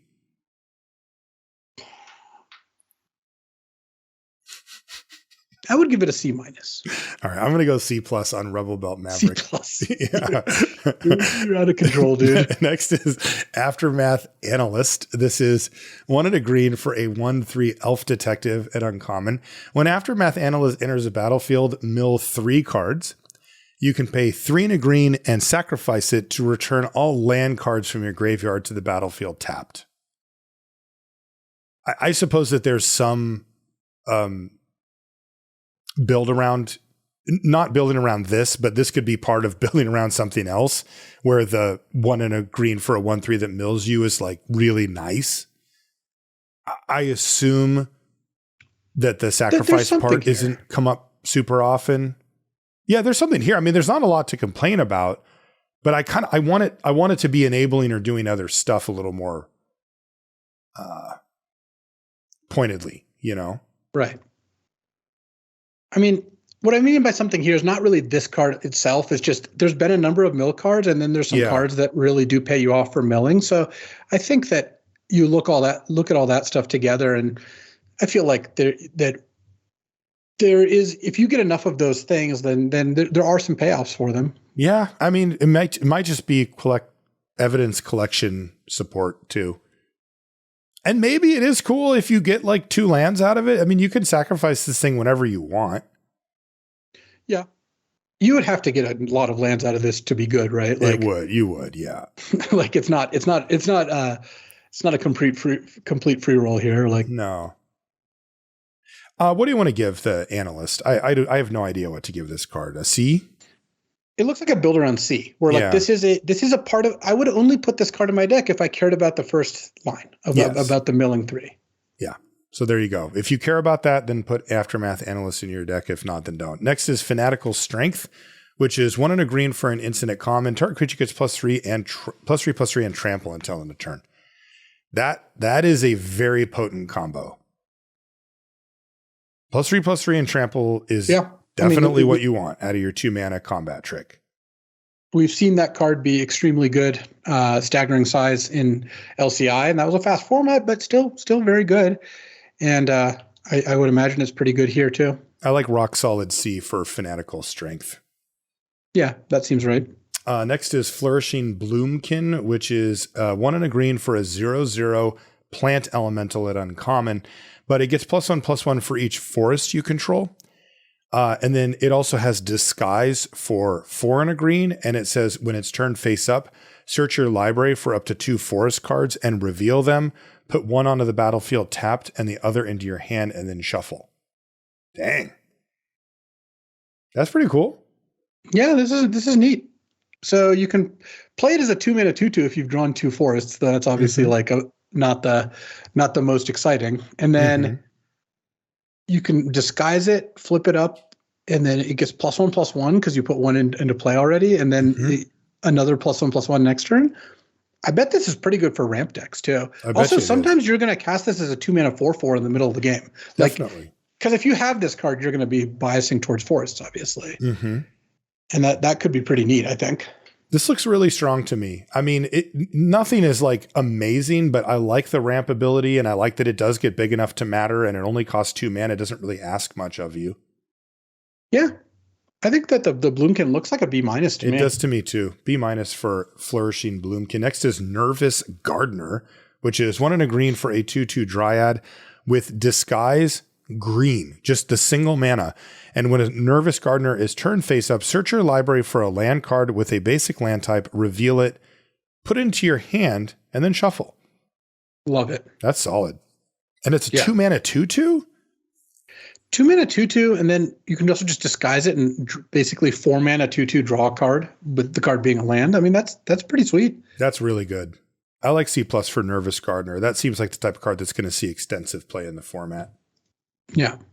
Next is Tunnel Tipster. This is 1 and a green for a 1/1 Mole Scout at common. And it says, at the beginning of your end step, if a face-down creature entered the battlefield under your control this turn, put a +1/+1 counter on Tunnel Tipster. Ooh, really cool. And it taps to add green. Yeah, I mean, this does not need much for it to be awesome. No. That's awesome. I really like, that's a common too. I mean, if you play it on 2, it basically guarantees that you're going to get that face down creature if you have one. And you can kind of take it from there. That's really sweet. I like. Yeah, Go ahead. I would give B- to the tipster. Me too. I think That's what I was going to say. That's awesome. Next is Vidu-Ghazi Inspector. That's the 1 in a green 1/3 reach, and it's an additional cost to cast it. You can collect evidence 6, and if you do, it gets a +1/+1 counter on target creature, and you gain 2 life. I'm not really that excited about a 2 mana 1/3 reach, and I'm not either. Collecting evidence 6 is probably a bit much. And by the time you do, I don't really care that much about a +1/+1 counter and 2 life. So yeah, I'm not big into this one. No, I like D+ for Vidu-Ghazi Inspector. I think it'll see a little bit of play, and I like defensive creatures, but not with collect evidence 6 attached to them. Like, that's a little rough. Yeah. Next is Airtight Alibi, which is 2 in a green for an aura at common. It's got flash and enchants a creature. And when it enters the battlefield, untap enchanted creature. It gains hexproof until end of turn. If it's suspected, it's no longer suspected. This is pretty great. Yeah. And it gets +2/+2 and can't become suspected. Wow, that is an airtight alibi. I mean, they call it airtight. Wow. I mean, geez. So, but you get all of those things, right? So you're getting +2/+2. Permanently. So this is like a super combat trick. Super combat trick, stops a removal spell with hexproof, untaps it so you can block. It also, sometimes you're going to have a suspected creature, and then you can play this to knock that off and block, if that were the case. Big swing. And then it can't be suspected anymore. I always talk about this. They have to put the bar pretty high for me to be excited about an aura. But when they make it have flash, that removes a lot of that restriction. And then when everything just sticks around and you get like an immediate benefit and an enduring benefit as well, like, yeah, I'm kind of sold on an Airtight Alibi. That seems like a lot for your 3 mana. I mean, not excited, but I would give it like a C-. I would give it a C. I think the combination of hexproof and +2/+2 permanently means it just has a range of situations it's good in. It's good in combat, good against removal. And in both cases, if you're left with this, it's really nice. The suspected stuff is actually mostly bad for you, actually. I mean, it's nice in that you can untap it and block, so it works on a suspected creature, but you kind of want your creature with +2/+2 to be a suspect because that thing wants to rumble. It doesn't want to stay back. That's true. Still, obviously, the card, it's named what it's named for a reason. So I would give C to Airtight Alibi. It's like the +3/+0 first strike combat trick. It's powerful. It's expensive. You don't have room for a lot of them, but it can be really good. What about this next one? Has Julie ever been suspected in the case of the Trampled Garden? Oh yeah, she's suspected and convicted. This is a case. Obviously, it's 2 in a green, and when it enters the battlefield, it's uncommon. When it enters the battlefield, distribute 2 +1/+1 counters among 1 or 2 creatures you control, targeted. So 3 mana for 2 +1/+1 counters at sorcery speed. Not great. To solve, creatures you control have a total of 8 power or greater. And when it's solved, whenever you attack, put a +1/+1 counter on target attacking creature, and it gains trample until end of turn.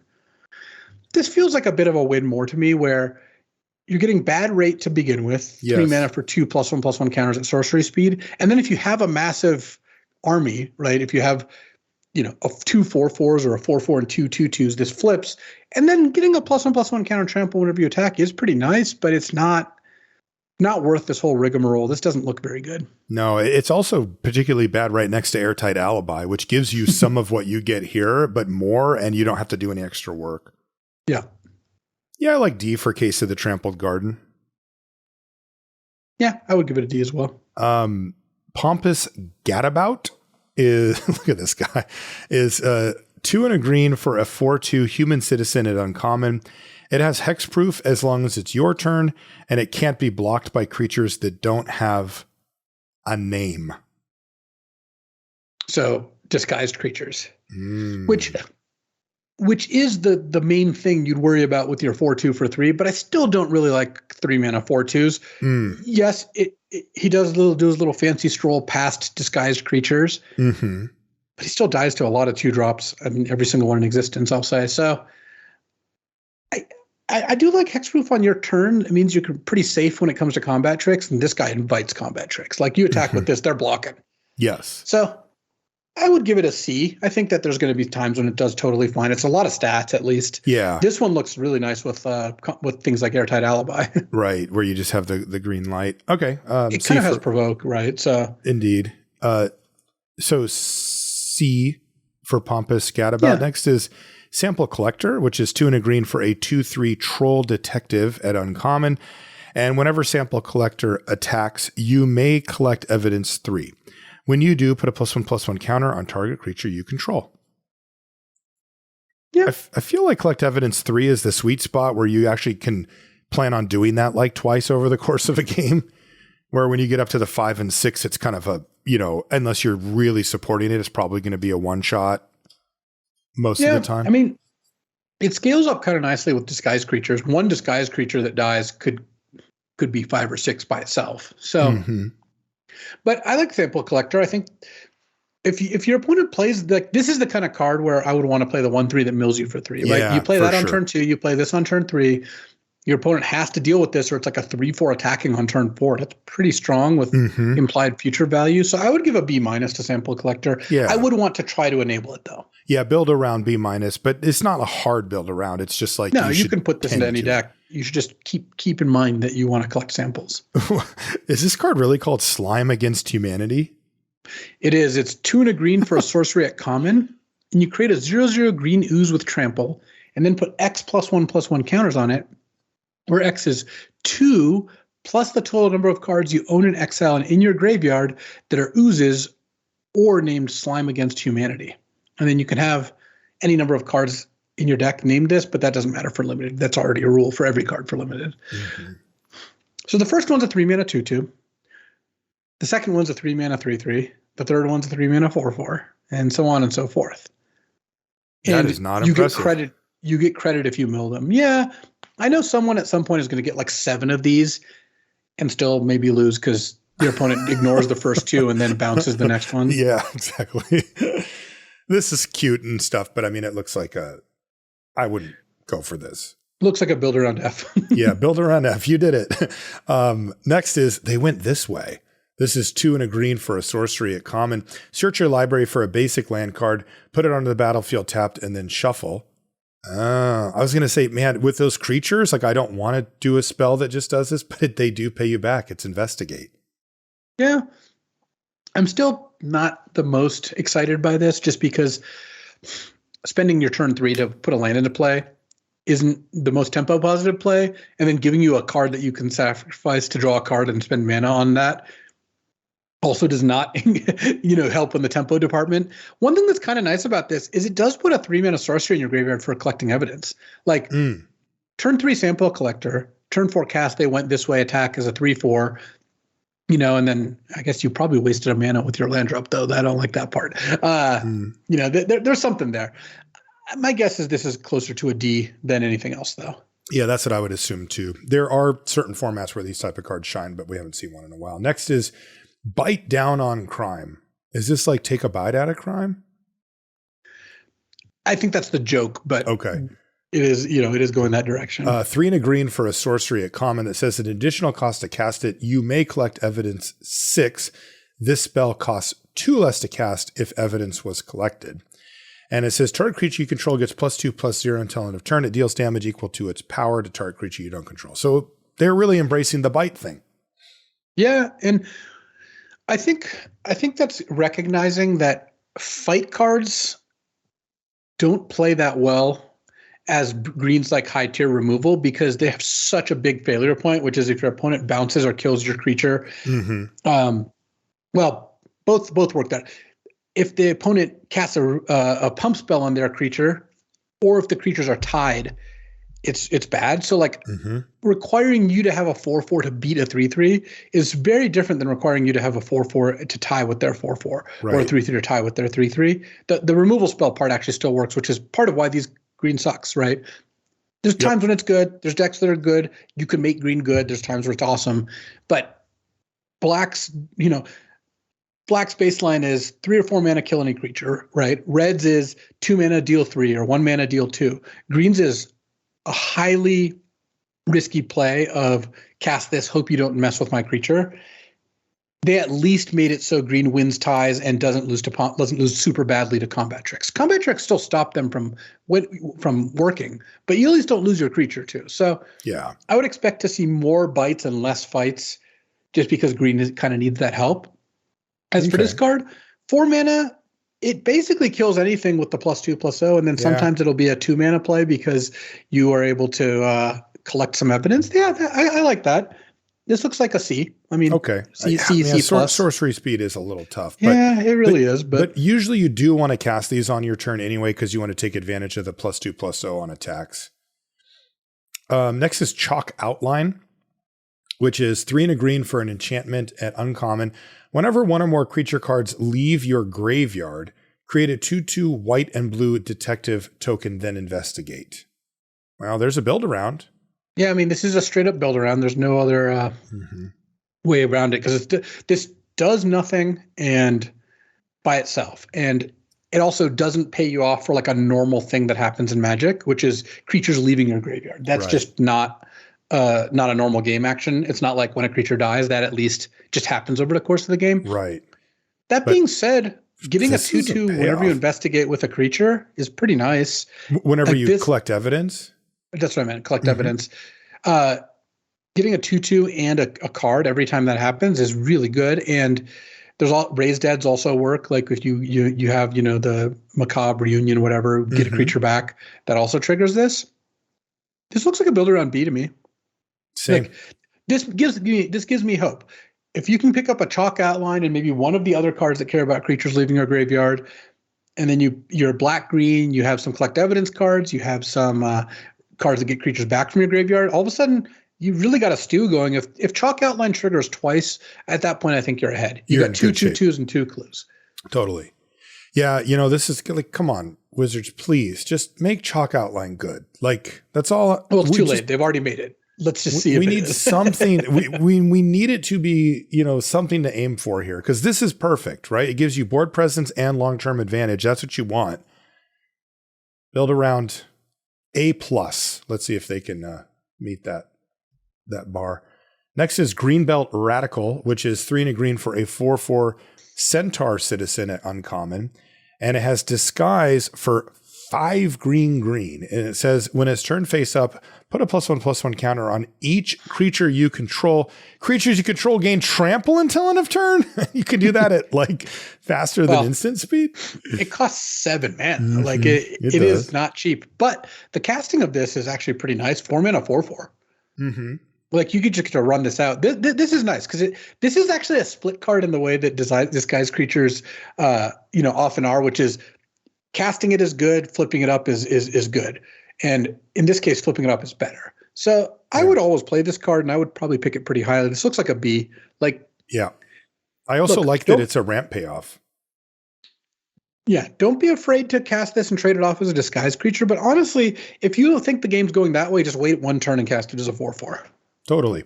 And we've seen a number of ramp cards, and I tend to discount those now, but this is a thing that can actually get you, big advantage. Next is Loxodon Eavesdropper. This is 3 and a green for a 3/3 Elephant Detective. He's common. When it enters the battlefield, investigate. So 4 mana 3/3 ETB investigate, and whenever you draw your second card each turn, it gets +1/+1 and gains vigilance until end of turn. I like it. It gives you a quest, solves it the first time, but then you want to keep solving it in order to make it a good creature, and it's like a natural 2-for-1. Yeah, I like this card. It's a C. It's not more than that, but it does play nicely, I think. Nice flavor text. I hate this next card. All right, what is this? A Killer Among Us. It's 4 and a green. It's an enchantment at uncommon. When a Killer Among Us enters the battlefield, create a 1/1 white human creature token, a 1/1 blue merfolk creature token, and a 1/1 red goblin creature token. Then secretly choose human, merfolk, or goblin. Okay, that's part 1. Okay, I'm already glazed over. Go on. And the next part is sacrifice a Killer Among Us, reveal the chosen creature type. So that's the cost. So you sacrifice it, and then you reveal the presumably piece of paper you wrote down or on Arena. It's obviously just made you choose. Right. And it says human or something. If target attacking creature token is the chosen type, and it has to be a token too. If target attacking creature token is the chosen type, put 3+1/+1 counters on it, and it gains Death Touch until end of turn. So you cast this for 5 mana, and you get 3 tokens. Mm-hmm. And then when you sack it, one of those attacking tokens gets 3+1/+1 counters on and Death Touch. So next turn you send in with all 3. And they have to pick? They get a 2/3 chance. Well, it depends what they're looking to do. If they have a 2/2 and they're at 20, they have a 2/3 chance of picking correctly because they block, and one of the 3 is the right creature type to get 3+1/+1 counters and gain Death Touch. Sure. Of course, if you could just send the 1. Well, you could, but what if you're bluffing? You could send the 1. They don't block it. You're like, okay, take 1, and then next turn. We don't tend to bluff when the downside for the opponent is they take a point of damage. True, but the game could be in a very different state than that. Okay. And of course, if they're at 4 and you're attacking with all 3, they have to hit the 1 out of 3 to not die. Yeah. Look, I understand what the card's trying to do, and I even think the way it plays isn't terrible. I just think you read this text and you're just like, this doesn't make me want to play more games of Magic the Gathering, especially if I was not a highly invested player and I'm trying to read this and I'm like, what kind of game is this? This is one of those reading games that has a bunch of weird stuff going on. Like I said, he got halfway through and I'm like, okay, what? Just tell me what it does is what you were screaming out to me. Right. And then I'm like, okay, well, so it is a good card, I think. 5 mana for 3 1/1s, and then when you attack, one of those turns into a 4/4 Death Touch. I mean, 5 mana for a 4/4 Death Touch plus 2 1/1s is just great. So they could gamble, and let's say they have shock. Mm-hmm. Your creatures have to be attacking to make they this. would. So they would could just be have to choose right. But if they have shock, they can also just wait till you activate it and shock it in response. It will target it. Yeah. So removal just blows out this whole game anyway. Yeah.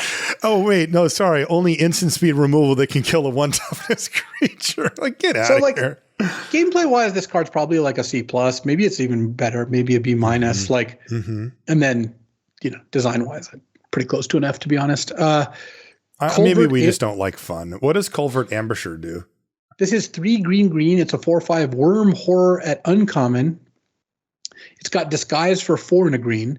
And when it enters the battlefield or is turned face up, target creature blocks this turn of Fable. So it's got a couple ways it can play. Let's say turn 4, you play the Greenbelt Radicals, a 4 mana 4/4. And then all they have is a 3/3. They just tap out for that. You can play this, target their thing, and then just attack and eat it for free. Mm-hmm. Or you can play this disguise, and then on turn 5, you flip it up, and one of their creatures has to block, and you attack. Note that it doesn't have to block this. It just has to block. So don't attack with this plus a 2/2 if you want their 3/3 to block this. Right. You just send in the one thing.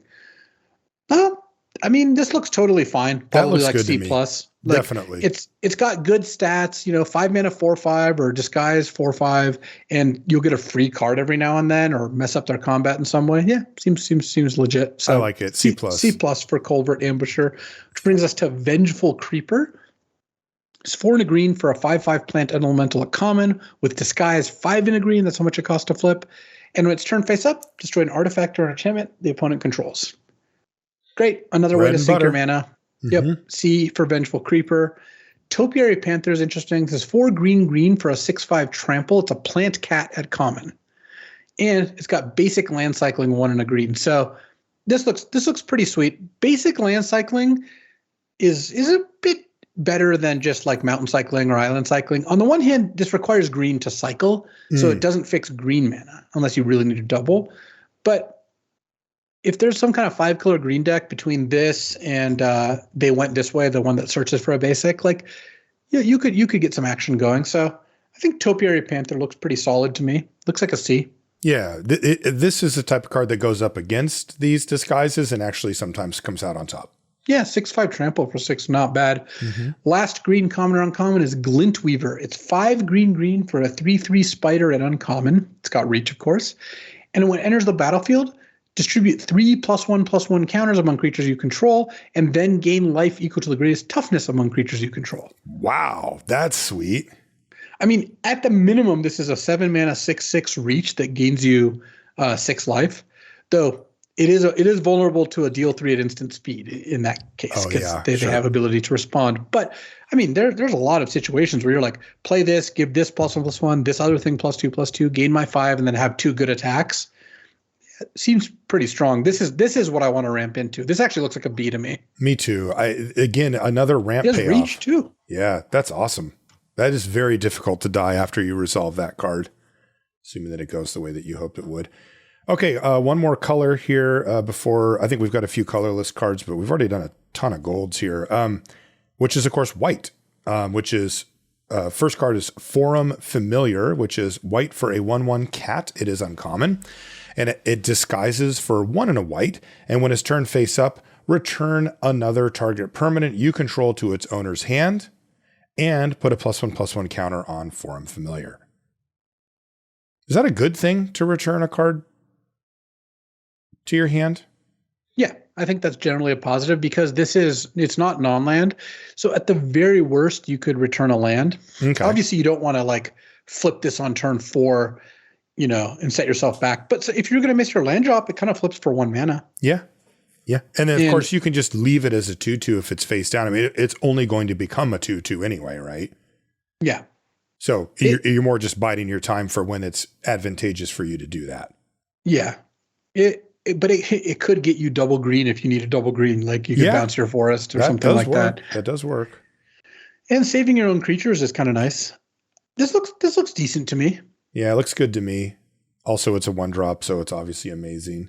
I would give it a C+ probably. C+ for Forum Familiar. Next is Krovod Haunch, which is white for an artifact food equipment. We have clue equipments, and now we've got food equipments. This one's uncommon.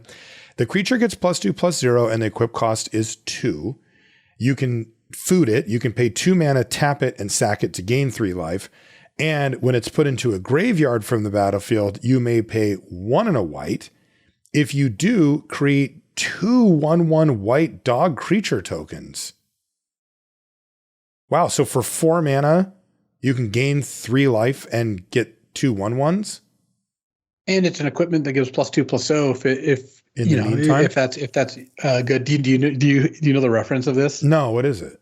It's a short story that I don't remember the name of anymore, but I read millions of years ago in school. I think a lot of people had to read it, where a woman kills her husband by bludgeoning him with a leg of lamb that's frozen, and then she roasts it, and the police officers eat the evidence. Oh yeah, I have heard of that. Also, there's a more sinister version of that story where she serves the police officers the husband. But anyway, that's a different thing. What do you want to give this? I mean, it does a lot of things. It's a bone splitter, a kind of bad rate bone splitter, but also a life gain +2 tokens. It also, it sacrifices artifact for the cards that care about that sort of thing. It's probably like a C+ overall if you add all the things together. It just does enough different things. At least. Yeah. I mean, that's got a lot going on for your 1 mana. Next is Novice Inspector. This is the white 1/2 human detective at common. And when it ETBs, you investigate. We know this is a B, right? Yeah. Like, this is just an amazing card. This card is good enough for Vintage Cube, good enough for Constructed. Like, it's just the right set of numbers. 1 mana, 1/2, it replaces itself, gets you that clue, it has various synergies. It's a detective even. Like, this is good. Front runner for best white common. Next is Wrench, which is white. We're back to clue equipment because food equipment got kind of used up. This one's uncommon. Equip 2. The equipped creature gets +1/+1 and has vigilance, and you can pay 3 mana and tap the creature to tap target creature. And of course, you can pay 2 mana and sacrifice the wrench to draw a card. This looks too expensive for me. I don't like this one. I didn't really like any of them. This one I like probably less. So I would just give this one a D as well. I like this one less than the others as well, which is kind of a relief because white is probably the color, white and red are the two that would really like super powerful version of these. Next is Auspicious Arrival, which is 1 and a white for an instant at common. It says target creature gets +2/+2 until end of turn. Investigate. Yeah, man. These combat tricks are good. The green one, +3/+3 and trample, and this one's just excellent. Yeah, this looks like a C+ to me. Auspicious Arrival.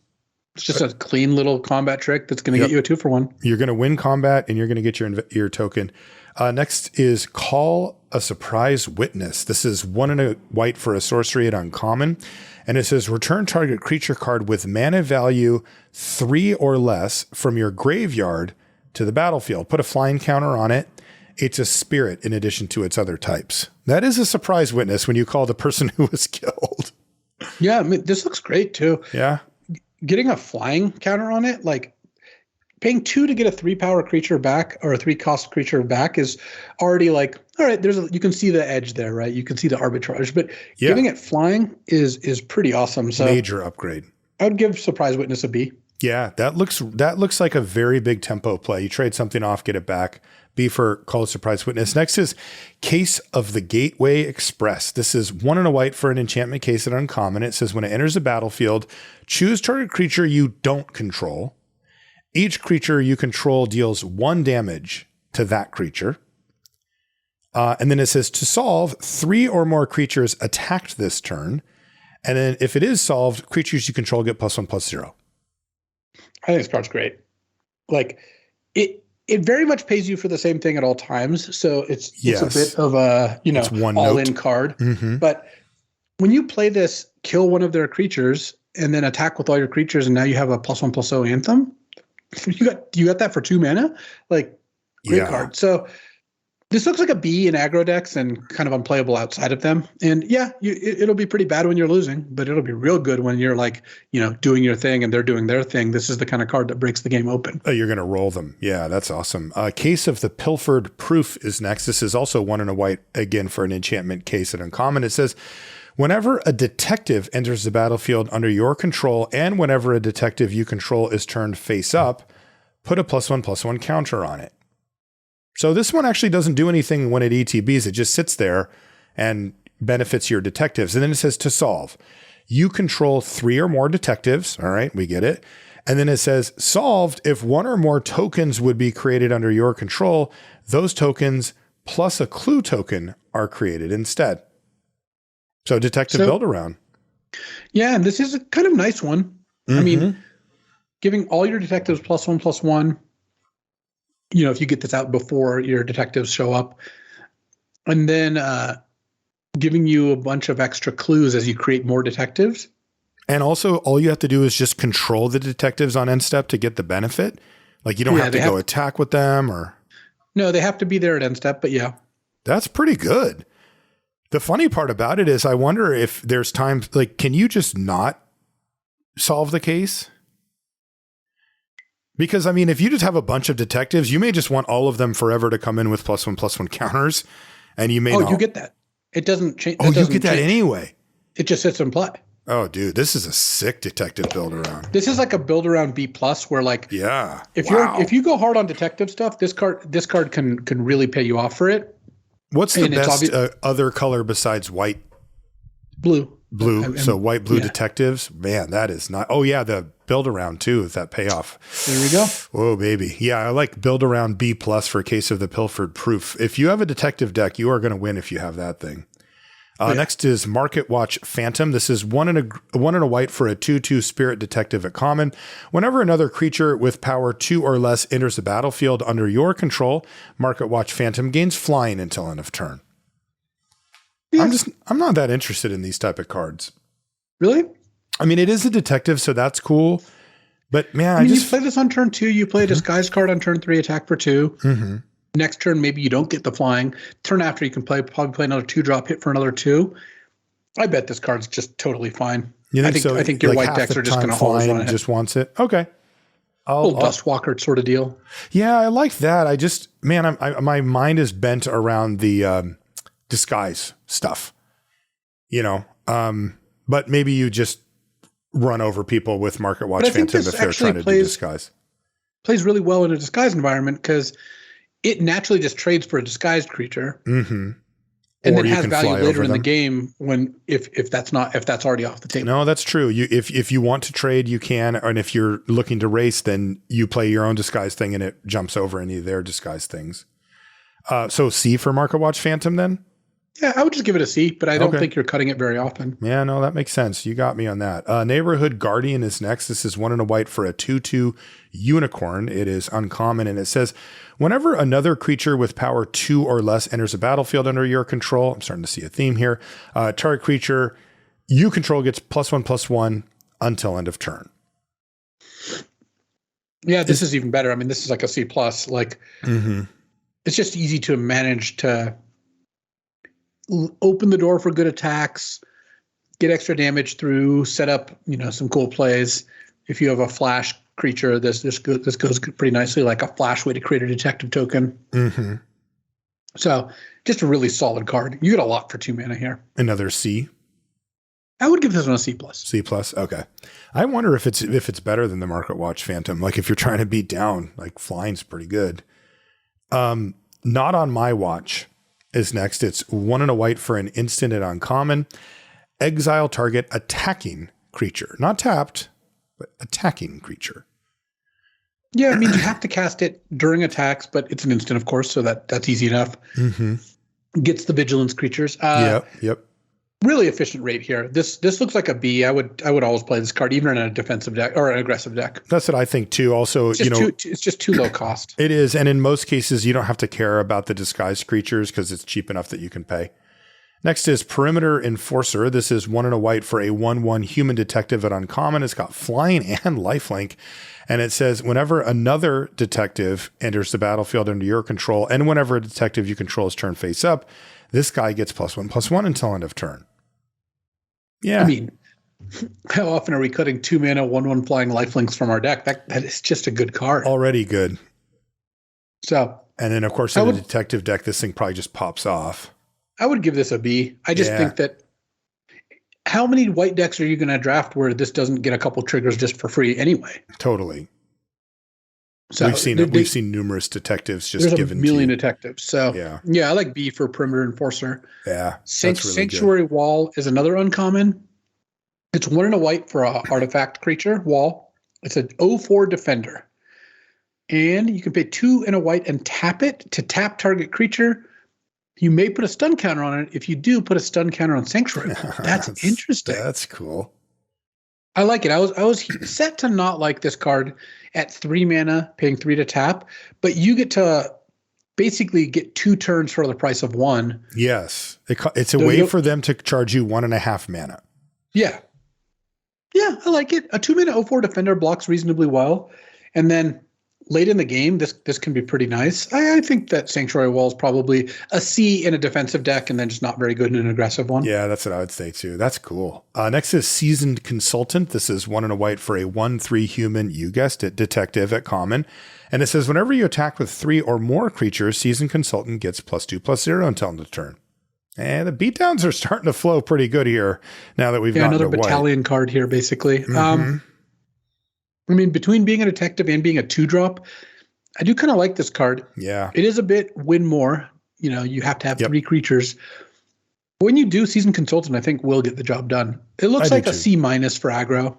That's what I think probably too. Just like a C overall and a C in like an aggro deck. And you probably just don't play it outside of that. Yeah. Detective deck. You want these. Next is Case File Auditor. This is 2 and a white for a 1/4 human detective at uncommon. And it says when it enters the battlefield and whenever you solve a case, look at the top 6 cards of your library. You may reveal an enchantment card from among them and put it into your hand. Put the rest at the bottom of your library in a random order. You may spend mana as though it were mana of any color to cast case spells. That is a really cool card. It solves the case and then it goes and gets the next one. Yep. It's probably a build around B. That is sweet. And besides cases, there are some other enchantments, so it can also draw those. But of course, you really want to get the repeated triggers on that. Mm-hmm. It's probably like a build around C, actually. Cases are a little bit hard to get to work. But it's neat that you can take all of them. It's just, I guess once you have 2 of these, you can probably just take all 5 colors of cases and just jam them in your deck and kind of hope that works out. Do you think it would have been too strong if they just let you search up any case in your deck rather than the top 6 cards and try to find one? I would assume so. Okay. It would have maybe not too strong, but too easy. which aren't the same thing exactly. Yeah. It just, this works when you have a lot of cases. Your Stoneforge Mystic version works if you just play this with one case, and maybe they want to push, especially with the mana of any color clause, you to having as many cases as you can in there. Okay. Cool. That's a really cool build around and a really cool design. Next is Due Diligence, which is 2 and a white for an enchantment aura at common. It says enchant creature. When Due Diligence enters the battlefield, target creature you control other than enchanted creature gets +2/+2 and gains vigilance until end of turn. Enchanted creature gets +2/+2 and has vigilance. It's pretty cool. Just a little mini overrun. And you end up with a +2/+2 vigilance enchantment. This card's pretty swingy. In some matchups, this card is just going to be obscene because you're playing against red-green and you put this on your 3/3 and now it's a 5/5 vigilance and they just are kind of dominated. Against blue-black, they're just like, oh, well, I've got a lot of ways I can deal with that. So it's probably overall worse than the combat tricks and competing for the same slot. So most likely like a D. But keep in mind, if you play a best of 3, this is the kind of card you can really do well sideboarding in against people who don't have good damage-based removal, or rather don't have good removal that doesn't care about what toughness your creatures are. Yeah, if left unchecked, cards like Due Diligence go nuts. It's just if they do get checked, then you're done. What do you want to give it, a C? I would give it a D. D? I think it just doesn't it doesn't have the right risk reward, especially when there's some pretty strong combat tricks in this set. Inside Source is next. It's 2 and a white for a 1/1 human citizen at common. When Inside Source enters the battlefield, create a 2/2 white and blue detective creature token, and you can pay 3 mana and tap Inside Source to have target detective you control get +2/+0 and gain vigilance until end of turn, but you can only do it at sorcery speed. I mean, great value. 3 mana for a 1/1 plus a 2/2 is already, you're just there. You don't need anything else. And then the fact that it can start enhancing your detectives is just like a nice little bonus. So I would give this a C+, I think. Okay, yeah, that seems pretty sweet. Next is Makeshift Binding, which is 2 and a white for an enchantment at common. When it enters the battlefield, exile target creature an opponent controls until Makeshift Binding leaves the battlefield and you gain 2 life. I mean, this looks excellent. 3 mana. That's a common? To Oblivion Ring and gain 2. This looks like a B to me. That's incredible. I guess just the sorcery speed 3 mana part's not like amazing, but geez, the gain 2 life is. I like B for Makeshift Binding as well. Next is Make Your Move. This is 2 and a white for an instant at common. It says destroy target artifact, enchantment, or creature with power 4 or greater. Main deck or no? I would lean towards sideboarding this. It is good against like big disguised creatures, but even some of those are more utility side and have like flip up effects, aren't necessarily just massive. Like it misses on the 3/2 double strike, it misses on the 3/4 flyer. So there's a couple things that it misses. I'm gonna guess Make Your Move still just as more of a sideboard card, even though it's obviously designed to be a little bit more flexible than that. Approaching main deck. Yeah, it looks more sideboardy to me too. Next is Griffknot Tracker. This is 3 and a white for a 3/2 flying human detective at common. And when it enters the battlefield, exile up to 2 target cards from a single graveyard. Totally fine card and messes with collecting evidence. Yeah. What kind of detective are they? Messing with your collecting of evidence? This is a sketchy detective. I would just give it a C. It looks like a card you're happy enough to play, but you're not really going to go out of your way to get. Yeah, this is the type of card that would have been really good, but it's just okay now. Next is Karlov Watchdog, which is 3 and a white for a 3/2 dog. It is uncommon. It has vigilance, and it says permanents your opponent's control can't be turned face up during your turn. Permanents your opponent's control. Okay, so they can't flip stuff up when you're like attacking them. Or end of turn. Or at the end of turn. And then whenever you attack with 3 or more creatures you control get +1/+1 until end of turn. Wow. That does mean that attacking with 3 or more creatures is a lot more possible. Yes. That's a good card. Jeez. Yeah, Karlov Watchdog looks excellent. I mean, it does need the last part to be going to be good because it's 4 mana for a 3/2. That's just not the most impressive. Yeah. But notice that you don't actually have to attack with this to get the ability. So you could definitely end up in a spot where you play this and immediately attack with 3 other creatures. You don't put this at risk and you're getting that bonus. I bet it's like a C plus, the Watchdog. I bet it is too, at least, because you take away that ability for your opponent to surprise you as well. Yeah. Next is Museum Night Watch. This is 3 and a white for a 3/2 Centaur Soldier. It's common. And when it dies, you get a 2/2 Detective token, and it has Disguise for 1 and a white. This is one of the ones that's good to cast, and you'll disguise it if the mana situation warrants it. Mm-hmm. It's kind of nice to flip it up in response to removal, and haha, I get a 2/2. It's pretty cheap, that sort of thing. Or they want to trade off or whatever. But I think mostly you're just going to be pretty happy just casting this and then trading off and getting a 2/2. Looks like a C. Yeah, that seems good. It does go from a soldier to a detective, so it's kind of interesting there. Next is On the Job. 2 white for an instant at common. It says creatures you control get +2/+1 until end of turn. Man, they're really trying. I like this. Investigate. They're throwing cards that have fallen to the wayside that just don't really see that much play. Like 2 white, your creatures get +2/+1 until end of turn at instant speed. And they're just like, what if I up the ante with an Investigate? Then will you play it? Right. The funny thing about this is you don't really want a clue after using this, because this card does not really lend itself to generating incremental value. Clues are always welcome, but it is not aligned with the with what this card's actually trying to do. You kind of want to save this until the big swing that ends the game that turn. Exactly. And then you get a clue. But and pick it up again after you. It really doesn't change. It's obviously better than the Inspiring Charge that does exactly this without the clue. Right. But I don't even think that bumps it up to a C. I think it's still in the D level, D+ level card. Yeah, these cards just haven't been good pretty in a long narrow. time. Next is Absolving Lamassu, which is 4 and a white for a 4/3 Lamassu. It is uncommon. It's flying. And when it enters the battlefield, all suspected creatures are no longer suspected. They are absolved. And when it dies, you gain 3 life and suspect up to 1 target creature an opponent controls. Points the finger on its way out, I guess. Yeah, this looks pretty good. The gaining 3 life when it dies is actually a big part of it, because if you play your 5 mana 4/3, which is still a little vulnerable to removal, and then you get 3 life when it dies, yeah, I'm into that. Do you care about all this suspected stuff? I can't tell. It's hard without having played the set, but well, I think it is likely to be better for you than not. Especially the second part is strict upside, because you can just choose not to suspect their creature. Right. The first part, it's kind of it could go either way, because it's not clear whether you want things to be suspected or not. But you're the one who has this card, and this card is coming, so it's more likely to be good for you than not. And playing this kind of slower card, you'd rather there be no menace creatures, because you're probably not the one attacking. So overall, I think the first part's upside, and the second part is definitely upside. And then the package overall, 5 mana 4/3 flyer that has minor upside and then also gains 3 life after when it dies.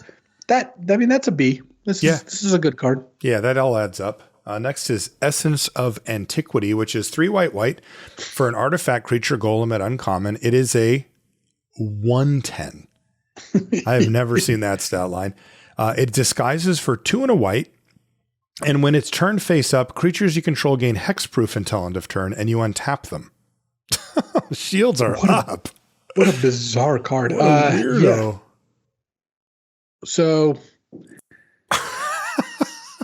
you're not really going to cast this very often, though I guess it really does stop the beatdowns. And flipping this up to counter a removal spell or set up some nice blocks seems pretty good. I guess this is probably a C, maybe C+. Honestly, I would really not want to play against this with a green deck that's trying to attack on the ground. You're like, what am I supposed to do about this thing? I guess Disenchant is the answer. Yeah. I don't. 1 power? It just doesn't attack for anything. It's the ultimate double blocker. I guess I would give it a C-. I just don't know why I want to invest all this mana and then come away with 1 power for the times when I actually want to turn something sideways. Next is Hazda Vigilante. This is 4 and a white for a 4/4 giant soldier. And when it enters the battlefield or attacks, put a +1/+1 counter on target creature you control with power 2 or less. Yeah, I mean, if you get the counter when you play it, and then it survives, and you attack and get another counter, and you trade off, that's a good deal. But this isn't materially different from all the other 5-mana cards that don't have disguise. It's closer to a D than a C. It's obviously fine if you put it in your deck. Exactly. And our last white card is Defenestrated Phantom, which is 4 white for a 4/3 spirit at common. And this one does have disguise. It's 4 and a white. And it flips into a 4/3 flyer. Extremely mid disguise card where sometimes you're just happy to get a 4/3 flyer. You know, it's late in the game, and sometimes you'll just cast it and trade it off. So I would say about a C for Defenestrated Phantom. Yeah, not super great there. Okay. I think there's only a couple of artifacts here. Yeah, because they took up all the spots with the cards we've already done. Our first artifact is Thinking Cap. It is 1 mana for an equipment. It's common. The creature gets +1/+2, and the equip cost is 3. But as you mentioned, you can equip it to a detective for just 1 mana. I mean, if you got a lot of detectives, this card is probably fine. It is, like, right? 1 it mana. makes your tokens into 3/4s. Like, that's a grind. So yes. This looks like a build around like C, where it becomes a playable when you have detectives and is not playable when you don't. That's right. And I guess that clause with that other card that searches it up. This next card is not an artifact, but it is colorless. It's Case of the Shattered Pact. It's 2 mana. For an enchantment case, it is uncommon. And when it enters a battlefield, search your library for a basic land card, reveal it, and put it into your hand, and then shuffle. And then if you to solve it, there are 5 colors among permanents you control, which is, I assume, going to be a rarity. But if you do solve it at the beginning of combat on your turn, target creature you control gains flying, double strike, and vigilance until end of turn. So the question is, are we going to be casting Case of the Shattered Pact just to go grab a basic? Yeah, environmental sciences or whatever. Exactly, because that ended up being like one of the best commons in its format. But this, at least at first blush, doesn't seem to be the one to do that. No, there is like a little bit of equity in the hybrid disguise cards that let you get like a red-green permanent into play in your like blue-red deck or something. But my guess is this is just, do you really want a 2 mana go get a land card, and then maybe sometimes you do the thing? It doesn't even have lifelink, so it doesn't catch you up with the flip, unfortunately, or with the solving. But it looks like a D. But maybe if you draft a 5-color deck, you would need it. Yeah, a necessary D in those cases. Next is Gravestone Strider, which is 2 mana for a 1/3 artifact creature golem at common. You can pay 1 mana to add 1 mana of any color once per turn, so it filters. And then you can pay 2 mana and exile it from your graveyard to exile a card from another graveyard. Another 5-color support card, because I don't really like this being in the graveyard to like preemptively hit their collect evidence card. That sounds not very strong. So looks like an F, maybe a sideboard card at best, but even then probably not. Terrible. Next is Sanitation. There's one I did realize one thing. Okay. This is a creature that removes itself from the graveyard by itself. So in that deck, you'd probably play this card. So it's got like a build around C vibes as well. One that cares about that. All right. Next is Sanitation Automaton, which is 2 mana for a 2/1 artifact creature construct at common. And when it enters the battlefield, surveil 1. Seems fine. If you need another artifact for your artifact deck, if you need a 2-drop, a 2 mana 2/1 surveil 1 is passable, like C- level, D+ level. Yeah, that's what it feels like. I mean, it trades for face down creatures, I guess. Next is Magnifying Glass. We already read that one. 3 mana artifact at common, taps to add colorless, or you can pay 4 mana, tap and investigate. Just seems too slow. Yeah, the only reason I anticipate ever putting this card in my deck in this format is because I have the Sphinx that goes and gets it. To make it free. Otherwise, I wouldn't play it. Next is Lumbering Laundry. This is 5 mana for a 4/5 artifact creature golem. It is uncommon, and you can pay 2 mana. It says until end of turn, you may look at face down creatures you don't control anytime. And then it actually has disguise for 5. I don't think this is better, like a premium disguise card by any stretch, but I would probably play it in a lot of the decks. The abilities were just whatever, but it's just a solidly statted disguise card. It's a Glacial Stalker of sorts. So Looks like a C- to me. Yeah, that me too. It is colorless. Like if you just need another playable, it probably will be. It says a true crime of fashion. Next is Magnetic Snuffler, which is 5 mana for a 4/4 artifact creature constructed uncommon. And when it enters the battlefield, return target equipment card from your graveyard to the battlefield attached to Magnetic Snuffler. And whenever you sacrifice an artifact, put a +1/+1 counter on Magnetic Snuffler. What a weird card. I guess if you're self-milling or discarding, I mean, there is a lot of equipment. Already equipment. This could kind of get some value, and then it's a 5 mana 4/4 that grows whenever you crack a clue. It looks like a kind of a weirdo and hard to use, but I could see wanting to run this. I could too. It feels like a very narrow. Oh, all the clue equipment you sack themselves. It's just it goes and finds the wrench that you sacrificed or the rope that you sacrificed to draw a card. Oh, rope even equips 3. I'm in for this. Build around B, baby. All right, build around B for Magnetic Snuffler. This is Woody's invitational card. Yeah. only do this if you're Louis Scott-Vargas. Next is our lands. There's 4 of them. This one is called Branch of Vidu-Ghazi, which is land, uncommon. It taps for colorless. It actually has Disguise 3. And when it's turned face up, you add 2 mana of any one color, and until end of turn, you don't lose this mana as steps and phases end. What happens if you attack with it and then turn it face up? It just gets removed from combat. So it's like you can block and flip it up to have like a nice chump blocker that leaves behind a colorless land. You can flip it up in response to removal. It is a mana fixer, but at pretty bad cost because you're like, play it face down, next turn, flip it up, add 2 mana of any one color, and tap it. So I guess you're still down a mana. No, I guess you're break even on mana that turn. But you got your color fixing. I mean, this looks like I would just play this as, if my mana was good, I'd play this as my 17th land. If it was bad, I'd play it as my 18th land, and I'd be pretty happy either way. Just actually, it looks like a B- to me. I mean, you get to play a land as a creature sometimes, when you're flooding or whatever. That's pretty good. Yeah. Next can't really is ask for much more. Yeah, it's weird though. Escape Tunnel land. This one's common, and you can tap it and sacrifice it to search your library for a basic land, put it on the battlefield, tapped, and then shuffle. But wait, there's more. You can tap it and sacrifice it to give target creature with power 2 or less can't be blocked this turn. It's an evolving wild that if you draw it late, you just keep it in the bank as a free hit. Yeah. And maybe you have a Saboteur, maybe you have just to get the last couple points of damage in, whatever it is. I mean, the joke is that you do it on a disguised creature and then undisguise it, right? Yeah. Seems fine. I mean, this looks like a C+ to me. Yeah, that's actually okay.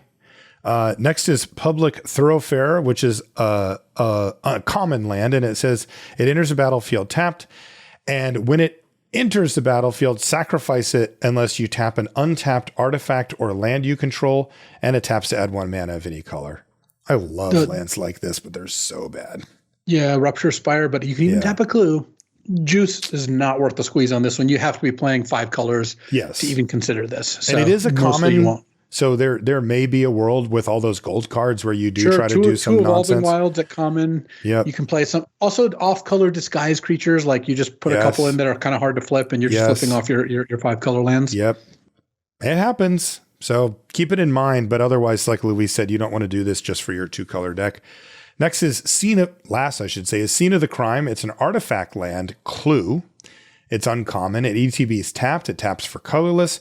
You can tap it and tap an untapped creature you control to add 1 mana of any color. And yes, it is a clue, so you can pay 2 and sacrifice it to draw a card.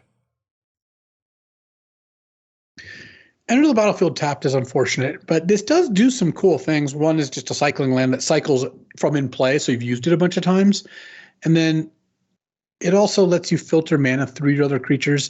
This looks like another one that, unless you A, were playing a lot of colors, or B, really wanted to up your artifact count and your sacrifice artifact count, because this counts just like all the rest when you sacrifice it for the cards that care about that. So looks like a build around C. Like you'd play this in, if you're getting extra synergy out of it, I wouldn't just play this in like a random 2 color deck.